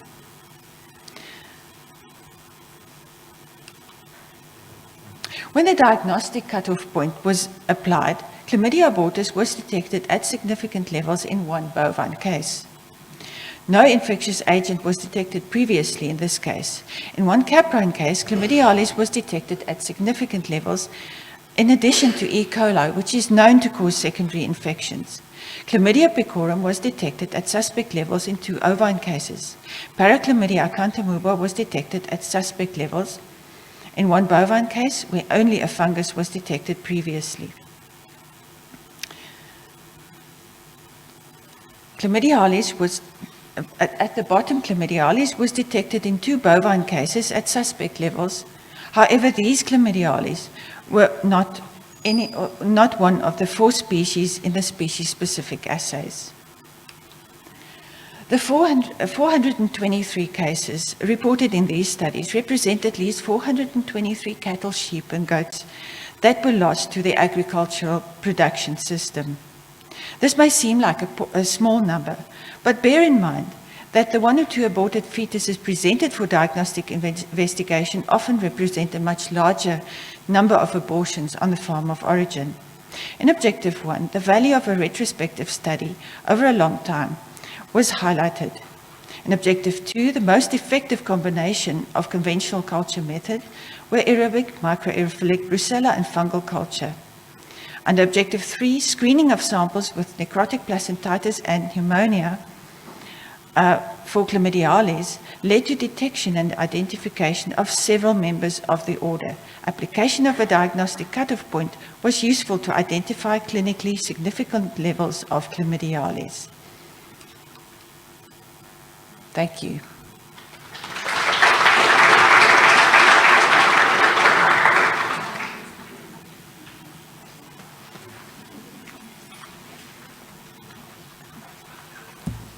Our final speaker for this session is KM Sepotokele, and she will be telling us about plant-expressed virus-like particle vaccines.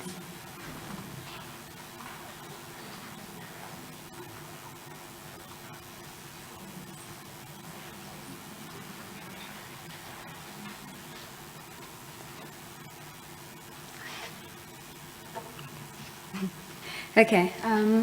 My research is based on the production of a plant-expressed virus-like particle vaccine against infectious bronchitis coronavirus and efficacy in chickens. IBV, or infectious bronchitis virus, is a gamma coronavirus that causes severe respiratory disease in chickens, causing major economic losses to the global poultry industry. Similar to the coronavirus currently causing the well-known COVID-19 in humans, the virus particle is made up of 4 main structural proteins.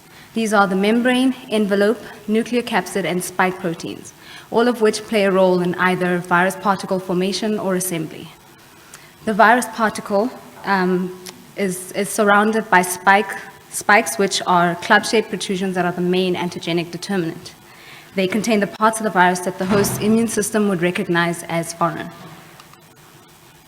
Being a single-stranded RNA virus, IBV is prone to mutations occurring from the highly error-prone RNA-dependent RNA polymerase or from recombination events.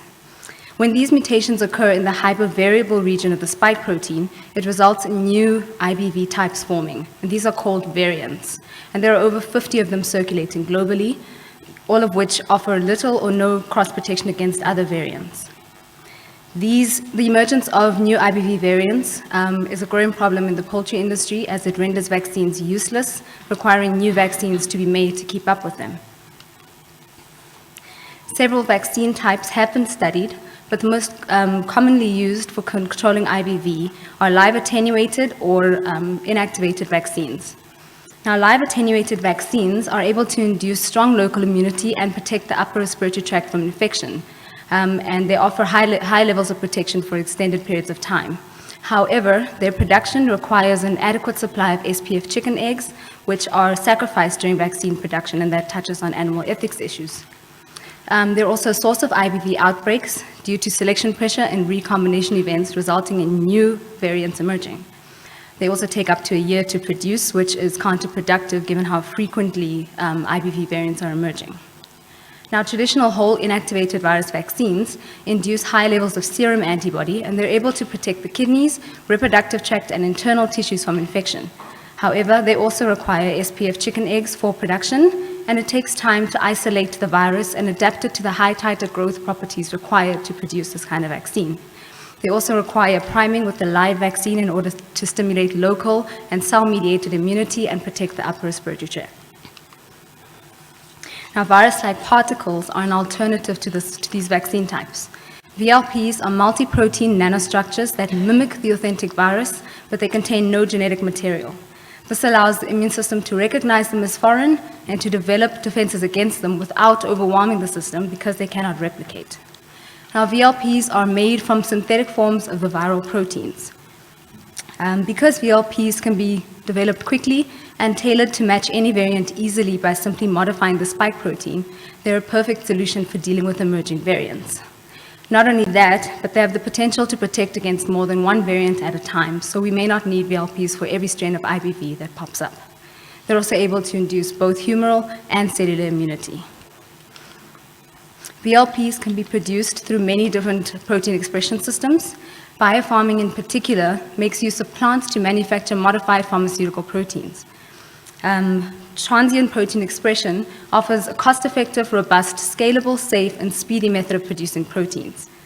This process uses the ability that Agrobacterium tumefaciens has to transfer part of its DNA to plant cells, forcing them to produce proteins. In this process, the protein of interest is cloned into an appropriate expression vector, which is then transformed into Agrobacterium, cultured in growth medium containing selective antibiotics. The Agrobacterium cultures containing the spike protein, as well as other proteins that make up the virus structure, are forced into the leaves of tobacco plants by wounding them and syringe infiltrating them with the culture. Once infiltrated, the plants express these proteins in high quantities and help them to assemble into virus-like particles, aka VLPs. Now, Nicotiana benthamiana tobacco plants are an ideal host for this, as they're amenable to transformation, and they are able to express these proteins in high levels and facilitate their assembly into VLPs. In this study, the aim was to design and successfully transiently express infectious bronchitis VLPs displaying the spike protein in N. benthamiana. 3 main constructs were designed. The first was the full-length IBV spike protein with stabilizing proline mutations, which were designed to elevate expression of the more stable pre-fusion state spike protein, as well as to increase immunogenicity by exposing the receptor binding domains. The second and third constructs were based on the first, but they had the transmembrane domain and cytosolic tail substituted with that of either the influenza A virus hemagglutinin protein or the Newcastle disease virus fusion protein. And these were co-expressed with the membrane-associated proteins of the tail that they had. The 3 constructs were successfully expressed in the plants in high levels and assembled into particles that very closely resembled native live IBV particles in size and morphology. This is the first case of infectious bronchitis virus-like particle formation in plants. Immunoblotting and transmission electron microscopy showed that the highest levels of protein expression and VLP assembly were found with the third construct, which contained the transmembrane domain and cytosolic tail of the NDV fusion protein. And this is the construct that was used for the follow-up trials. In a single-dose immunogenicity study in SPF chickens, high antibody titers against the IBV spike protein were elicited after just 2 weeks with an immunization with 5 or 20 micrograms of the VLP. An efficacy study using a prime boost vaccination strategy had 4 treatment groups. Group A was primed with the live vaccine and boosted with the VLP vaccine. Group B received 2 immunizations with the live vaccine. Group C was an unvaccinated challenge control, and Group D was an unvaccinated unchallenged control. Both of the groups that received vaccinations elicited comparably high levels of IBV group-specific antibodies that were significantly higher than those induced by the unvaccinated challenge control group. Both of the vaccinated groups elicited comparably high levels of IBV spike protein-specific neutralizing antibodies in chickens prior to viral challenge. Both of the vaccinated groups, again, had lower oropharyngeal and cloacal viral shedding from day 3 to day 7, compared to the unvaccinated challenge control, which was still displaying significant levels of cloacal shedding on day 7. The group that was vaccinated with the live virus appeared to increase in cloacal shedding from day 3 to day 7. This prolonged cloacal shedding can lead to the continued spread of the virus post-infection via feces as well as other contaminated items. The group that was boosted with the VLP vaccine, on the other hand, showed a decrease in cloacal shedding on day 7. None of the birds displayed any clinical signs or adverse vaccine effects throughout the trial. The group that was boosted with the VLP vaccine had substantially higher tracheal ciliary motility scores than the group that received immunizations with the live vaccine. This suggested that the VLP vaccine was able to offer higher levels of respiratory tract protection. So this VLP vaccine thus demonstrated safety and efficacy at conferring clinical protection in SPF chickens. These plant-produced VLPs offer advantages that currently available vaccines do not. These include safety, speedy and cost-effective production methods, as well as modifiability, which allows us to facilitate a rapid uptake of vaccines against rapidly emerging strains of IBV. This method of producing IBVLPs has great potential for poultry health worldwide. I'd like to thank firstly my supervisors as well as the following people for technical assistance and my funders for allowing me to continue with this research. Thank you.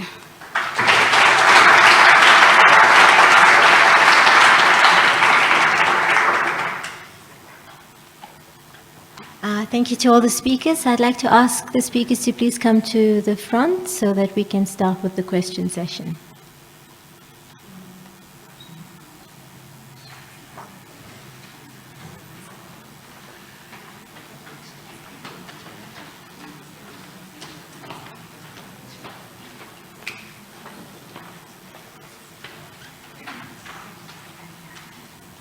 Okay, are there any questions for any of our speakers?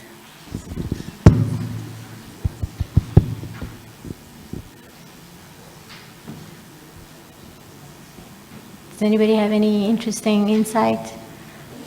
No? Okay. Okay, so I will ask our first speaker a question.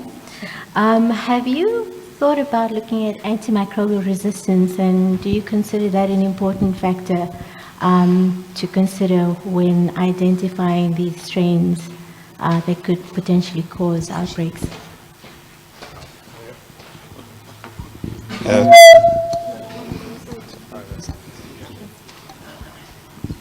Yeah, thank you. Yes, it will be part of the follow-up study that we've already considered. So we are doing antimicrobial tests to consider it's one of those things that we are going to do. But it's not being done at this stage of the study. Yeah. Are there any more questions? No?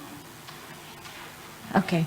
So I think we are now out of time in any case, so we can continue. I will hand over to our MC. Thank you very much.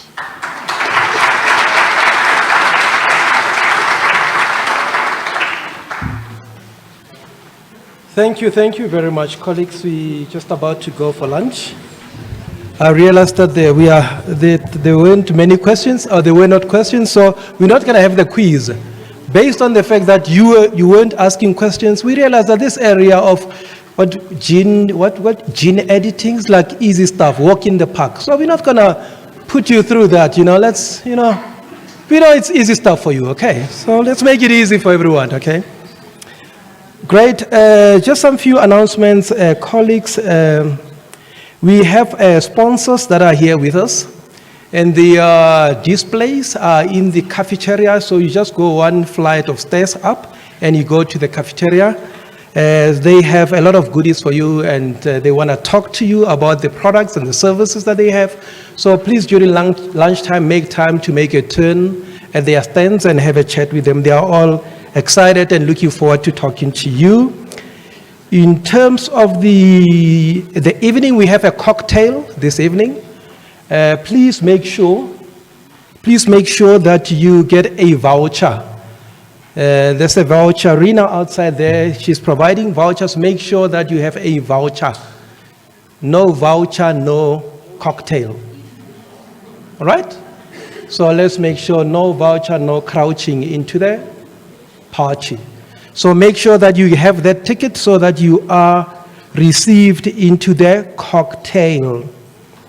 In terms of there's also another arrangement, the faculty management team. So for the rest of us, before we go to the faculty management team, we're gonna be having lunch just where we had our tea. Just outside here, then we'll have our lunch there. And there's an arrangement also made for the faculty management team together with the VIP guests.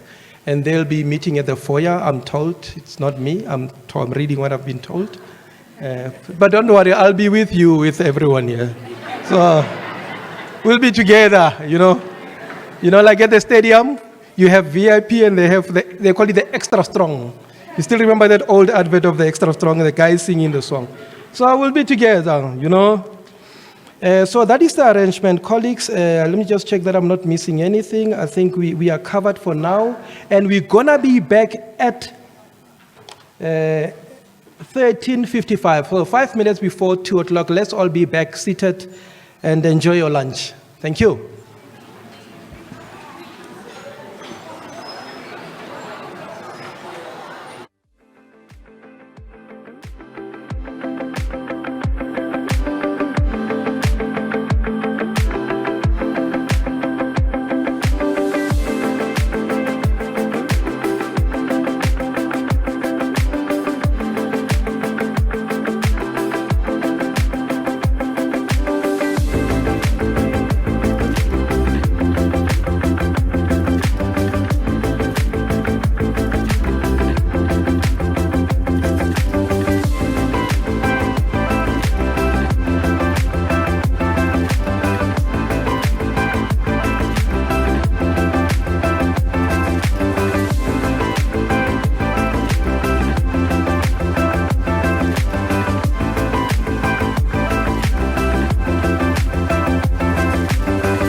Let's all be seated so that we can start with our program, or continue rather with our program.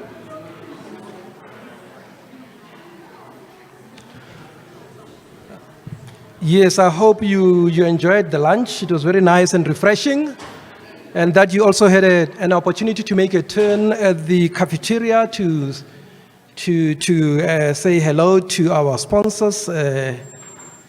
Sponsors, our blessers, as we call them. It looks like in South Africa there's a new word. Call it you are a blesser. Okay, so we thank them for supporting us, and I hope you did that. So, colleagues, as we carry on, we still continue with our presentations, It's research, it doesn't stop. They say research is a gift that doesn't stop giving.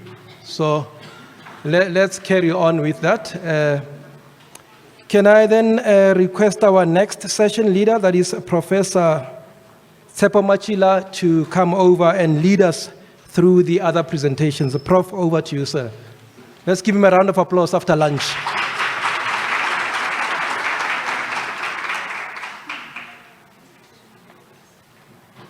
Thank you, Mr. MC. Colleagues, welcome back.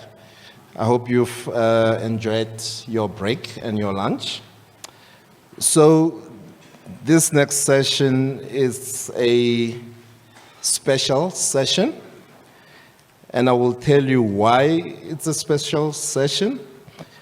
Because all the presenters in this session have been funded by one of the two SETAs. The first SETA is the Health and Welfare SETA, and the second SETA is the Agricultural SETA. And just to put it in perspective, we receive funding from the two SETAs, and since 2012, we have received substantial amounts. As an example, for supporting the undergraduate program between 2017 and 2022, we have received close to 37 million rands from HWSETA, and they supported 3 undergraduate programs, namely full bursaries, work integrated learning, and VET learnership programs. And they've also supported postgraduate programs during the same time. This is the HWSETA. And for postgraduate students, they've contributed close to 3.7 million. And for the AgriSETA, between 2012 and 2022, they have contributed close to 14 million to the faculty, and this was mainly to support bursaries for postgraduate students. And they've supported 120, plus minus 120 postgraduate students for their PhD and MSc degrees. And starting from 2022, AgriSETA has gone further to support a special program that mainly focuses on FMD research and any other important disease of livestock. And within this program, they are supporting 10 PhDs, 6 MScs, 4 postdocs, and 25 graduate placement candidates. These are candidates who get employment to upskill their skills through our labs or any of the VET offices within the provinces. So we are really, really grateful for this type of support. If you're very good with calculations, you would have realized that all the monies that we've received from 2012, and more especially between 2017 and 2022, it's in the region of over 50 million rands. And this has helped us to continue with research, to support our students by giving them bursaries, and to also achieve our academic mandate. It then gives me great pleasure to also welcome from HWSETA, the project manager, Ms. Luyanda Lokwe, who's sitting right over there. You can just wave. And from the Office of the CEO of AgriSETA, Ms. Suzanne Moroleng over here. So at the end of the presentations, I will ask the two ladies just to come down for a short for a short speech, where they will then also give us their impression of how they see this partnership between us and them. And then we will start with the presentations. These presentations highlight the work that has been done under the funding from the SETAs, and we hope that this will further impress our funders to see that their money is not going to waste. We are actually doing something with this money. Having said that, I will then welcome the first presenter, who's going to give us a presentation about developmental genistein exposure on anxiety and depressive-like behavior in rat offspring. And it is by Dr. Shetty.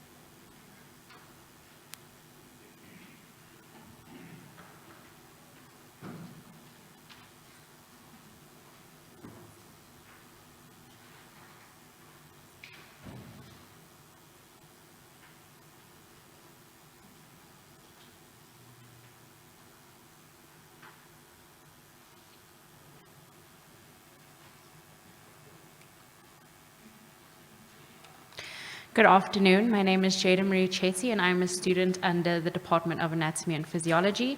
Today I will be discussing the details of my project that will investigate the effects of developmental genistein exposure on anxiety-like and depressive-like behavior in Sprague woolly rat offspring. The endocrine system is responsible for chemical cell-to-cell communication within the body. EDCs, or endocrine disrupting chemicals, are chemicals that possess similar chemical structures to endocrine molecules and thus have the ability to bind to endocrine receptors. By doing this, they can affect both of the endocrine function as well as affect endocrine secretion. EDCs are grouped into various different classes. These include the environmental pollutants plasticizers. An example of this is BBA. They also include pesticides as well as synthetic EDCs known as perfluorinated compounds. There are also a natural group of EDCs, and these are known as phytoestrogens. Phytoestrogens are a group of natural and non-synthetic EDCs that possess similar chemical structure to estrogen and thus have the ability to bind to estrogen receptor alpha and estrogen receptor beta. They also can elicit both beneficial or adverse effects within the body. Their beneficial effects have included anti-inflammatory properties as well as anti-proliferative properties in breast cancer. They've also been used as hormone replacement therapy tools in postmenopausal women. Aside from their various beneficial effects, there have also been adverse effects included in the reproductive function, and it showed that phytoestrogens have been shown to reduce reproductive function and increase infertility in people. Phytoestrogens have also shown to have negative effects on cognition. A specific phytoestrogen known as genistein has been shown to bind to protein tyrosine kinase, or PTK, which is responsible for cell proliferation. When PTK is found in the hippocampus, it is important for neural network growth. So a lack of neural network growth leads to a lack of neuroplasticity. During the early postnatal and gestational periods, fetuses are very vulnerable to chemical exposures to pregnant mothers. EDCs have been shown to cross both the blood-brain barrier as well as the blood-placental barrier and have very negative impacts on the body as well as the development of the fetuses. There has been a study where EDCs were introduced into mothers that were pregnant during gestational and early postnatal periods, and this had led to low birth weights in the fetuses. And aside from the initial birth weights that were low, it led to increases in cognitive effects that were negative. These included an increase in social anxiety, an increase in aggressive behavior, as well as a reduction in academic performance. Anxiety is a psychological term known as the prolonged state of negative emotions that include stress and fear, and this is due to the anticipation of a future event. Cortisol is the initial stress response in the body and also aids in metabolism as well as has anti-inflammatory properties. Cortisol is indirectly controlled by neuropeptide Y or NPY, and NPY regulates the hypothalamic, pituitary, and neuroendocrine axes. Serotonin is a neurotransmitter within the body that is associated with both mood and anxiety. Depression is a psychological term known as the prolonged state of anhedonia, which is the lack of motivation to experience glee, as well as lethargy, and depression is also associated with attention deficits. The prefrontal cortex is an area within the brain that is a relay center for many different neurological pathways and is associated with attention-related stimuli. The prefrontal cortex has been shown in neurological imaging. So neurological images was done on individuals that had injured their brains. Those that had injured prefrontal cortexes showed an increase in depressive-like behavior. Brain-derived neurotrophic factor, or BDNF, is associated with depression, and it has been shown to be in decreased expression levels when in depressive states. Thus, the aim of the study will be to identify the effects of developmental exposure of genistein on anxiety-like and depressive-like behavior in Sprague-Dawley rat offspring. This is a timeline that shows off the overall project and includes key points. Female Sprague-Dawley rats will be divided into various groups for the estrous cycles to be synchronized. Once that occurs, they will be placed into 1 male to 1 female ratios in cages in order to allow for mating to occur. When successful mating will be shown through the presence of a vaginal plug, and this will show or indicate gestational day 1 or GND day 1. The pregnant Sprague-Dawley rats will be divided into 7 different groups with 6 per group. This will be according to the 2 different time frames as well as 2 different treatment options. The first treatment option will be the vehicle solution of cottonseed oil, and the second one will be of genistein at various doses. The 2 different time frames include the gestational developmental exposure period, and this will be from gestational day 7 to postnatal day 21. And the second time frame is the gestational lifetime exposure period, and this will be from gestational day 7 to postnatal day 84. This is a table that shows the different treatment regimens for the various different groups. Group 1 will be the control group, and this will be given the vehicle solution of cottonseed oil from gestational day 7 to postnatal day 21 within the dam. Thereafter, the pup will be receiving the vehicle solution from postnatal day 22 to postnatal day 84. Groups 2, 3, and 4 are the developmental exposure groups of genistein at the doses of 10, 50, and 100 milligrams per kg. The dams will be exposed to genistein from gestational day 7 to postnatal day 21.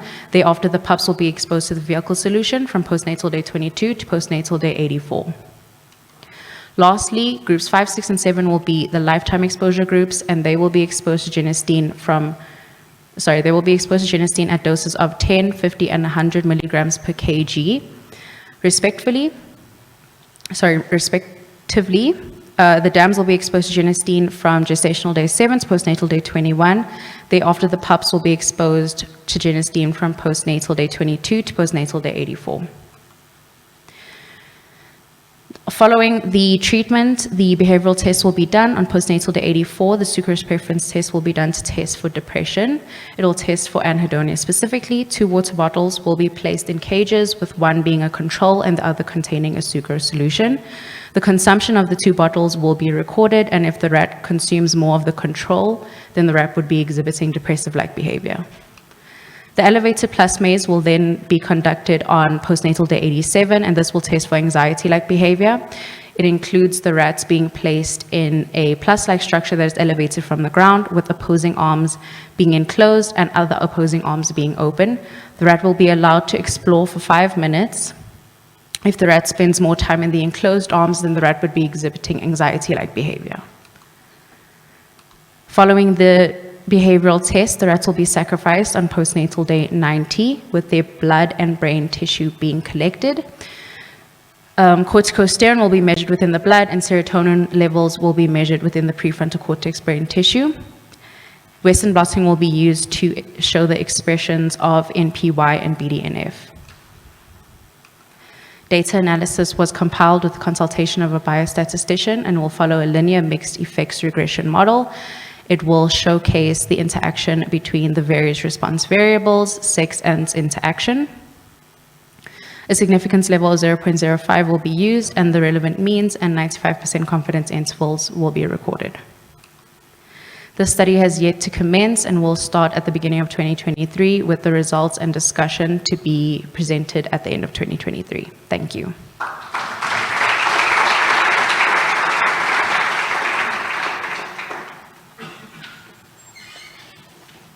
Thank you very much for a nice presentation. The second presenter will be A.G. Rickson, and you will tell us about neutrophils, galactonases in dogs with carcinomas and sarcomas. Okay, good afternoon, everyone. Thank you for attending. My research abstract is entitled Neutrophil gelatinase-associated lipocalin and symmetrical dimethylarginine in dogs with carcinoma and sarcoma. My research supervisor was Professor Patsi, and my co-supervisors and co-workers are listed here, and we're from the University of Pretoria as well as Ghent University. So first, just a little bit about NGAL. So it's a protein from the lipocalin family, and its primary role is that of iron binding and transport in both health and disease. Although it was first discovered in neutrophil cytoplasmic granules, it has been found to be expressed by most cells in the body, including neoplastic cells. Primarily, it's been investigated as a biomarker of early renal injury in both dogs and in humans.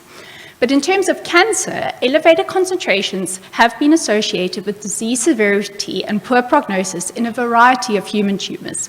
And in dogs, elevated concentrations of both urinary and serum NGAL have been found in dogs with lymphoma and carcinoma.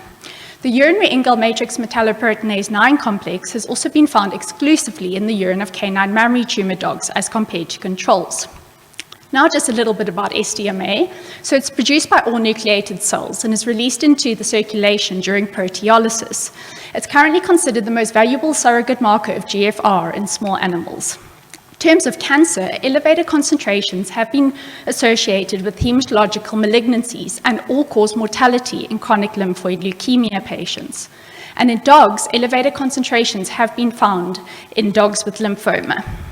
So the primary objective of our study was to compare serum SDMA, serum NGAL, urinary NGAL creatinine concentrations in dogs with carcinoma or sarcoma to healthy age-controlled dogs in the absence of significant renal disease. Our secondary objectives were to compare biomarker concentrations between tumor-bearing dogs with carcinoma and sarcoma and with and without metastasis. In terms of our study design, biomarker concentrations were prospectively determined on banked urine and serum samples in review of patient clinicopathological and histopathology records that were obtained in a previous prospective study. Our study population were client-owned dogs presenting to Ornstepoort Veterinary Academic Hospital that were euthanized due to a poor prognosis or financial constraints relating to a clinical and cytological diagnosis of carcinoma or sarcoma.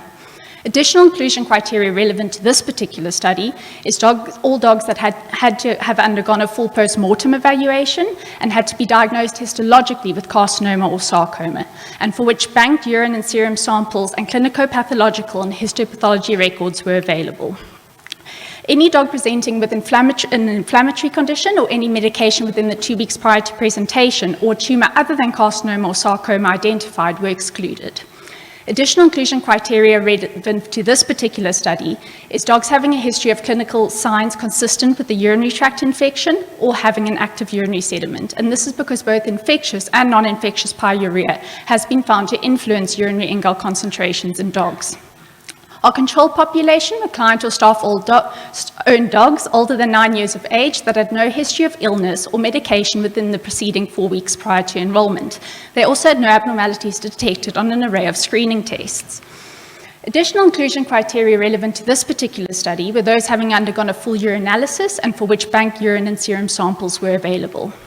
Exclusion criteria were as for the study population. Blood samples were collected from controls and from study dogs within 40 minutes prior to euthanasia. Hematology was performed and the serum collected was centrifuged and stored at -80 degrees Celsius within 4 hours of collection. And this later underwent biochemical batch analysis. Urine samples were collected sterilely via cystocentesis from controls and from study dogs at postmortem within 50 minutes of euthanasia, and a full urinalysis was performed within 1 hour, with the remaining centrifuge urine being stored at -80 degrees Celsius, and later underwent biomarker batch analysis. Postmortems were performed on all study dogs within 50 minutes of euthanasia, and the histopathology reports were made available for this study. What's relevant to this particular study is that renal disease was categorized as being mild, moderate, or severe by a board-certified pathologist. For this study, SDMA concentrations were determined using liquid chromatography mass spectrometry and NGAL concentrations using a dog-specific sandwich ELISA, which has been previously validated for canine use, and urinary NGAL concentrations were also normalized to urinary creatinine concentrations. For statistical purposes, dogs were categorized as having significant renal disease, either if they had a renal azotemia, as detailed there, or if they had evidence of moderate to severe histopathological renal disease. Data was non-normally distributed, so non-parametric testing was used. So in total, we had 68 dogs, 48 of which were tumor-bearing with an approximate equal distribution with carcinomas and sarcomas, and we had 20 healthy age-controlled dogs. No significant differences between breed, age, or sex were noted. We had an array of carcinoma types included, as well as sarcomas, and we had 52% of our study population had evidence of metastasis. Of those dogs that were excluded for statistical purposes due to having significant renal disease, this included none of our control dogs and 9 of our study dogs. This left 81% of our study population with an approximate equal distribution between carcinomas and sarcomas remaining. So what we found was serum creatinine, serum SDMA, and serum NGAL did not significantly differ between tumor-bearing dogs without significant renal disease and healthy age-controlled dogs. However, urinary NGAL and urinary NGAL creatinine ratio did significantly differ between our study and control populations. Biomarker concentrations also did not significantly differ between tumor-bearing dogs without significant renal disease and those having carcinoma or sarcoma, or those having metastasis or no metastasis. So, just a little bit of a discussion about the potential source of the significant urinary NGAL elevations we saw in our dogs with carcinoma and sarcoma. So first of all, potential renal source. So just considering the pathomechanism of urinary NGAL elevations in dogs and humans with renal injury, in which we see an elevation in both urinary and serum concentrations, the fact that our serum NGAL concentrations did not statistically differ between groups makes a renal source a little less likely, and this would be in contrast to everything reported in dogs with acute kidney injury and CKD. We also did some additional statistics where we compared tumor-bearing dogs with and without significant renal disease, and again, there was no difference in urinary NGAL concentrations, and that just makes a renal source a little less likely. Another potential explanation is increased glomerular filtration, either due to direct plasma spillover or due to a glomerulopathy, or potentially both. So in terms of direct plasma spillover, where the NGAL would be coming from in the first place could either be increased tumor expression, as has been described in various human tumors, or perhaps due to tumor-associated inflammation. Of the molecular forms, it would be the first two that would be considered small enough to undergo glomerular filtration. So the fact that the difference in our serum NGAL concentrations between our tumor-bearing dogs and healthy controls approach statistical significance, we do feel that direct plasma spillover is playing a role, but because statistical significance wasn't reached, and because our urinary concentrations were so disproportionately elevated compared to our serum concentrations, we think this playing a sole role is considered unlikely. And in terms of a glomerulopathy resulting in increased urinary concentrations, so this could potentially explain why urinary NGAL concentrations were, while our serum concentrations were not significantly different between our tumor-bearing dogs and controls. The theory would be is that more serum NGAL would be filtered, including the NGAL MMP9 heterodimer complex that is normally considered too large to undergo glomerular filtration. Some supporting veterinary literature is that this complex has been found in the urine of canine mammary tumor dogs and has also been associated with proteinuria in dogs. Glomerulopathies have been described in humans with carcinomas and also in dogs with mammary carcinomas.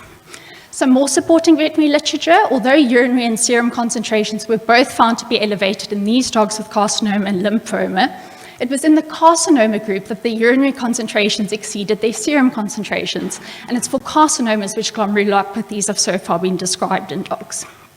Also, whenever urinary concentrations have significantly differed between a study and control group, and serum concentrations have not, proteinuria has been evident. And lastly, urinary NGAL concentrations have actually been found to be associated with degree of glomerular lesions in dogs that have been experimentally infected with Leishmania. So our theory is that there's increased glomerular filtration of NGAL due to direct plasma spillover, as well as a glomerulopathy playing a role. Limitations: no urine culture was performed. Not all histopathological evident renal disease was excluded, and no renal histopathology was performed on our controls. So just the clinical significance of our study is that tumor presence influences urinary NGAL concentrations in dogs with carcinoma and sarcoma.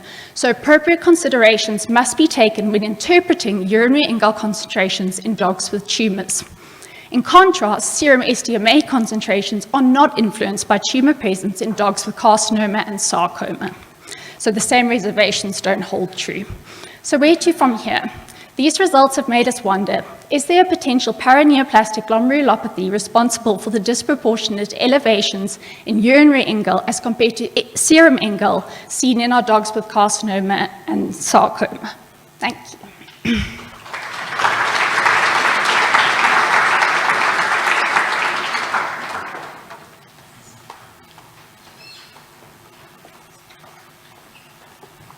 Thank you, Dr. Rickson. The speech session only starts at 3:20. Okay, but that was a lovely presentation in any case. So the next presenter is Marcus, and he's going to be telling us about the identification of Anaplasma species in wild animal species in Kruger National Park and surrounding game reserves. Someone please warn me next time never to eat before my presentation. This is torture.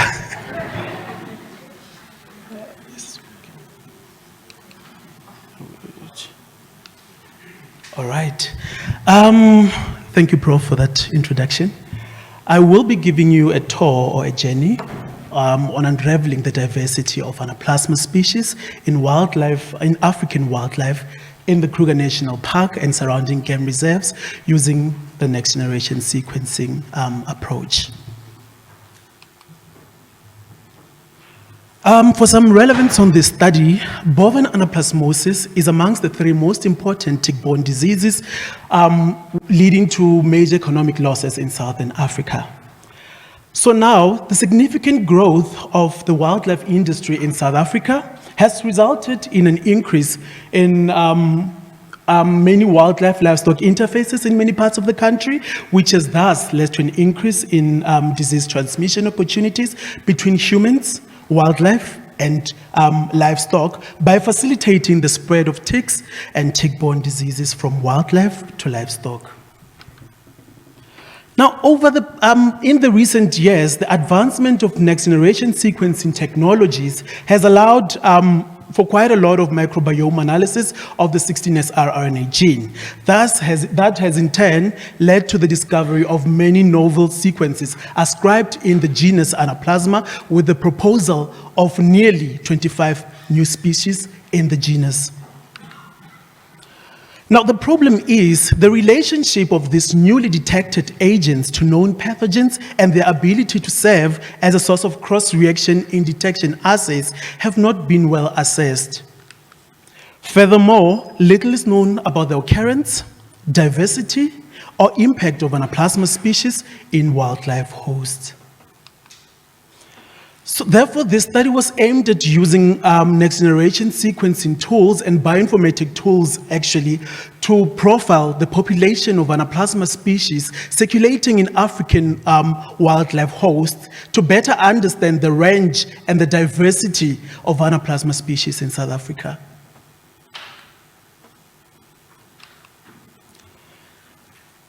So a total of 343 blood samples collected from 11 wildlife hosts in the Kruger National Park and surrounding game reserves were made available by the SANParks, South African National Parks, and the Hans Horizon Wildlife Research Station biobanks. Now from that, DNA was then extracted and subjected to the Anaplasma genus-specific qPCR assay to identify Anaplasma positive samples. Now, from the Anaplasma positive samples, we were then able to amplify the full-length 16S rRNA gene and then subjected to the PEG biosecular consensus sequencing at the Washington State University. So in order to identify and classify our sequencing data to the Anaplasma species level, we then used, data was then analyzed using PEGBio softwares. It was also then analyzed using the RDP, the Ribosomal Database 16S classifier, as well as the NCBI BLAST databases. So this bar chart simply highlights the proportion of Anaplasma positive samples from wildlife hosts that were included in the study. Although we had a high number of Anaplasma positive samples from impala and buffalo, all the wildlife species included in the study tested positive to our in-house Anaplasma specific qPCR assay. We would then only managed to sequence a total of 74 samples from 9 wildlife hosts. These were samples that actually gave a visible amplicon, 16S rRNA amplicon. 40,589 16S rRNA sequences were classified to the Anaplasma genus-specific genus level using RDP. 40,062 sequences were then classified to species level using the NCBI BLAST databases. Only 527 sequences were excluded from this analysis based on sequence quality. Now, from this study, we were able to identify 13 Anaplasma species circulating in the wildlife host included in this study. Only 4 of those known, and only 4 of those species are known and previously described Anaplasma species, of which 9 of those are unknown. So this bar chart simply highlights the relative abundance or the composition of Anaplasma species in each wildlife host. For instance, Anaplasma species KNP1 was mainly detected in impala. However, it was also detected in leopard as well as elephants. Now, Anaplasma marginale, which is known to occur in buffaloes, was indeed detected in buffaloes, but surprisingly, it was also detected in zebra and lion. Now, the most striking feature is how the two predators, leopard and lion, share more or less similar Anaplasma species with their prey, buffalo and impala. Now this raises the question, are these accidental infections simply because they were exposed to similar tick species, or are they also reservoirs of these pathogens? Or we would also like to know. So this table simply just highlights the distribution of all the Anaplasma species that we detected in each wildlife host in detail. So from this table, leopard, lion, zebra, as well as buffalo had the highest number of Anaplasma species. Now the genus Anaplasma is characterized by 2 clades, the Anaplasma platis clade, which is known to be commonly known as the zoonotic clade, as well as the anaplasma, the ruminant clade, which is known as the livestock clade. Now, with the ruminant clade, this is where mainly you find those species infecting erythrocytes, such as Anaplasma centrale, Anaplasma ovis, as well as Anaplasma marginale. Whereas in the zoonotic clade, this is where you find those that are infecting leukocytes, as well as platis. That includes Anaplasma platis, Anaplasma phagocytophilum, as well as Anaplasma bovis. However, Anaplasma platis and bovis have been recently removed to a list of recognized species in the Anaplasma genus. So basically, this tree shows us the relationship between all the known Anaplasma species detected in the study and those previously identified or described. So we identified Anaplasma centrale, mainly in buffalo, but it was also detected in lion as well as warthogs. We also identified Anaplasma marginale, Anaplasma bovis, as well as Anaplasma species Zemdog, which is not formally recognized in the genus. However, this was initially identified or detected in dogs in Garangua, just next to where we are. So now this phylogenetic tree intent simply shows the relationship between all the unknown Anaplasma species detected from the study and those previously described. So we identified Anaplasma species KNP1, which was identified in leopard, in quite a lot of wildlife hosts. Now, Anaplasma species KNP1 sits in the livestock clade, which simply means, or possibly means, that it can infect erythrocytes. We also identified Anaplasma species KNP2 also from a variety of wildlife hosts.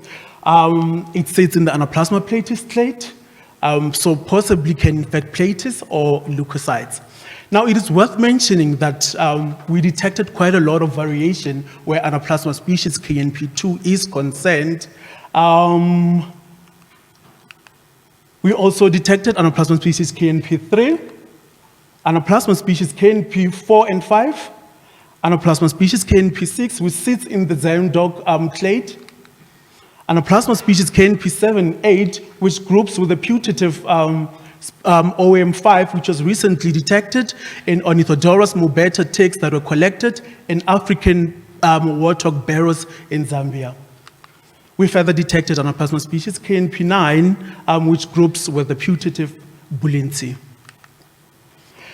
Now, in order to ascertain or confirm our findings, we further used the Anaplasma species classification or identification system that was recently proposed by Cordell et al. Now, this is based on the Anaplasma species-specific SNPs, and from this, we're able to tell that our novel sequences were indeed different to other known Anaplasma species. So in conclusion, our results definitely reveal a greater genetic diversity of Anaplasma species circulating in wildlife hosts than currently classified within the genus Anaplasma, with potential for transmission to livestock or companion animals, not forgetting human. Now, the putative or novel Anaplasma species detected in the study are phylogenetically similar to known Anaplasma species, and that may possibly serve as a source of cross-reaction in detection assays. Our findings further highlight the need for assessment of occurrence in livestock and companion animals, and also the need for genetic and genome sequencing for correct classification. It cannot be that after more than a century of identifying this genus, we only have 10 to 15 genome sequences. Now, I'd like to acknowledge my supervisors, Dr. Nicola Collins, Professor Marindo Oosthuizen, as well as Professor Kelly Brayton, the funding entities, as well as everyone who contributed to the study. Thank you so much for listening.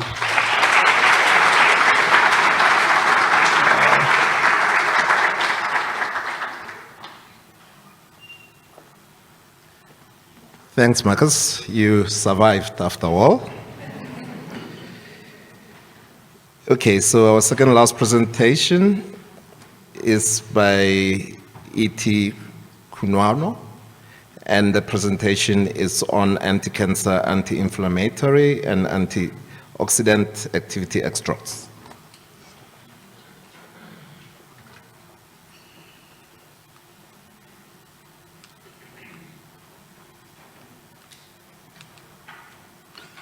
Okay, hi. Firstly, I'd like to say the only time I speak in front of people is when I'm at church, so don't be surprised when you have a hallelujah during my presentation. I'm sorry. Okay, my project is on anti-cancer, anti-inflammatory, and antioxidant activity of extract fractions and compounds from Thyroxamol obliquum leaves. Now, let's first start with inflammation. Inflammation is basically the body's defense mechanism against injury or pathogen invasion. Now, when inflammation is unregulated or prolonged, it results into chronic inflammation, which in turn causes rheumatoid arthritis or cancer. 20% of the cancers that we have today are as a result of chronic inflammation, which is a big problem since cancer is one of the leading causes of death globally. In South Africa, only we have over 100,000 cases of cancer, with breast cancer having the highest incidence rate. One other mechanism that contributes to cancer and inflammation is oxidative stress. Now, during oxidative stress, in fact, during oxidation, electrons are transferred from one atom to another. Now, what happens is that the transfer of unpaired or single electron results into free radicals such as reactive nitrogen species or reactive oxygen species.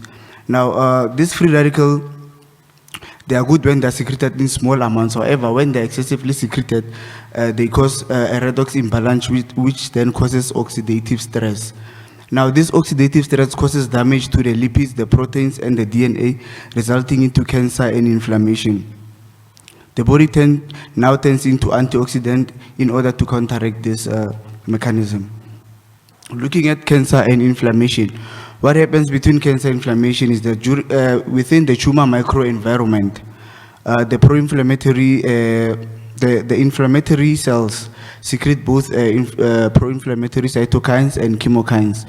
When we look at the pro-inflammatory cytokines, they're able to modulate the nuclear factor kappa Bs to activate the nitric oxide synthase and the cyclogenase 2. Now, the proteins from the nitric oxide are associated with the initiation of cancer, while that from the cyclogenase 2 are associated with the progression and the invasion of cancer. Now, here's the problem.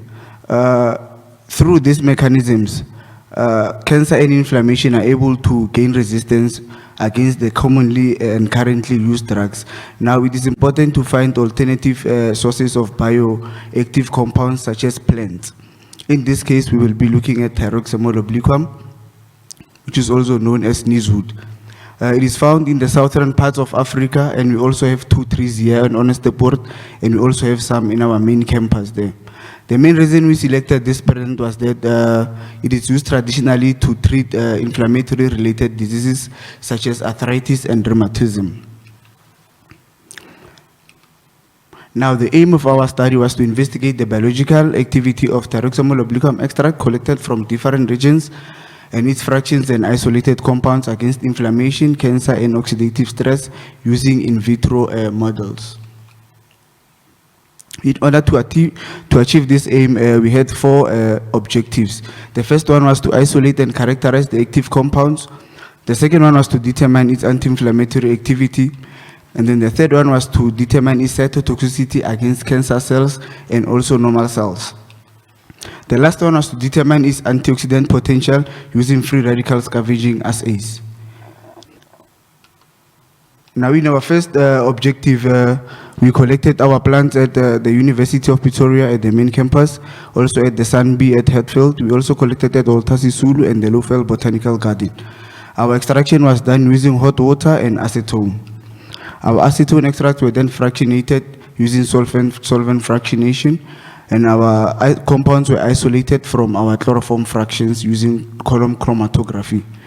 Our compounds were characterized as obliquamol, beta-lupiol, lupiol and beta-amarin, and also methylallothyroxylene.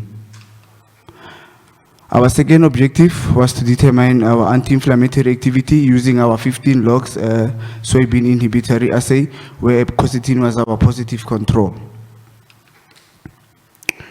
Now, what we noticed was that our acetone extract had better activity, not only against water and our fractions, but they were also better than the currently used drug, the quercetin, with a IC50 ranging from 5 to 10. Our chloroform extract also had good activity, with IC50s as low as 10. What was very interesting was that our compound obliquamol, which we also patented in our group, had almost 4 times more activity than our positive control, with an IC50 as low as 3.6. Now, our next objective was to determine the cytotoxicity. And then for our normal cells, we used our Vero African green monkey kidney cells. For our cancer cells, we used the breast cancer cells, liver cells, lung cancer cells, and also cervical cancer cells. Our degree of selectivity was calculated using our selective index. This is the results that we have obtained. Extracts are considered to have a good cytotoxicity when they have an IC50 below 20. And they are considered to have selective cytotoxicity when they have a selective index over 1.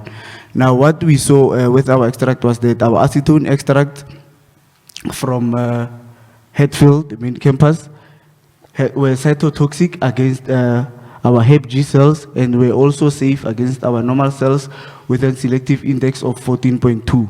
Not only were they cytotoxic, but they also showed toxicity against the HeLa cells with a selective index of 3.2. Our acetone extract also from Walter Sisulu showed very good also inhibition with a selective index of 8.6. Our fractions and chloroform and our compounds just show the trade of cytotoxicity, which also they had also a good selectivity index there. Moving to our antioxidant, we used our ABTS and DPPH to determine the antioxidant potential of our plant extract, and it was found that our water extract had more potential than our acetone extract and our fractions, and they were more active on ABTS than on DPPH. Now, in conclusion, we managed to isolate 3 compounds, and then we find that our acetone extract fractions and compounds had good anti-inflammatory activity against 15 logs, and then our acetone extract and chloroform fractions and our compound obliquamol had anti-proliferative potential against liver and cervical cancer cells. Our aqueous extract had the best free radical scavenging ability. Now, for our recommendation was to determine the possible mechanism of action for the anti-cancer activity using cytokines such as caspase-3 and TNF, and also investigate the possible inflammatory pathways such as the nitric oxide, the COX-2, and the pro and the anti-inflammatory cytokines. I would like to thank my supervisor, Prof. Lindy, and my co-supervisor, Dr. Ramada, Prof. Elof, Dr. Ngadimeng, and my funders, NRF, University of Pretoria, and HWCTA. I thank you.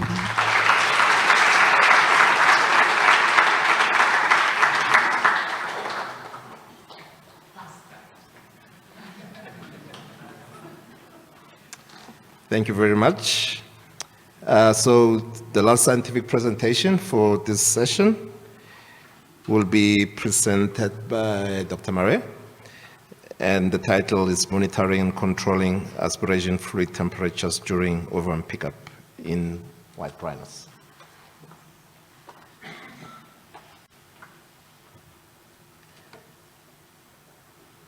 Thank you, Prof, for the introduction. Good afternoon, ladies and gentlemen. Before we jump into the hows and the wheres of the study, I would first like to clarify a few definitions. First, we have ART, which is artificial reproductive techniques or technologies. Then we have IVF. And lastly, in this study, oocytes were recovered via transrectal ovum pickup in southern white rhino, and for short I will refer to this as an OPU. So why should we do ARTS on rhino? The fight against rhino extinction is becoming increasingly important. And what this diagram is showing is that the white rhino is the most abundant, while the Sumatran and Javan verge on the edge of extinction. If a reputable procedure is developed in which we can harvest oocytes, mature them, and potentially grow embryos, then maybe these rhino have a fighting chance.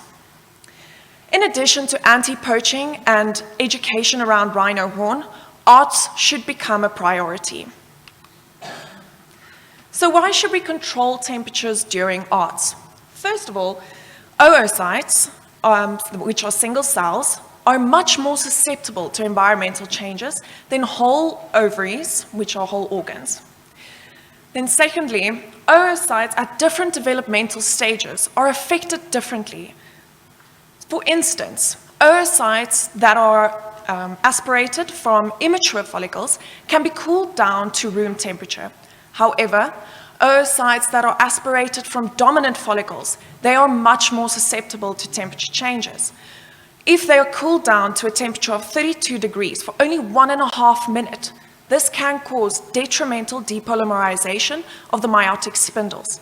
And this is because the oocytes have already started meiosis prior to being aspirated. And this brings me to the aims of the study. First of all, we wanted to monitor the temperatures at different points in the OPU system. Secondly, we wanted to determine what was the impact of these temperature variations on the maturation status or the growth of these oocytes. And finally, we wanted to investigate ways in which to minimize the temperature fluctuations during the OPU procedures. So for me to effectively explain the results of the study, I would have to explain to you exactly how this OPU system works. And this was also the monitoring stage of this study. So first of all, the rectum of the rhino was cleaned via a manual enema. And here I had an ambient temperature logger. I also noted the enema solution temperature.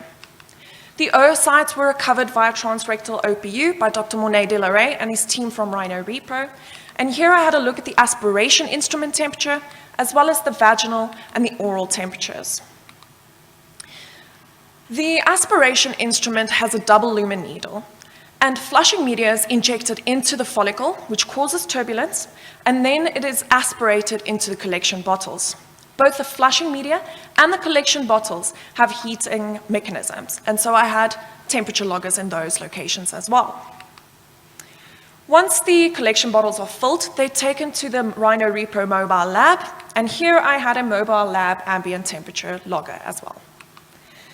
Then the aspiration fluid is examined and filtered in search of the oocytes, and this is done on a microscope heating stage and a lab heating stage, and I had temperature loggers on those as well.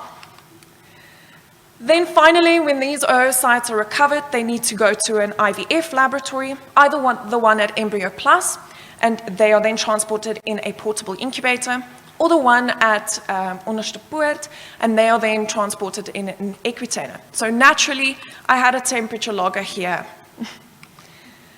Then once these oocytes arrive at the IVF laboratory, they're placed in the incubator for 48 hours, after which they're then examined for a polar body, and this indicates the maturation. So the whole point of placing temperature loggers all over the place was to have a look at exactly what temperatures these oocytes are being exposed to, and where we could minimize these temperature fluctuations.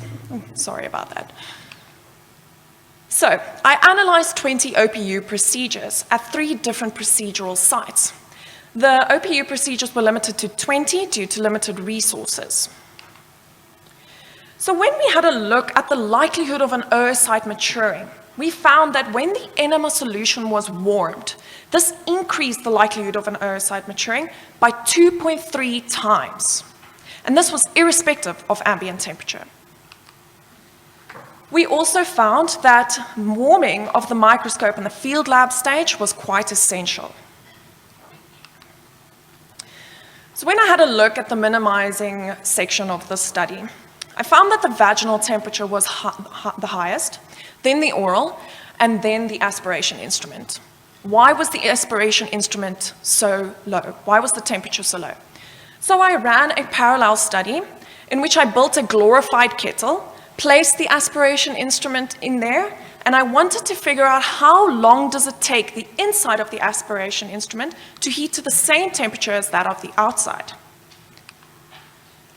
And what I found, well, what I did was I had a look at two scenarios, a winter scenario and a summer scenario. Now, all I want you to take home from these two diagrams was that even after 3 hours of this PVC plastic aspiration instrument being heated, the inside and the outside still differed significantly in temperature. So what does that mean? That means that if you were to heat, so what this means is that you would have to heat this OPU aspiration instrument for at least 3 hours before the procedure can begin. Otherwise, these oocytes are exposed to suboptimal temperatures. That is very impractical. And so the Rhino Repro team took this into account, and this PVC plastic aspiration instrument is now made of aluminium. So when I had a look at the other two temperatures, I found something interesting with the vaginal temperature. But before we get to that, a study done on impala found that capture-induced hypothermia was not due to ambient temperature, but instead due to a stress response of being darted. They also found that the animals that were more habituated, so they were in bomas for a longer time, they had a smaller increase in this temperature increase due to the capture-induced hypothermia. So now when we had a look at my sites, as a spoiler, the vaginal temperature at site A was the highest, then site B, and finally site C. And we suspect that this had something to do with the level of habituation and was irrespective of the ambient temperature. Let me explain why. So the animals at site A very seldomly encountered people. They only encountered people when they were being darted. And they were not confined, which meant that when they were darted, they had the opportunity to run, which could have increased their metabolic heat production. And so they had the highest vaginal temperature. The animals at site B, these animals were in fact confined, and so they could not move in and between their bomas. But they were observed to be very stressed around the researchers. So they were not habituated, but could not run once darted, and so their vaginal temperature was the middle one. Then finally, the animals at site C, these animals were not confined. They had bomas in which they could move in between, and so they were used to people moving in and between these bomas. So they were habituated, they were not confined, and so they had the lowest vaginal temperature. Then when we had a look at the better transport method, the portable incubator had a range between 35 and 38 degrees, whereas the Equitainer had a difference between 18 and 33 degrees. So for that, the portable incubator was deemed the better transport method. Now for my closing remarks. First of all, the limitations of the study was of course the sample size, and this might not be as reputable in other environments or populations. Secondly, the warming of the enema was essential because this increased the possibility of an oocyte maturing 2.3 times, and this was irrespective of ambient temperature. The microscope in the lab heating stage was quite essential. Then we also found that it took very long for the PVC plastic aspiration instrument to heat, and so it's probably better to consider a different material. The vaginal temperatures had site differences, and this was probably due to stress, but we would have to verify this further, perhaps a fecal glucocorticoid metabolite study. And then the portable incubator was deemed the better transport method.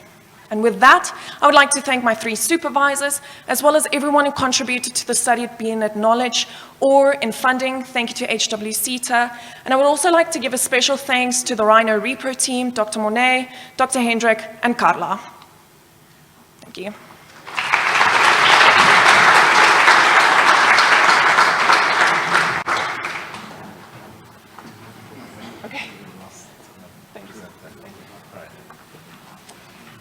Thank you very much for a lovely presentation. We have time for questions, so can I ask the speakers to come down to the podium, please?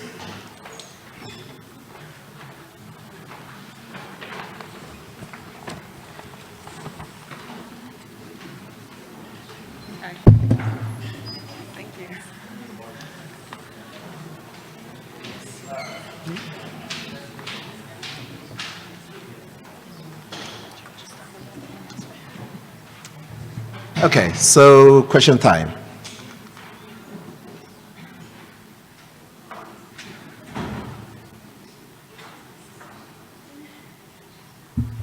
see a question. The gentleman in the red t-shirt.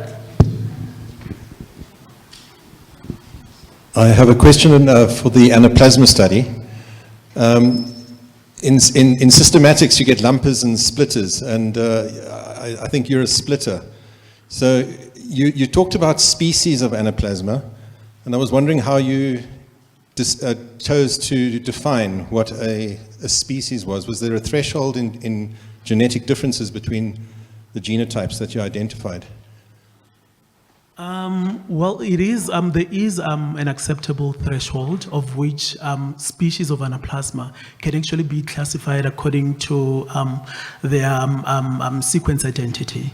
So it is acceptable that those that are 98% identical and above can be regarded as those species, although those that are below the 98% can be actually regarded in the genus. However, they are unclassified because of those percentage identities. So I think it all depends on the percentage identities, because we don't have the genome sequences to actually do further investigations. So hence the study actually recommends that we sequence more genome sequences in order to classify all these things. Thank you. Thank you. Prof. Joseph?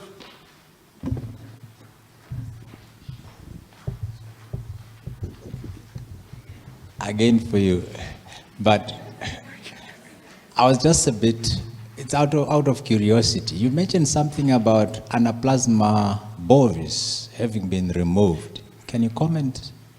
Oh yes, so we've just discovered that Anaplasma platis and bovis were recently removed from the list of recognized species in the genus Anaplasma.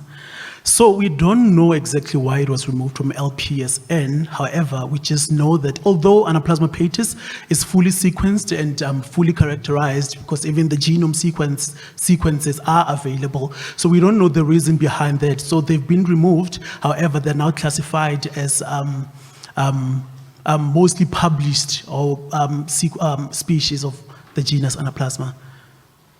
So it was, I think it was just about a month or two ago that it was removed from the LPSN.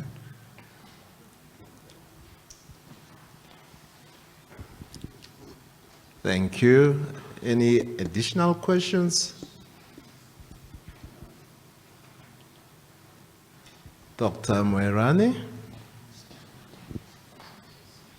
Thank you. Just also out of interest for Mr. Kunwana, in terms of the LD levels that you came up with, are there any, was there any possible comparison of any study done with regards to the use of the tree or the leaves for headache, treatment of headache in humans? No, not that I know of. So far, it was used for antifungal and antiparasite. It has not been used for headaches yet. Sure. Or it's also used by initiation guys after the circumcision.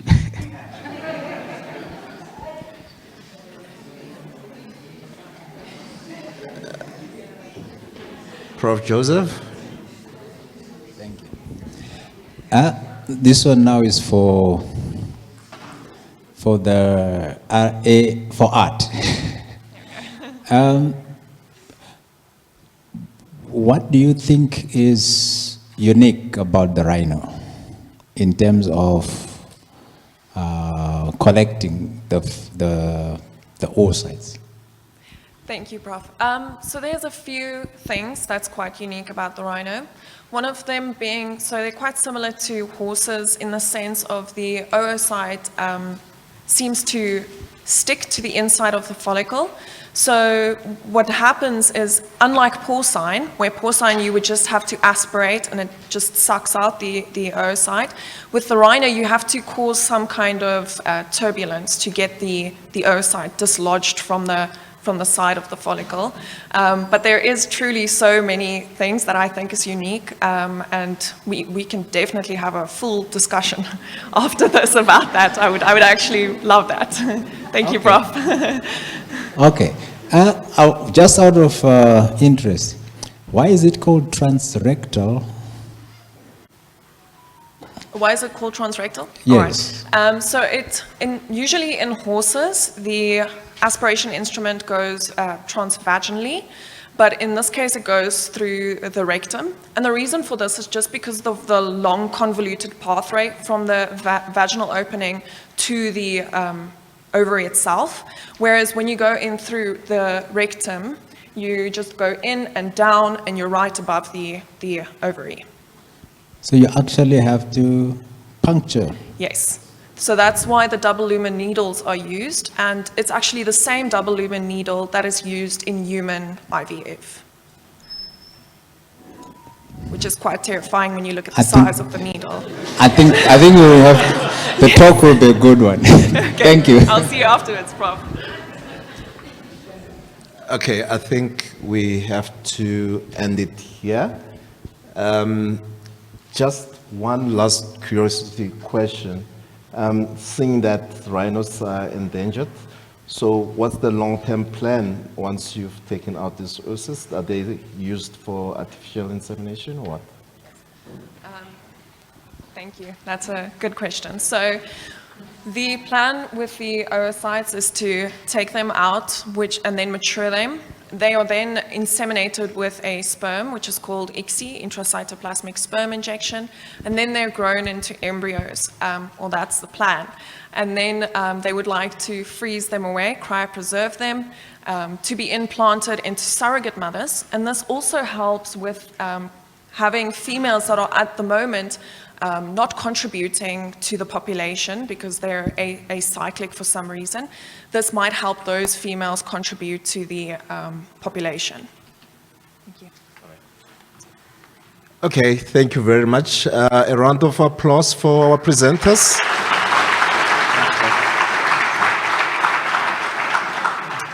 And also thank you to the audience for an interactive session. So the last part of this session, as I mentioned earlier, is to acknowledge our funders, HWSETA and AgriSETA. And earlier on, the Dean asked me how were this presentation chosen.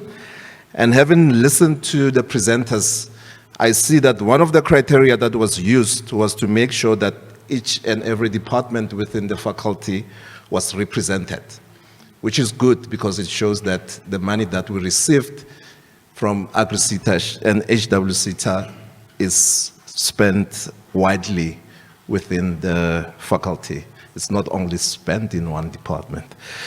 Okay, so I will ask then the two ladies, Ms. Luyanda Lokwe from HWSETA and Susan Marole, to come over and just give us a word or two about how they feel about today's presentations and also about our partnership going forward. I think this is the time to have them commit more to us.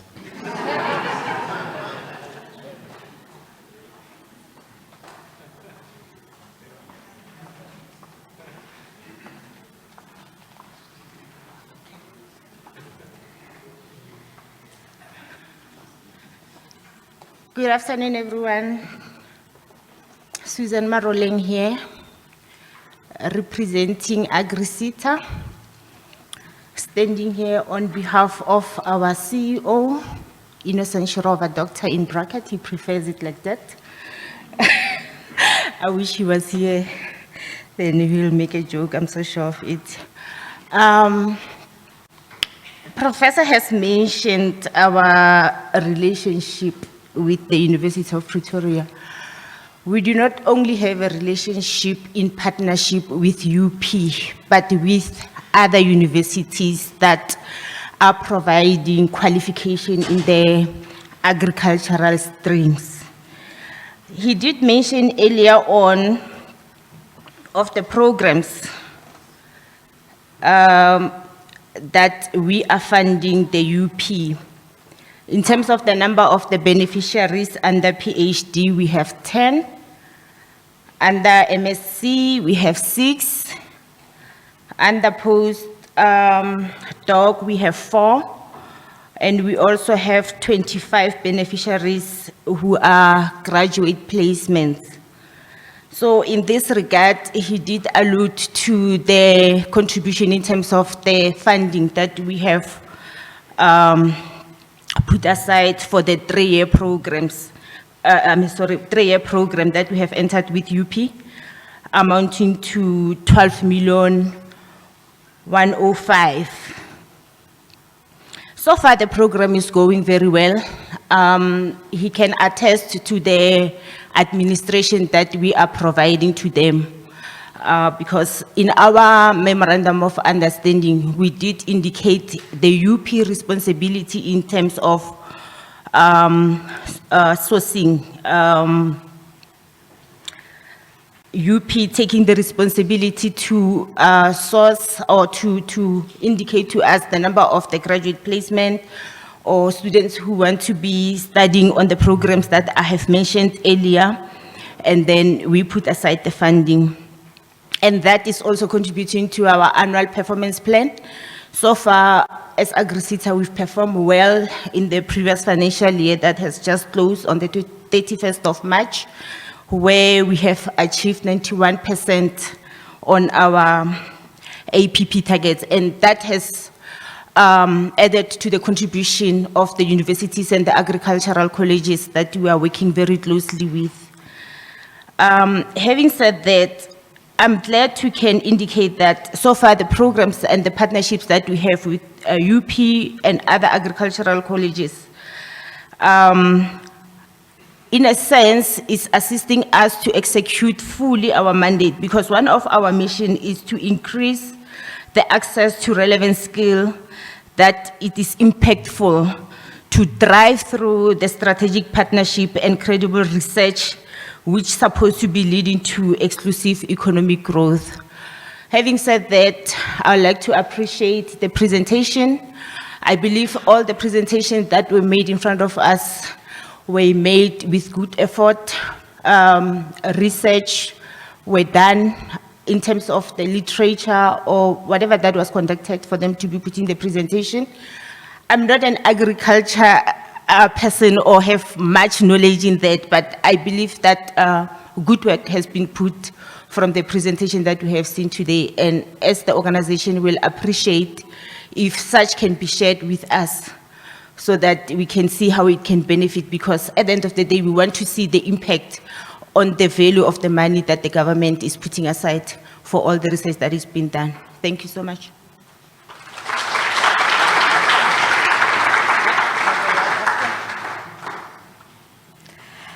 Good afternoon, everyone. I have the end of the stick of standing in front of you on the graveyard shift.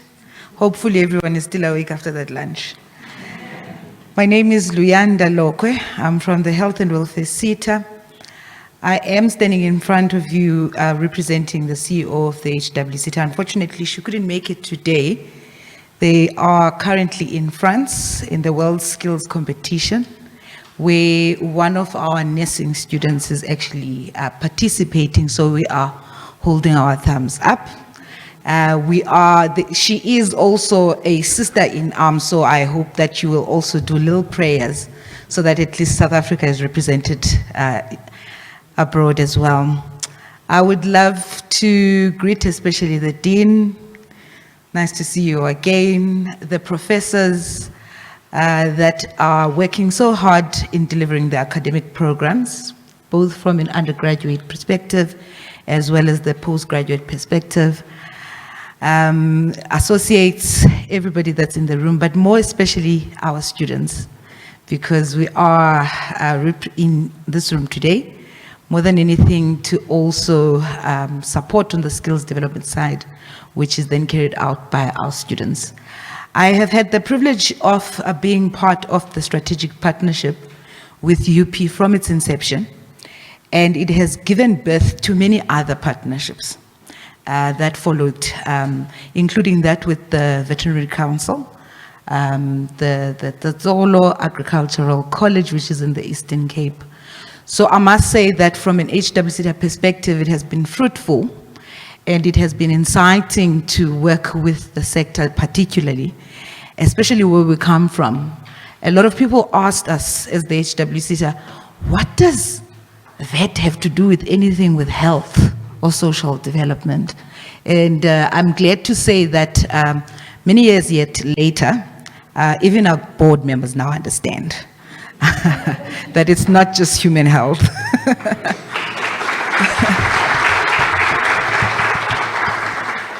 One thing I just want to acknowledge is that now I understand why one of the entry requirements are good scores on English, because boy, the terminology. Throughout the presentations, I was scratching my teeth and I was holding thumbs for all those who were presenting. So from the HWSETA side, I would like to say to everybody that presented today, those who are funded by the HWSETA and those who are not, congratulations on how far you've come. We wish you all the best in your future endeavors. We most certainly want to see the return of investment by changes that will ultimately happen on the ground.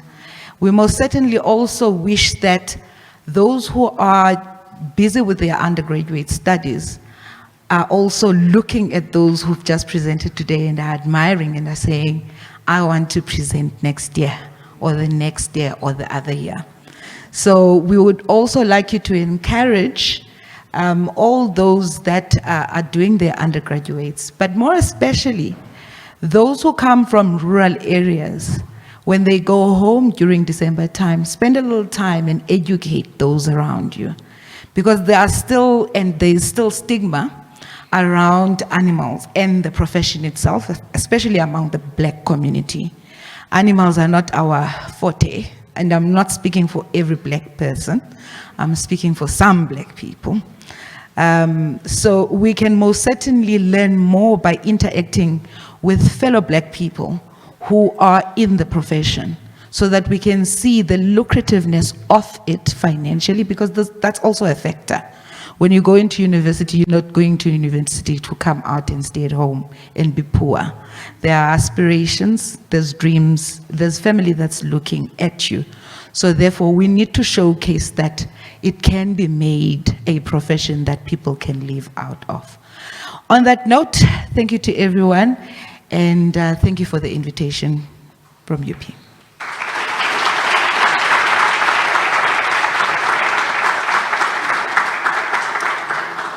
Thank you very much. I think I speak on behalf of the Dean that as a faculty we extend our gratitude to the SETAs, and we hope that the message will also be passed to the CEOs that next time, please, they must come. We've got really nice food here.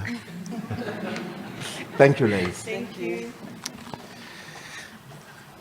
Okay, colleagues, I think we've gone above time a bit. We will end this session. Thank you very much again. I think there's going to be a quiz to wake you up, and I will hand over to the MC.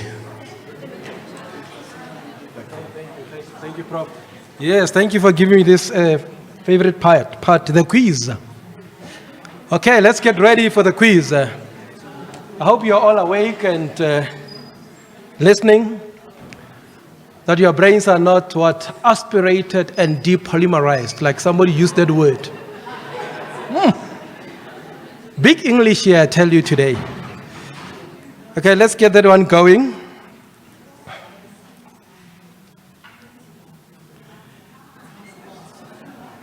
Oh, straight into the questions.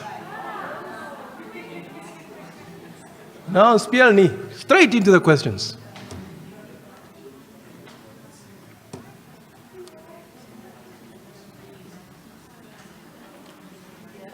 Only 5 players now.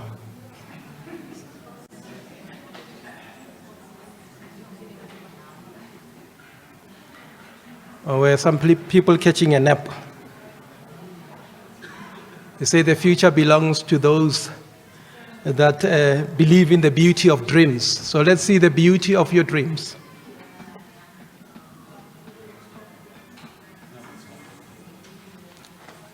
We are 23 now.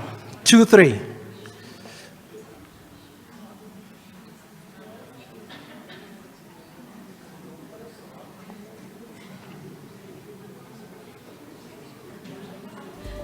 We ready? Here we go.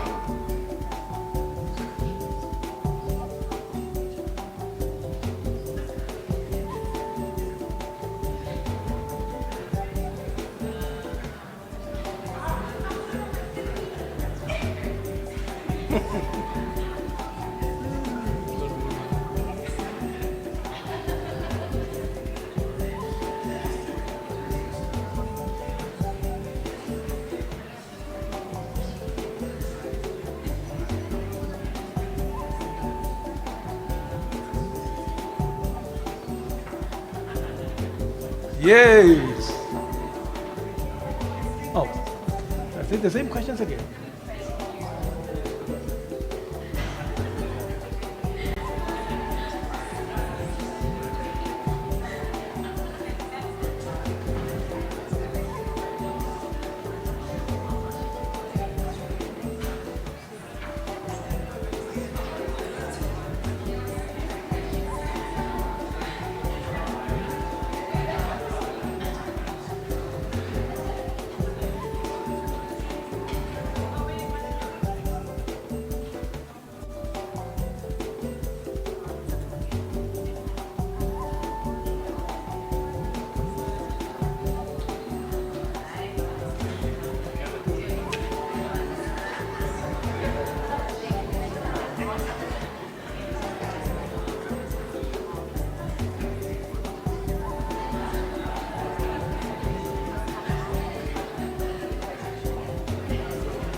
Ladies and gentlemen, our winner is Michaela. Is that correct?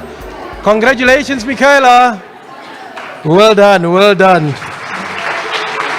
Fantastic. And please, all the session winners, don't disappear because there are prizes for you, I'm told. So please stick around. I'll make you very famous. Stay with me. Okay. Okay, colleagues, we now move into what is we call it our speech session or our Ferrari session, depending on Formula One, which we support. I'll call it the Red Bull session. You can see my allegiance to which team in the Formula One sport. So please, let's get Dr. Silaelo Chilwani to come and lead us in this session. It's the only session when you can go fast. We're not giving any speed fines. And I see some of the speakers have got cool drinks, so we won't give you any speed fines if you have some cool drink for us. Madam, over to you.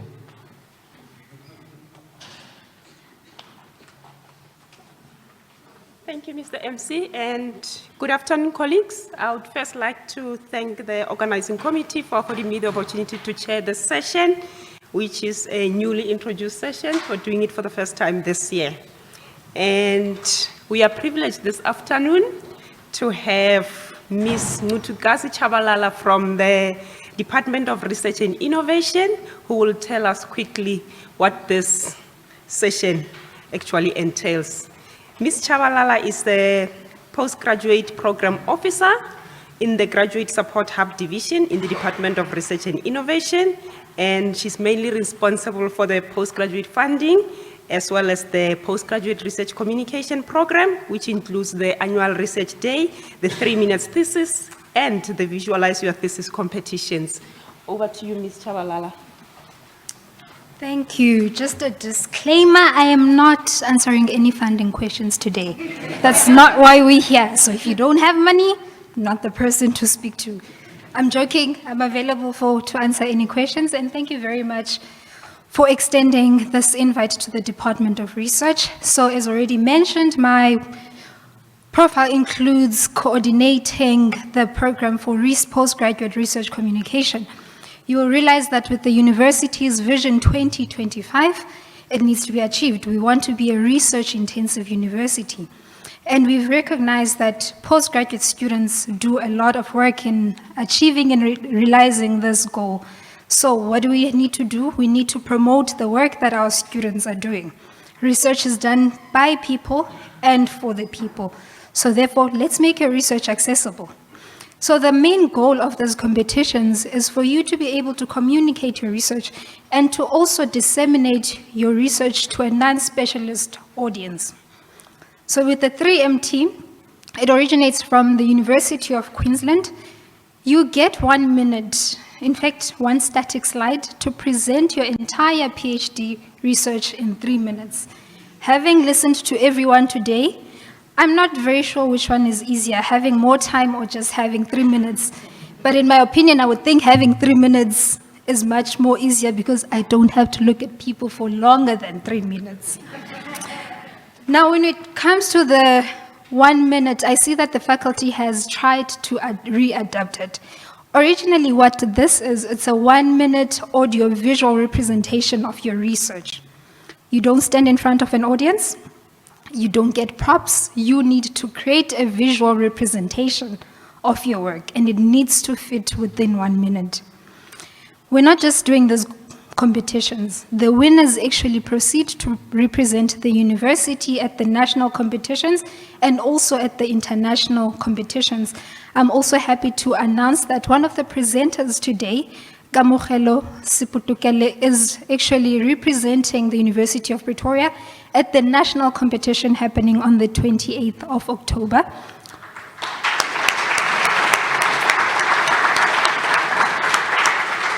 So please do take time to join online because this is going to be a virtual event. I will be sharing the link.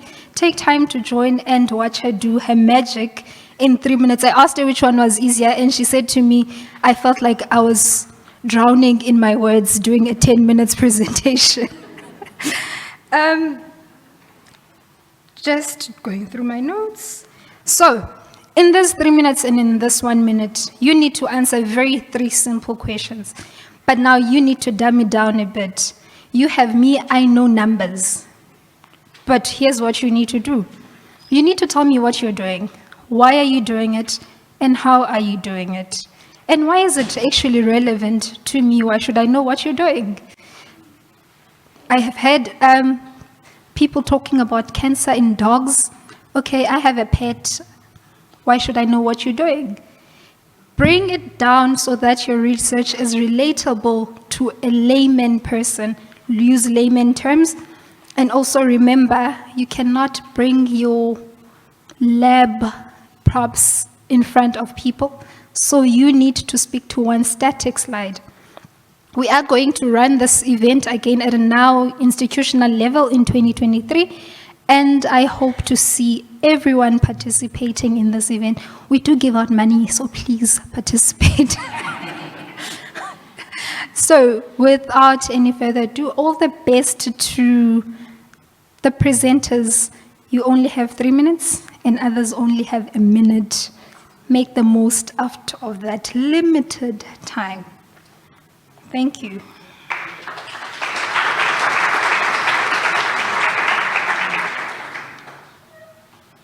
Okay, thank you very much, Ms. Chabalala. And I would like to ask all the presenters for the 3 minutes thesis and the 1 minute dissertation to just come and line up, as I won't be introducing them one after the other. They'll just come as the previous speaker get off the podium. And it's over to the first speaker.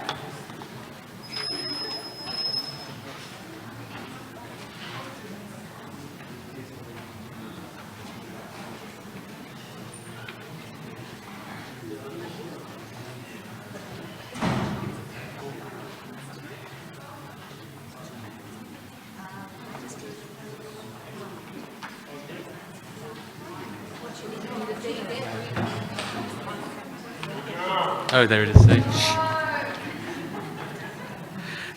Okay, there's a timer. Should we start, or is that?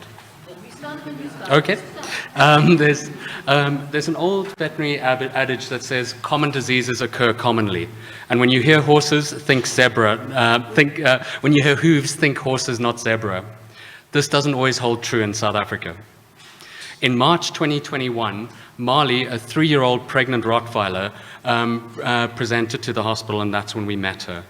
She lived on a sheep farm near Hartbeespoort Dam, and she was a guard dog that slept with the sheep at night. When she arrived, she was severely dyspneic and had hypoxemia with an SpO2 of 85. Radiological findings, which you can see there, were pretty much identical to previously found African horse sickness cases that we've seen. Because of this, we tested for African horse sickness and we tested for blue tongue virus as well. We tested for blue tongue because there were cases in the US in the 90s where abortion and death occurred in only pregnant dogs. This happened because of contaminated dog vaccines with blue tongue virus. Now, Marley was treated with oxygen, antibiotics, and furosemide, and after 3 days, her stats started responding. 4 days later, she went home and recovered. 2 days later, we got the results of a very surprising positive blue tongue virus on RT-PCR with a low CT value. Now, we did a follow-up visit to the farm and found that because of this diagnosis, we diagnosed an outbreak of in the farmer's sheep. And he'd had a mortality of about 50 sheep dying at the time. And as a result of our hero Marley, we managed to institute some measures to try and reduce mortality on the farm, mostly in treating for comorbidity. What was interesting is that 4 out of the 6 dogs on the farm had antibodies to blue tongue virus as well. So Marley is the first naturally occurring clinical case of blue tongue in a dog, the first case outside of the USA, the first known survivor of clinical blue tongue virus. And 2 months ago, she subsequently aborted, but 2 months ago she had a healthy litter. So you'll be pleased to know she's back to normal. So when you hear hooves, occasionally think zebra, and sometimes you find a unicorn hiding in plain sight. Thank you.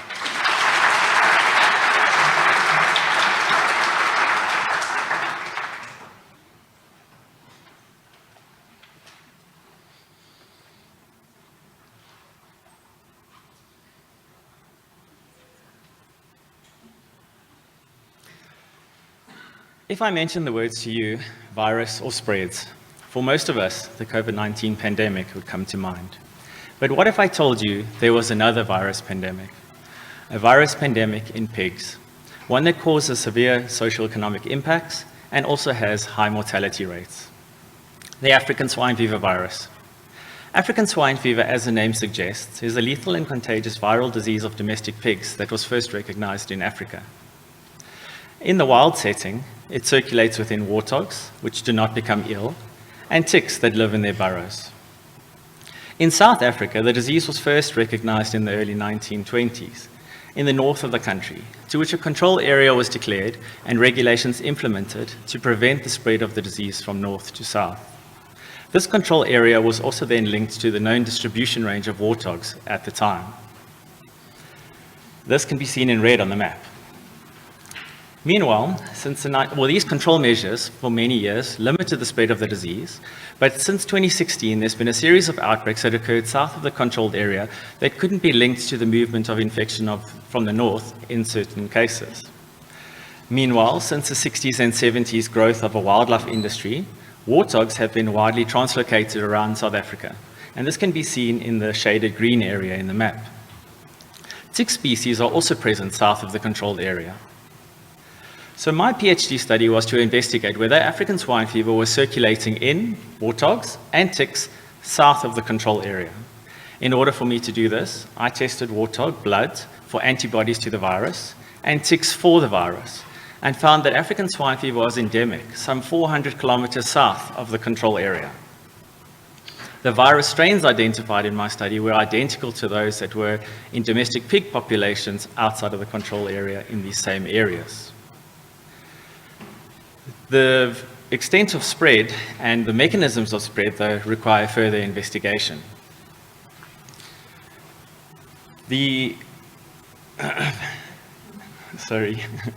So the question is that with this zone, this area being endemic, south of the controlled area, is there a reason or questions of validity of having a designated control area in the north?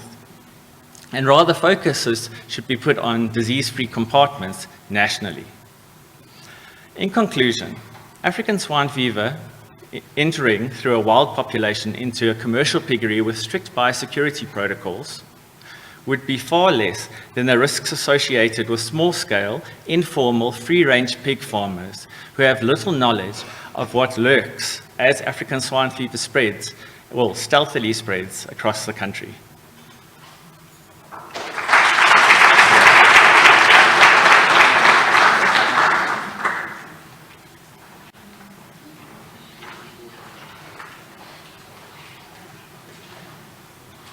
Imagine the world where many antibiotics are no longer effective in treatment of bacterial infections in animals and humans. Bacteria-causing diseases are so small, yet so clever. Expose them to various classes of antibiotics over and over again, they develop ways to defend themselves and tolerate the effect, a phenomenon known as multi-drug resistance. One of the defense mechanisms displayed by bacteria in the development of disease is called biophilic. What is the biophilic? Biophilic is defined as a four-stage process whereby cells put together, attached to a living or non-living surface, and producing a slimy substance that sustains the biophilic and ensures its survival. Great communication within a biophilic allows the bacterial cells to identify if there is a lack of nutrients or to fight any antibiotic needing to destroy the biophilic. Biophilic making 1,000 times harder to treat infections.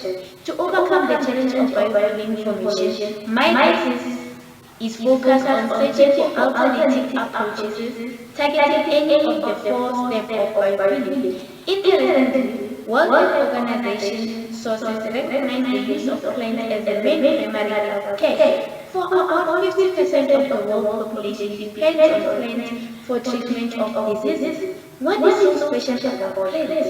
Plants have been reported to contain chemicals that have potential to treat infections. They are good candidates for antimicrobial because of they lack side effects that are readily accessible and inexpensive. For us to achieve our goal, we have to do the following. Plant chemicals have to be extracted and identified using chemistry tools. The concentration of a plant extract that is able to kill or allow the bacteria to grow have to be established. It is very crucial to know the toxicity or the safety of the plant extract against the animal cell. Biophilic were explored on plastic and also on glass surface treated with various plant extracts, and the results were observed. Molecular tools may also be used to see how plant extract influences the genes that control the biophilic formation. The primary results revealed that plant extract of plant chemicals prevented and inhibited progression of biophilic.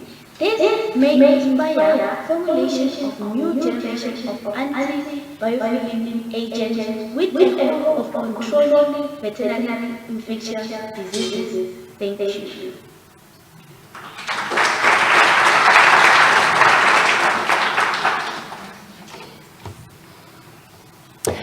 Hi everyone, I thought when I finished my PhD that I wasn't ever going to do it again, but anyway, here we are. So I'm talking about the molecular epidemiological investigation of contagious equine metritis in South Africa. And contagious equine metritis, or CEM, is a non-systemic, venereally transmitted diseases of horses caused by the bacterium Tailorella equigenitalis. CEM is an OIE notifiable disease and is regarded internationally as one of the most highly regulated equine diseases of global importance to equine health and international trade. So the objectives of our study were firstly to develop an efficacious treatment protocol for Tailorella equigenitalis, and the second objective was to use newer molecular technologies to identify the origin and evolution of the South African Tailorella equigenitalis outbreak. So South Africa was considered free of Taylorella until May 2011, when an outbreak was identified. And in total, 42 horses on 15 different properties were affected, and all affected animals could be traced back to the index property. So our novel treatment regimen included the use of daily in-treatment qPCR to test or to track treatment endpoint, and to also use a dry cow intramammary treatment into the urethral fossa and sinuses. And this modified treatment protocol definitely seemed to shorten the treatment duration, but it was quite a small sample size by the time we finally figured that out, so this requires further study. But unfortunately, we cleared South Africa of, or fortunately or unfortunately, we cleared South Africa of all positive cases, so we still have to check our treatment protocol. So since outbreak identification, there have been newer molecular sequencing tools such as whole genome sequencing and open access online multi-locus sequence typing, or MLST. And this has become much more accessible for veterinary diagnostics, and I think it ties into our memorial lecture quite well, actually.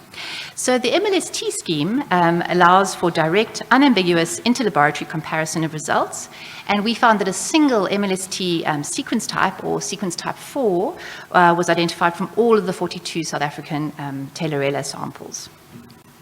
We then used an online form called online system called Patrick, which is the Pathosystems Resource Integration Center.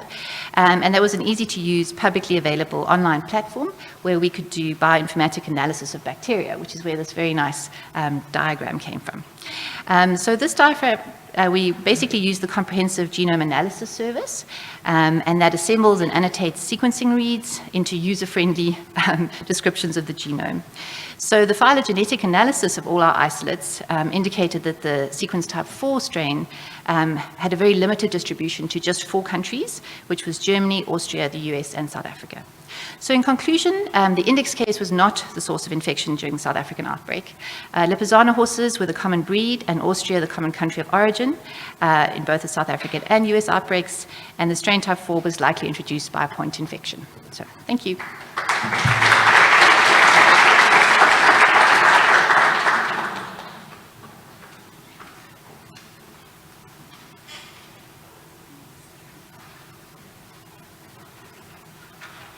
Our study compared the acute stress response in southern white rhinoceros immobilized with 4 different drug protocols. Etorphine was used as a control, with azaparone, midazolam, and medetomidine added to it to determine which protocol produced the least stress during the immobilization procedure. We darted 8 rhinoceros every 2 weeks with a different drug protocol, drew blood at various intervals, and analyzed a range of stress biomarkers, including catecholamines, which were measured by mass spectrometry. The medetomidine protocol showed the greatest stress response, with the highest neutrophil to lymphocyte ratios and glucose concentrations, and significantly lowered hematocrits.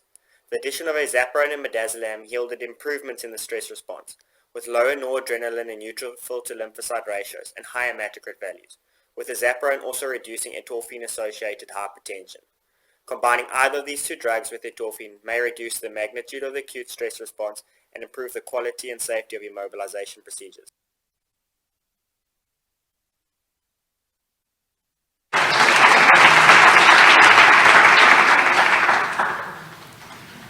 Okay, so we all know about the infamous disease anthrax and its effects on animals and humans.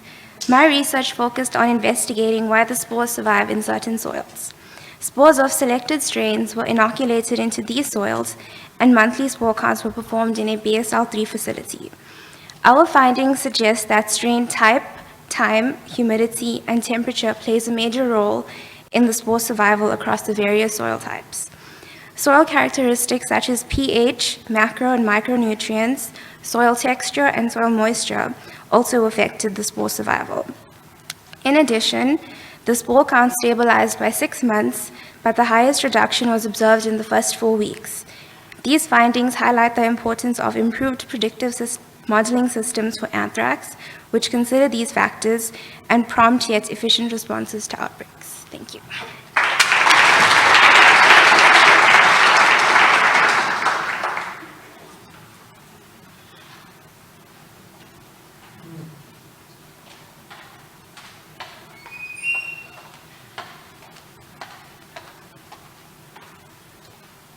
Mechanically recovered meat is a product that's not produced in South Africa and is therefore imported from various countries.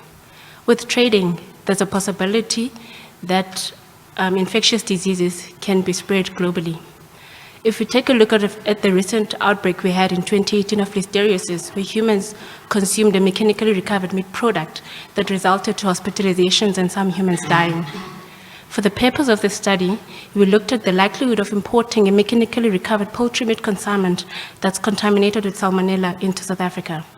And on our findings, we found a variety of salmonella species, but of most important, we found zoonotic species such as Salmonella heidelberg, Typhimurium, Schwarzenegger and Enteriditis. Good afternoon to everyone, and thank you for listening.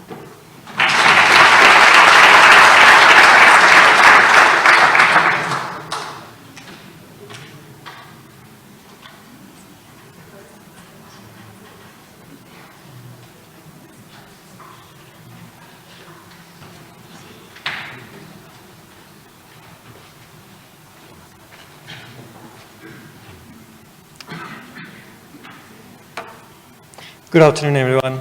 So my research involved the development of a population dynamics model with the specific objectives to understand how Rhipicephalus microplus is so successful to displace Rhipicephalus decoloratus. It should be said that cross-matings between these two tick species are sterile. And that's why we found that when we have small introductions of Rhipicephalus microplus, they tend to die out. So when we started the model with 10% Rhipicephalus microplus, we found that Rhipicephalus decoloratus prevailed. When we started the model with 50% Rhipicephalus microplus, we found that decoloratus prevailed. When we started the model with 30% microplus, we found an intense battle going on. So when we analyzed the intense battle, we found that climate, first of all, changes in climate to 1 degree Celsius didn't really have an impact. We found that the faster life cycle of microplus was important, and we found that the short survival of decoloratus males was very important.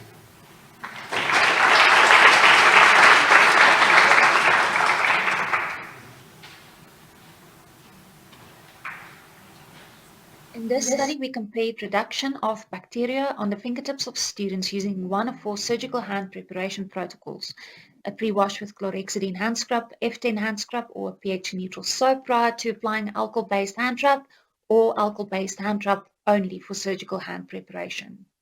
Samples were taken from each participant by pressing the fingertips onto an agar plate before the pre-wash, after the pre-wash, after alcohol-based hand rub application, and 2 hours into surgery. The agar plates were then incubated to allow for growth of bacterial colony-forming units. The most important result from this study is that 2 hours after surgery commenced, the groups that performed pre-washes had significantly lower colony-forming units than the group that did not perform a pre-wash prior to alcohol-based hand rub application. The study has been published in the April's edition of Veterinary Surgery for anyone interested in the full details of the study and the results.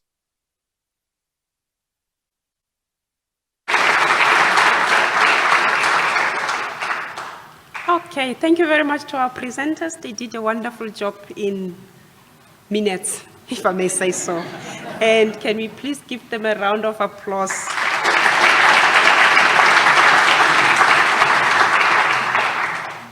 I'm sure and I'm hopeful that we will all improve our science communication skills as we continue, because most of us struggle with that. Communicating science to the community or the society at large is one of the most difficult things to do.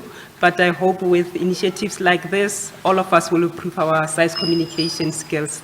And this marks the end of our presentation sessions. Thank you so much. And thank you, Mr. MC.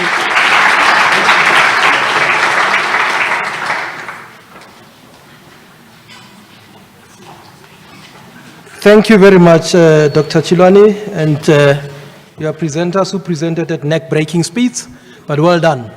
I hope their necks are fine so far. All right, there's a social media video that's going to play. Are we ready for that? You can play that for us, please. Thank you.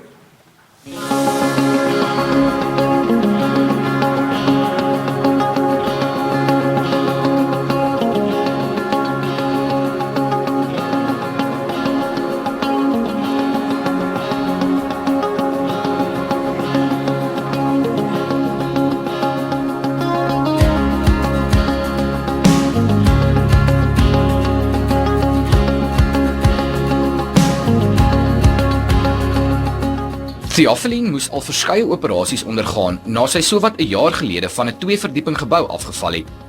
Sy moes 'n knievervanging kry en die operasie is nog nooit in Suid-Afrika gedoen nie.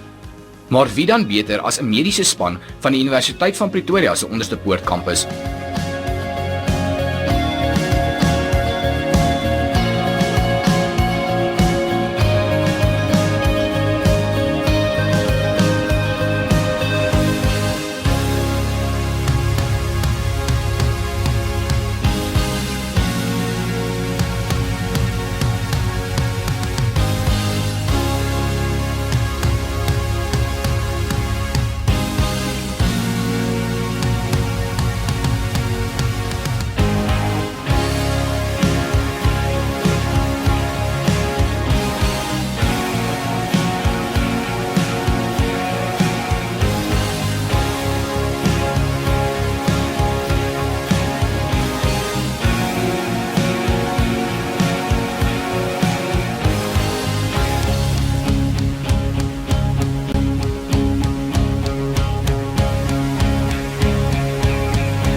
going to do a CT scan on us, and it's the first time in South Africa, and the team of specialists is just planning what to do.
Okay, thank you very much. Thank you for that lovely video. We are at a time where we do the prize giving. Are the adjudicators ready? Have you checked your numbers and have you done that background work? Okay, just checking. Okay. All right, so on that note, I think maybe then let's get them to lead us on what they'll be doing. Prof. Machila, what's the arrangement? Are they ready?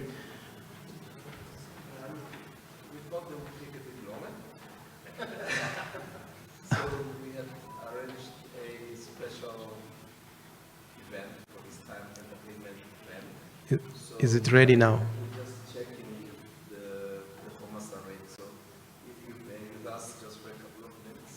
Okay. Okay, looks like there's some performance that's going to be taking place. And I'm certainly not the one performing, please. There's some performance happening. Let's see, where are our performers?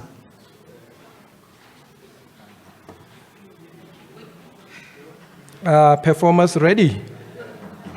Or are they getting a stage fright? What do you suggest, Prof? Can I get a cue from you?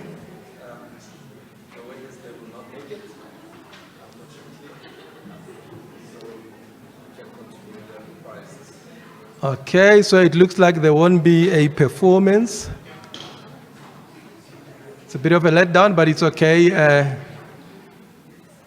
I guess these things happen. We've had times where electricity is not performing, so I guess we're used to things not performing sometimes. Okay, but I hope that our adjudicators can perform at least. Prof. Kutzer, it's your birthday today, please perform.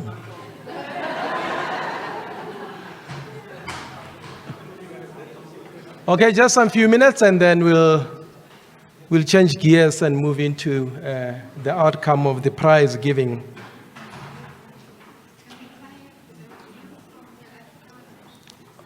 You want to play a video? Fantastic. Yes, please. Play a video. Has it been checked which video you're playing? Okay. Has it been vetted? Just in case. You never know.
come to issue prizes.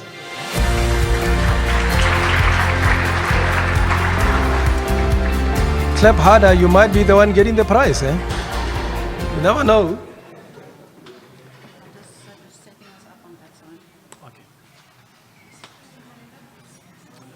Do you need him?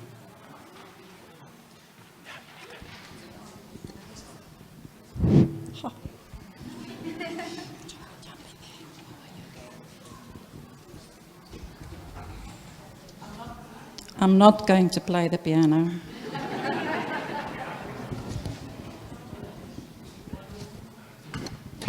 The Dean, if he can also please join me, he's also going to be part of the photographs. Are you going to play the piano? Oh, wow. Okay. All right, everyone. It's an honor for me to present the annual Faculty Day Awards. A warm welcome also to the representatives of our sponsors of these prizes, MSD Animal Health, Elanco and Sky Books. They will come down at a later stage and also be part of the photographs. And for those receiving envelopes, in some of them there will be a letter stating that you've won a cash prize, so please don't throw the envelope away. So the faculty annually present the young researcher, now called the emerging researcher, and I will talk more about that a bit later, and the Researcher of the Year award. But before we get to that, I would first like to say congratulations to all of our students. I think you've done brilliantly well. You've got so much energy, so much passion that's in your work, and you can clearly see that in your presentation. So well done to you all. I'm really proud of all of you.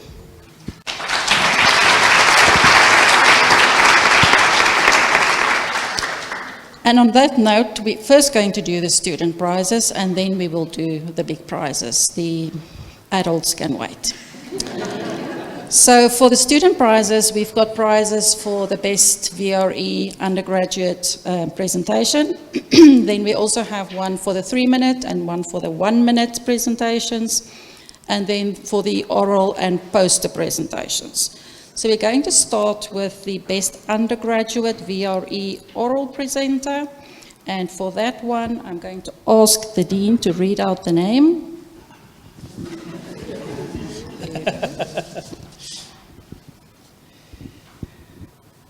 J.D. Clark.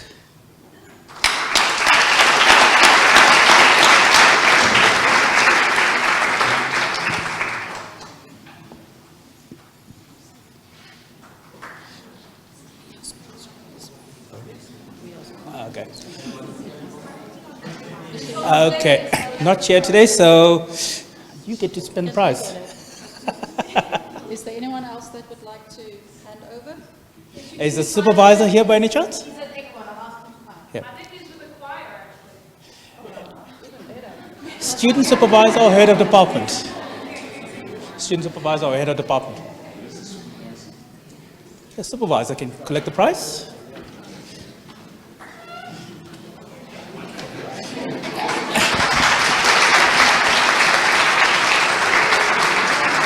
Congratulations. Here you go.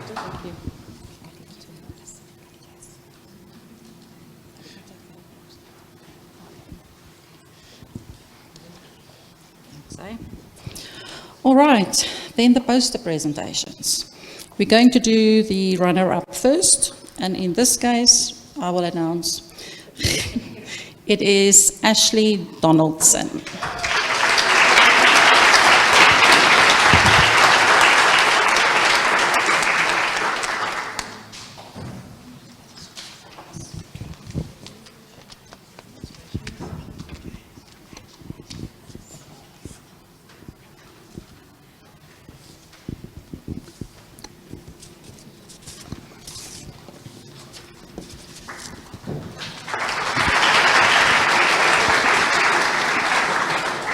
Sorry, did I say best or did I say runner-up? Great, I was just confused for a minute. All right, so can I please ask Clint, Dr. Clint Alston, the one with only 1 foot, if he can please come forward. He is from MSD Animal Health and they've sponsored this prize. This is one of those with a letter inside. So the winner is Tembeka Matetwa.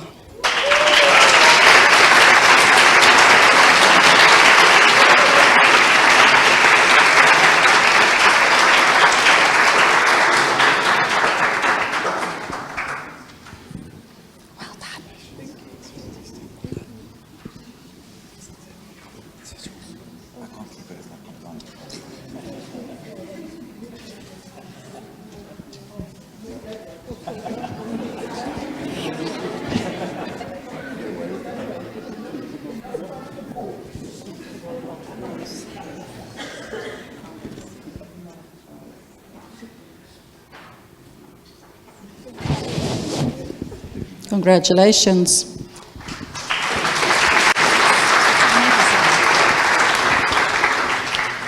All right, then we have the best 1-minute dissertation. This is sponsored by Sky Books. Is Miss Ward in the audience? She's not here? Okay. So this is the best 1-minute dissertation. As I said, it is sponsored by Sky Books. And the winner is J.L. Kotze.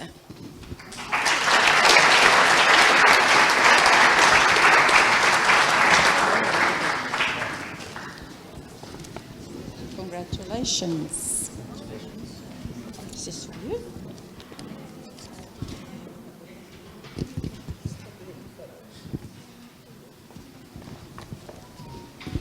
All right, and then the best 3-minute thesis presentation, also presented by Sky Books, and in this case, Kate May.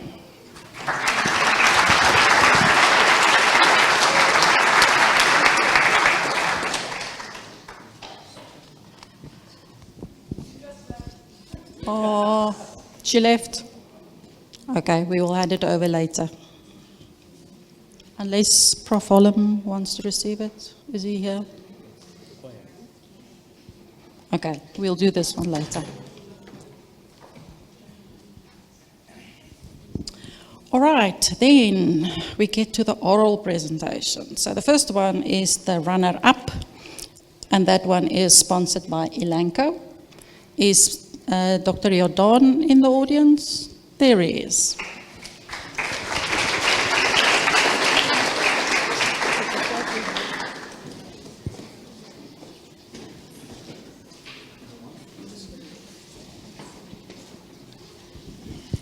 Okay, do you want to know who's the winner? It's KM Seputukele.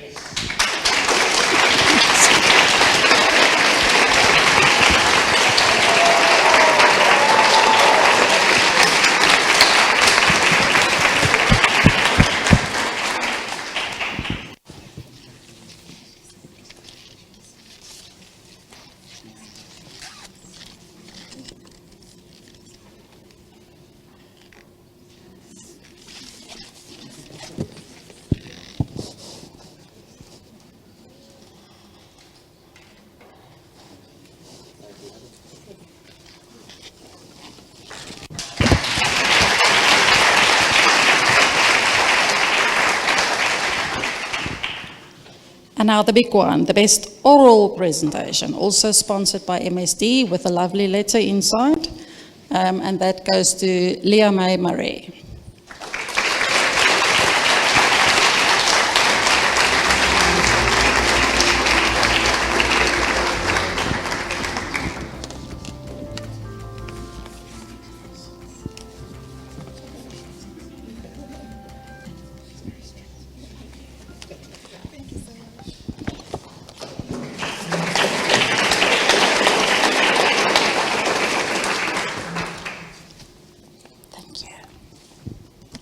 All right, now the two big ones, Emerging Researcher and Researcher of the Year Award.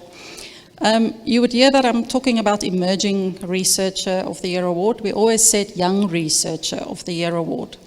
But OBP, who has been sponsoring this for many, many, many years, asked us if we would not consider changing the name to Emerging, since it just better describes the criteria that's linked to this award. And those criteria, or the reason for having this award is to encourage our junior staff to develop their research skills, to stimulate a research environment, and to also to award them in this area. Unfortunately, this year we don't have anyone that the award will not be awarded. But I would still like to thank and acknowledge all the young staff, the junior staff, emerging staff. Thank you for your hard work. Please continue to do so that we can hand over this award next year, because that one also comes with a nice envelope. All right. Then, Research of the Year Award, also sponsored by MSD Animal Health. I'm not going to say anything about that envelope. So the objective of this award is to foster research under the academic staff. There are various criteria that's been looked at, and then it's put into a very fancy model and calculation that I cannot do. But it takes all the publications over a 5-year period. They look at things like number of publications, ISI, impact factors, H-index. Are you a first author, senior author? Are you a supervisor, co-supervisor? All of that goes into the mix, and then we come up with the top 10 researchers, and the last one, Research of the Year. So, but before I do that, I would also just like to say thank you to all the research staff. And when I say research staff, I mean everyone, clinical as well as research. Clinical people often think they don't do research, but they do amazing research. So thank you. And I also just want to say that it doesn't matter how big or small your contribution, it adds up. It helps us for the faculty to have the outputs that we need. It boosts our international and national reputation, and ultimately it takes us up in the ranking. So thank you very much for your hard work. It's really appreciated.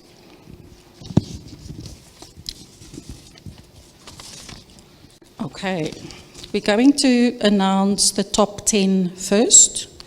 I'm going to start in position number 10, and then we will end up with the winner that you will hand over for us. Okay. So, let's see. In position number 10, Professor Amelia Goddard.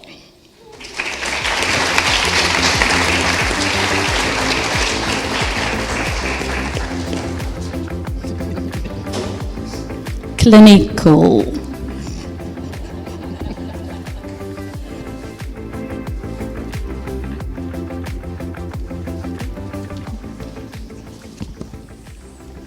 Then, this is one that's not been on the list for a while. So I think he's going to be very happy to hear his name. I hope he's here. In position number 9 is Prof. Nanene Kekwana.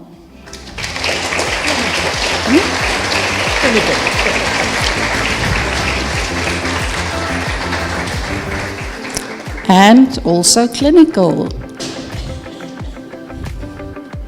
And well dressed.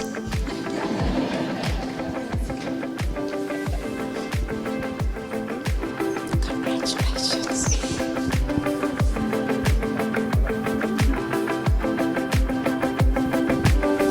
Yes.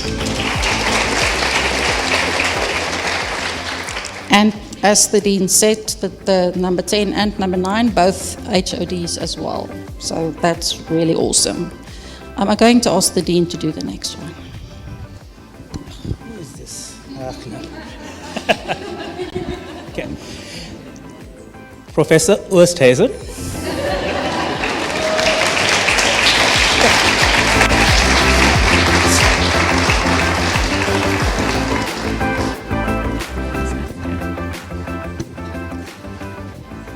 Then, position number 7, lucky 7, Henriette van Heerden.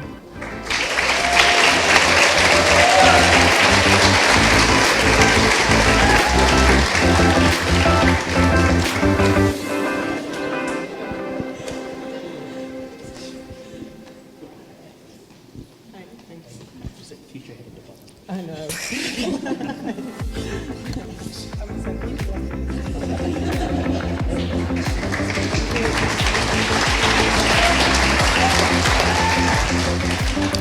Then in number 6, I'm not sure if he's here. I haven't seen him today, but maybe he's here. Let's hope. Professor Peter Thompson. I think he's busy doing research.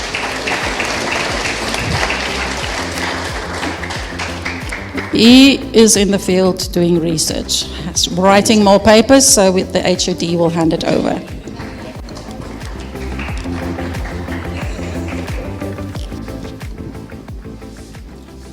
Okay, then position number 5, Professor Anita Michel.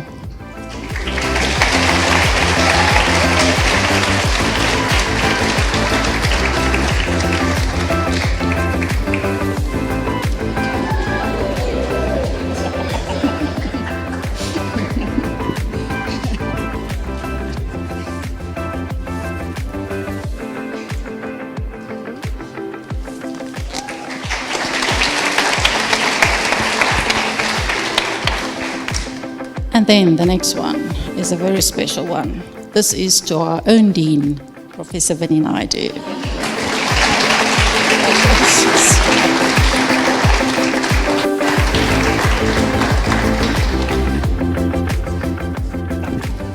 And also clinical, sort of.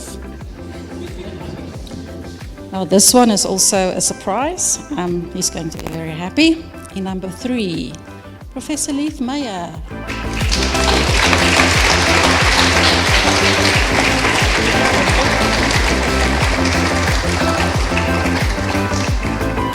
And the Dean says, I must say, is very much clinical as well.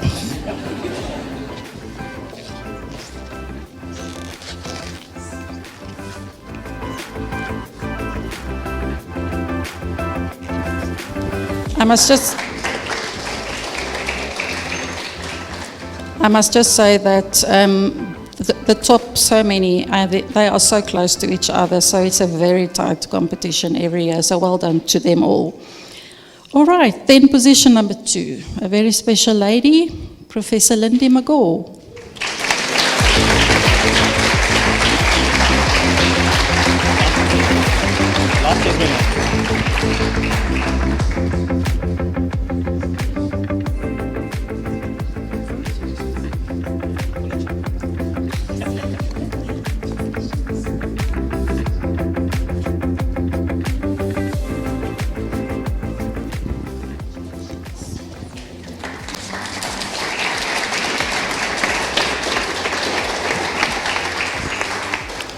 All right, then it's the last one. Clint, please come forward with your half a foot.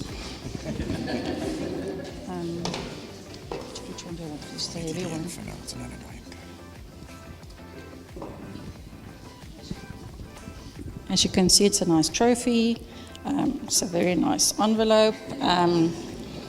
So the researcher of the year this year, he has 66 publications over the past 5 years, averaging 13.2 publications per year. Unfortunately, also in the field, busy doing research and producing more papers. That's good, so go for it. So congratulations to Professor Jeff Foskate.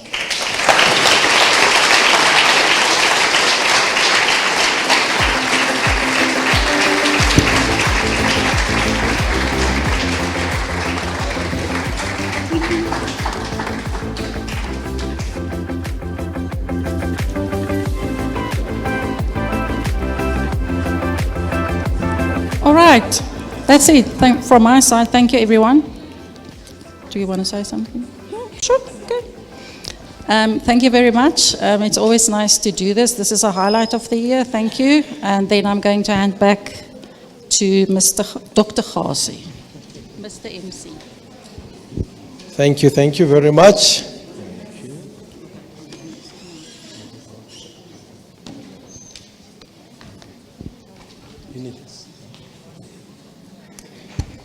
Thank you, Mr. MC.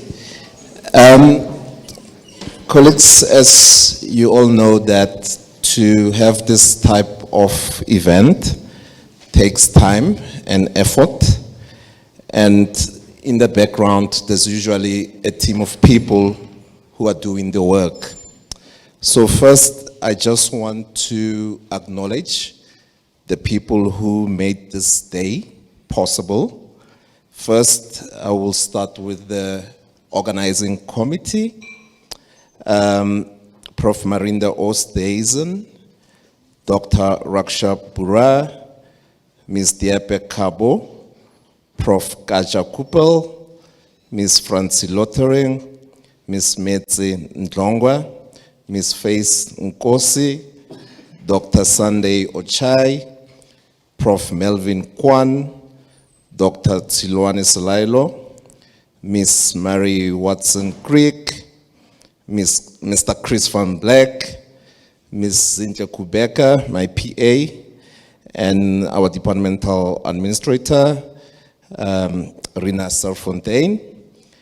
And then the scientific committee, it was chaired by Prof. Melvin Kwan, Dr. Nicola Collins, Prof. Kaja Kupel, Dr. Eliezer Odendal, Prof. Mary Catherine Madeguruza, Prof. Johan Skuman, and we also had a team of people or group of people doing the online platform liaison, Prof. Marinda Oosthuizen, Mr. Chris Van Black, and on your right, there's a lady and a guy and another guy at the back who've been making sure that the online delivery is going smoothly. VetLink Media Solutions, thank you very much. And if you've seen the booklet of the Faculty Day, you may have realized that it looked very fresh and different. And it was done by Ms. Annelies de Klerk. And last but not least, the editor who looked at the booklet that everything was well structured, Ms. Chris Van Black. Can you please give them a round of applause?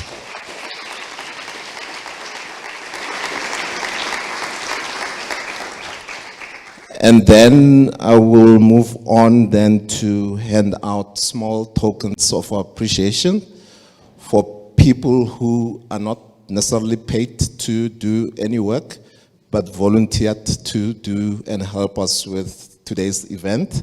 And I just need help. So first we're going to start with the quiz winners. Can I have some names, please?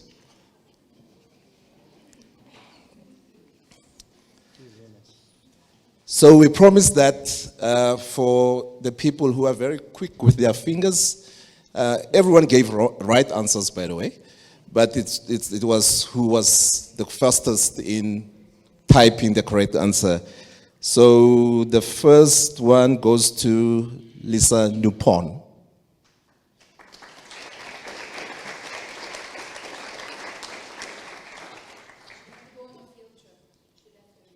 Okay, is there someone who can take the gift?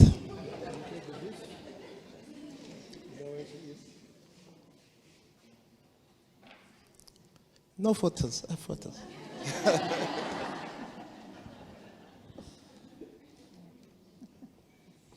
Thank you. The second winner was Linda Noluka.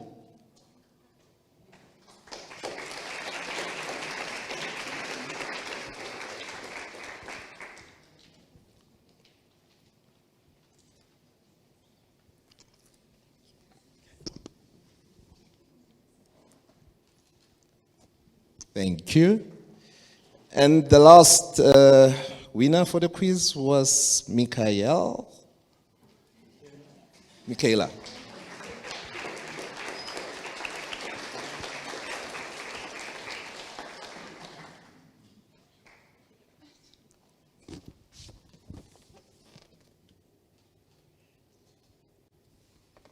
Thank you. So those are the fastest fingers in town.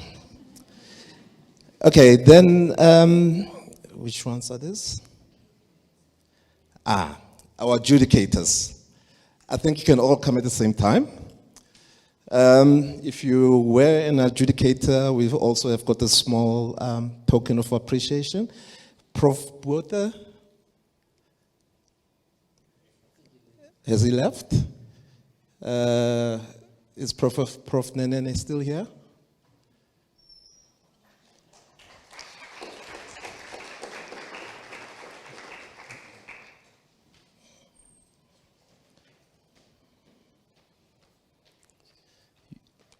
I'm sure we don't have to take photos. We've already done it. Yeah.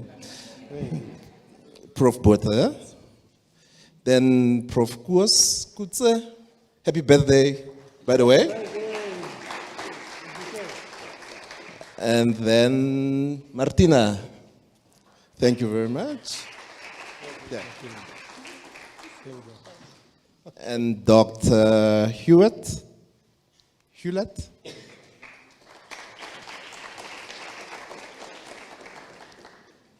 Dr. May. And Dr. Parsons and Quixie.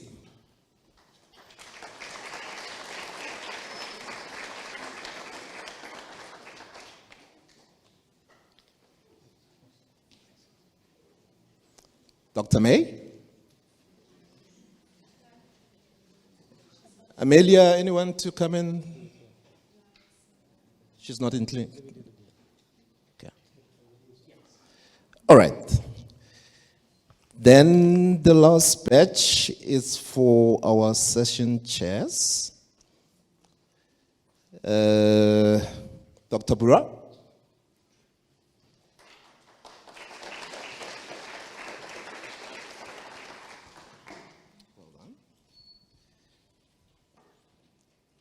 Dr. Mara Leder.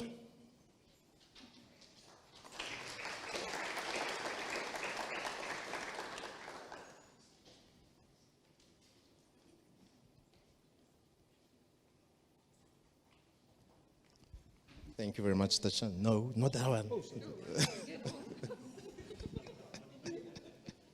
We're tired, you can see. Yours truly, Prof. Sibeko Machila.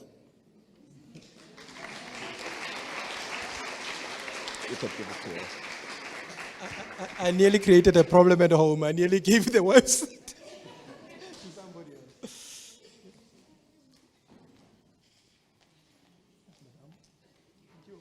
Dr. Tsiloane.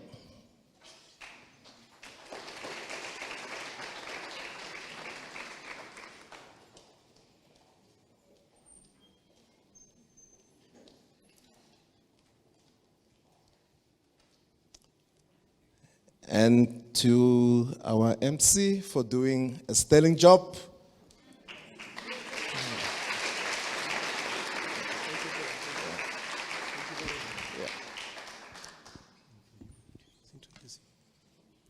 And for one of our session leaders, Prof. Machila.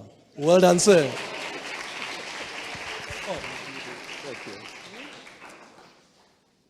Thank you very much, colleagues. It's highly appreciated. When I checked with the choir, they said they will be ready at 4:20. It is 5 minutes after, so they should be outside. So just hang on for a second and let's have a look.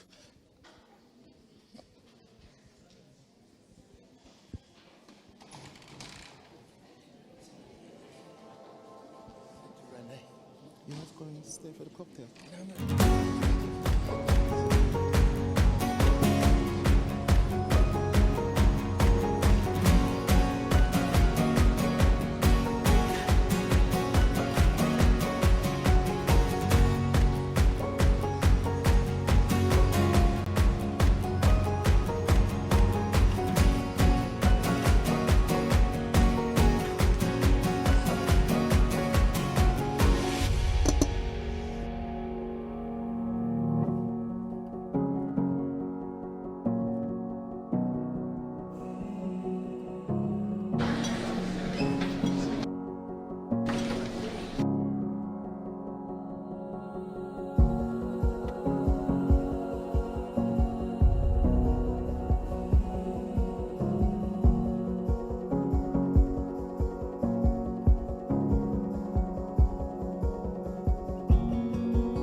somehow stuck on the choir.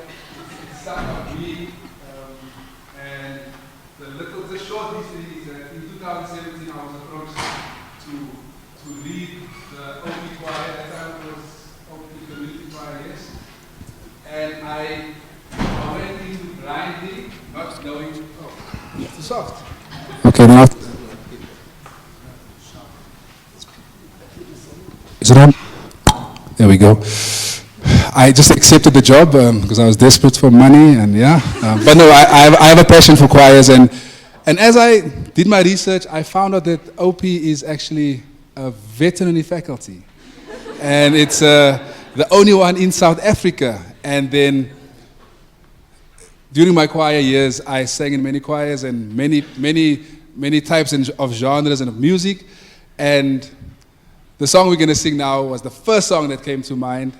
And yeah, we sang it and it became a hit. And I think we're probably the only choir who can sing this type of music, being authentically vets, singing about your job. And I don't know anybody else who can do that. So maybe someone can prove me wrong, but I think we're the only veterinary choir maybe in the country, yes. Maybe on the continent, yes. I don't know about the world. There is, because of OP now, the veterinary choirs around the world are popping up like, yeah, so we can't claim the world title yet, but I know South Africa, Africa definitely.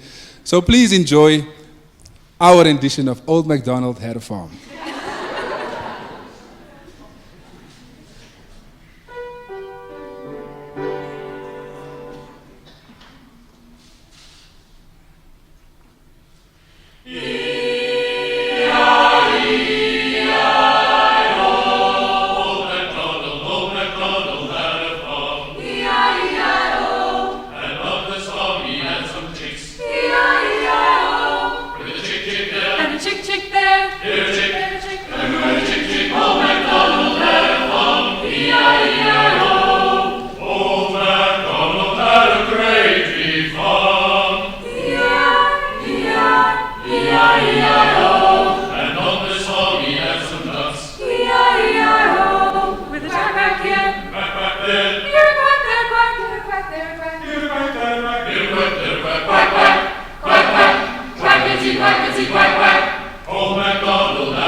when your legs don't work like they used to before.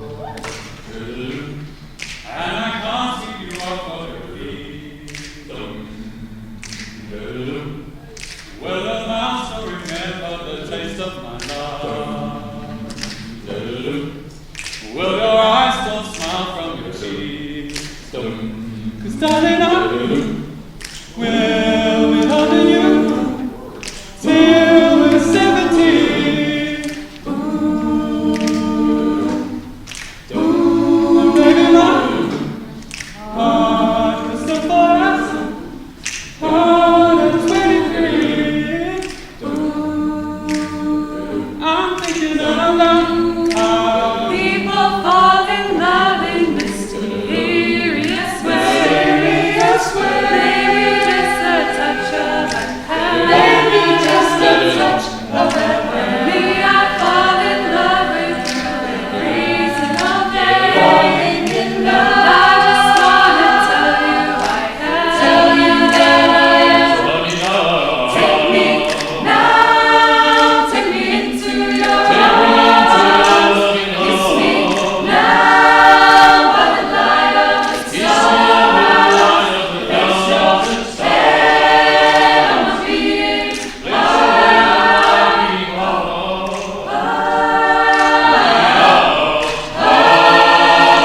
We found love right where we are. We found love here. We found love here. We found love here. We found love here. We found love here. We found love here. We found love here. We found love here. Love me your soul. Could never grow old. Love me your soul. Could never grow old. Love me your smile. Forever mine. Love me your smile. Forever mine. People fall in love in mysterious ways. Maybe it's all part of the plan. I'll just keep on making the same mistake, hoping that you'll understand. Maybe now, take me into your arms. Now, by the light of the stars, stand with me.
Those are people that this type of music we sing, but after every rehearsal, we just go home with the fun. Please enjoy this.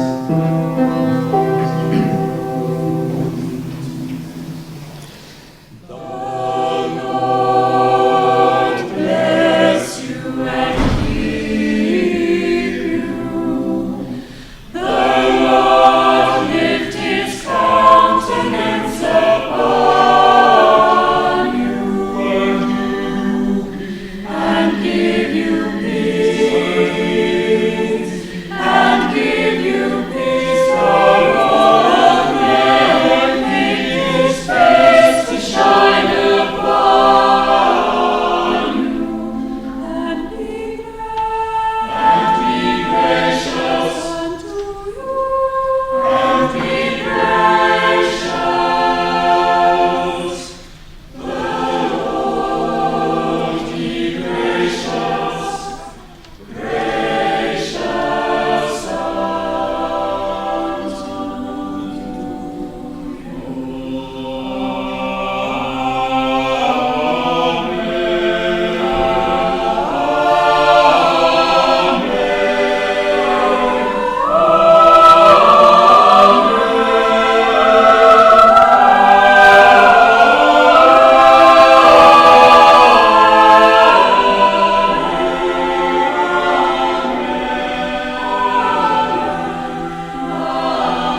if this one is working. Okay. Colleagues, you've started the day with me, and fitting that you will end the day with me. So once again, a round of applause to the choir.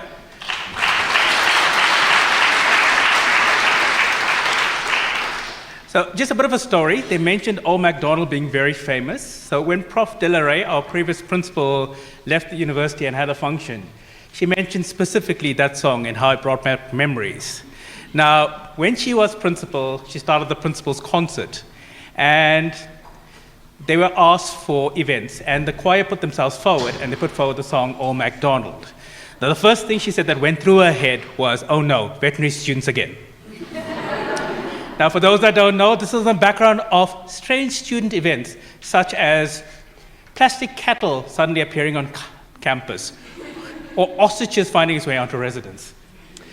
So, needless to say, she said no. She was convinced to do it because everybody else had heard it, and she said it was the most memorable moments of her life. And that is our choir. So, on to today. Firstly, I think our presenters deserve a large round of applause.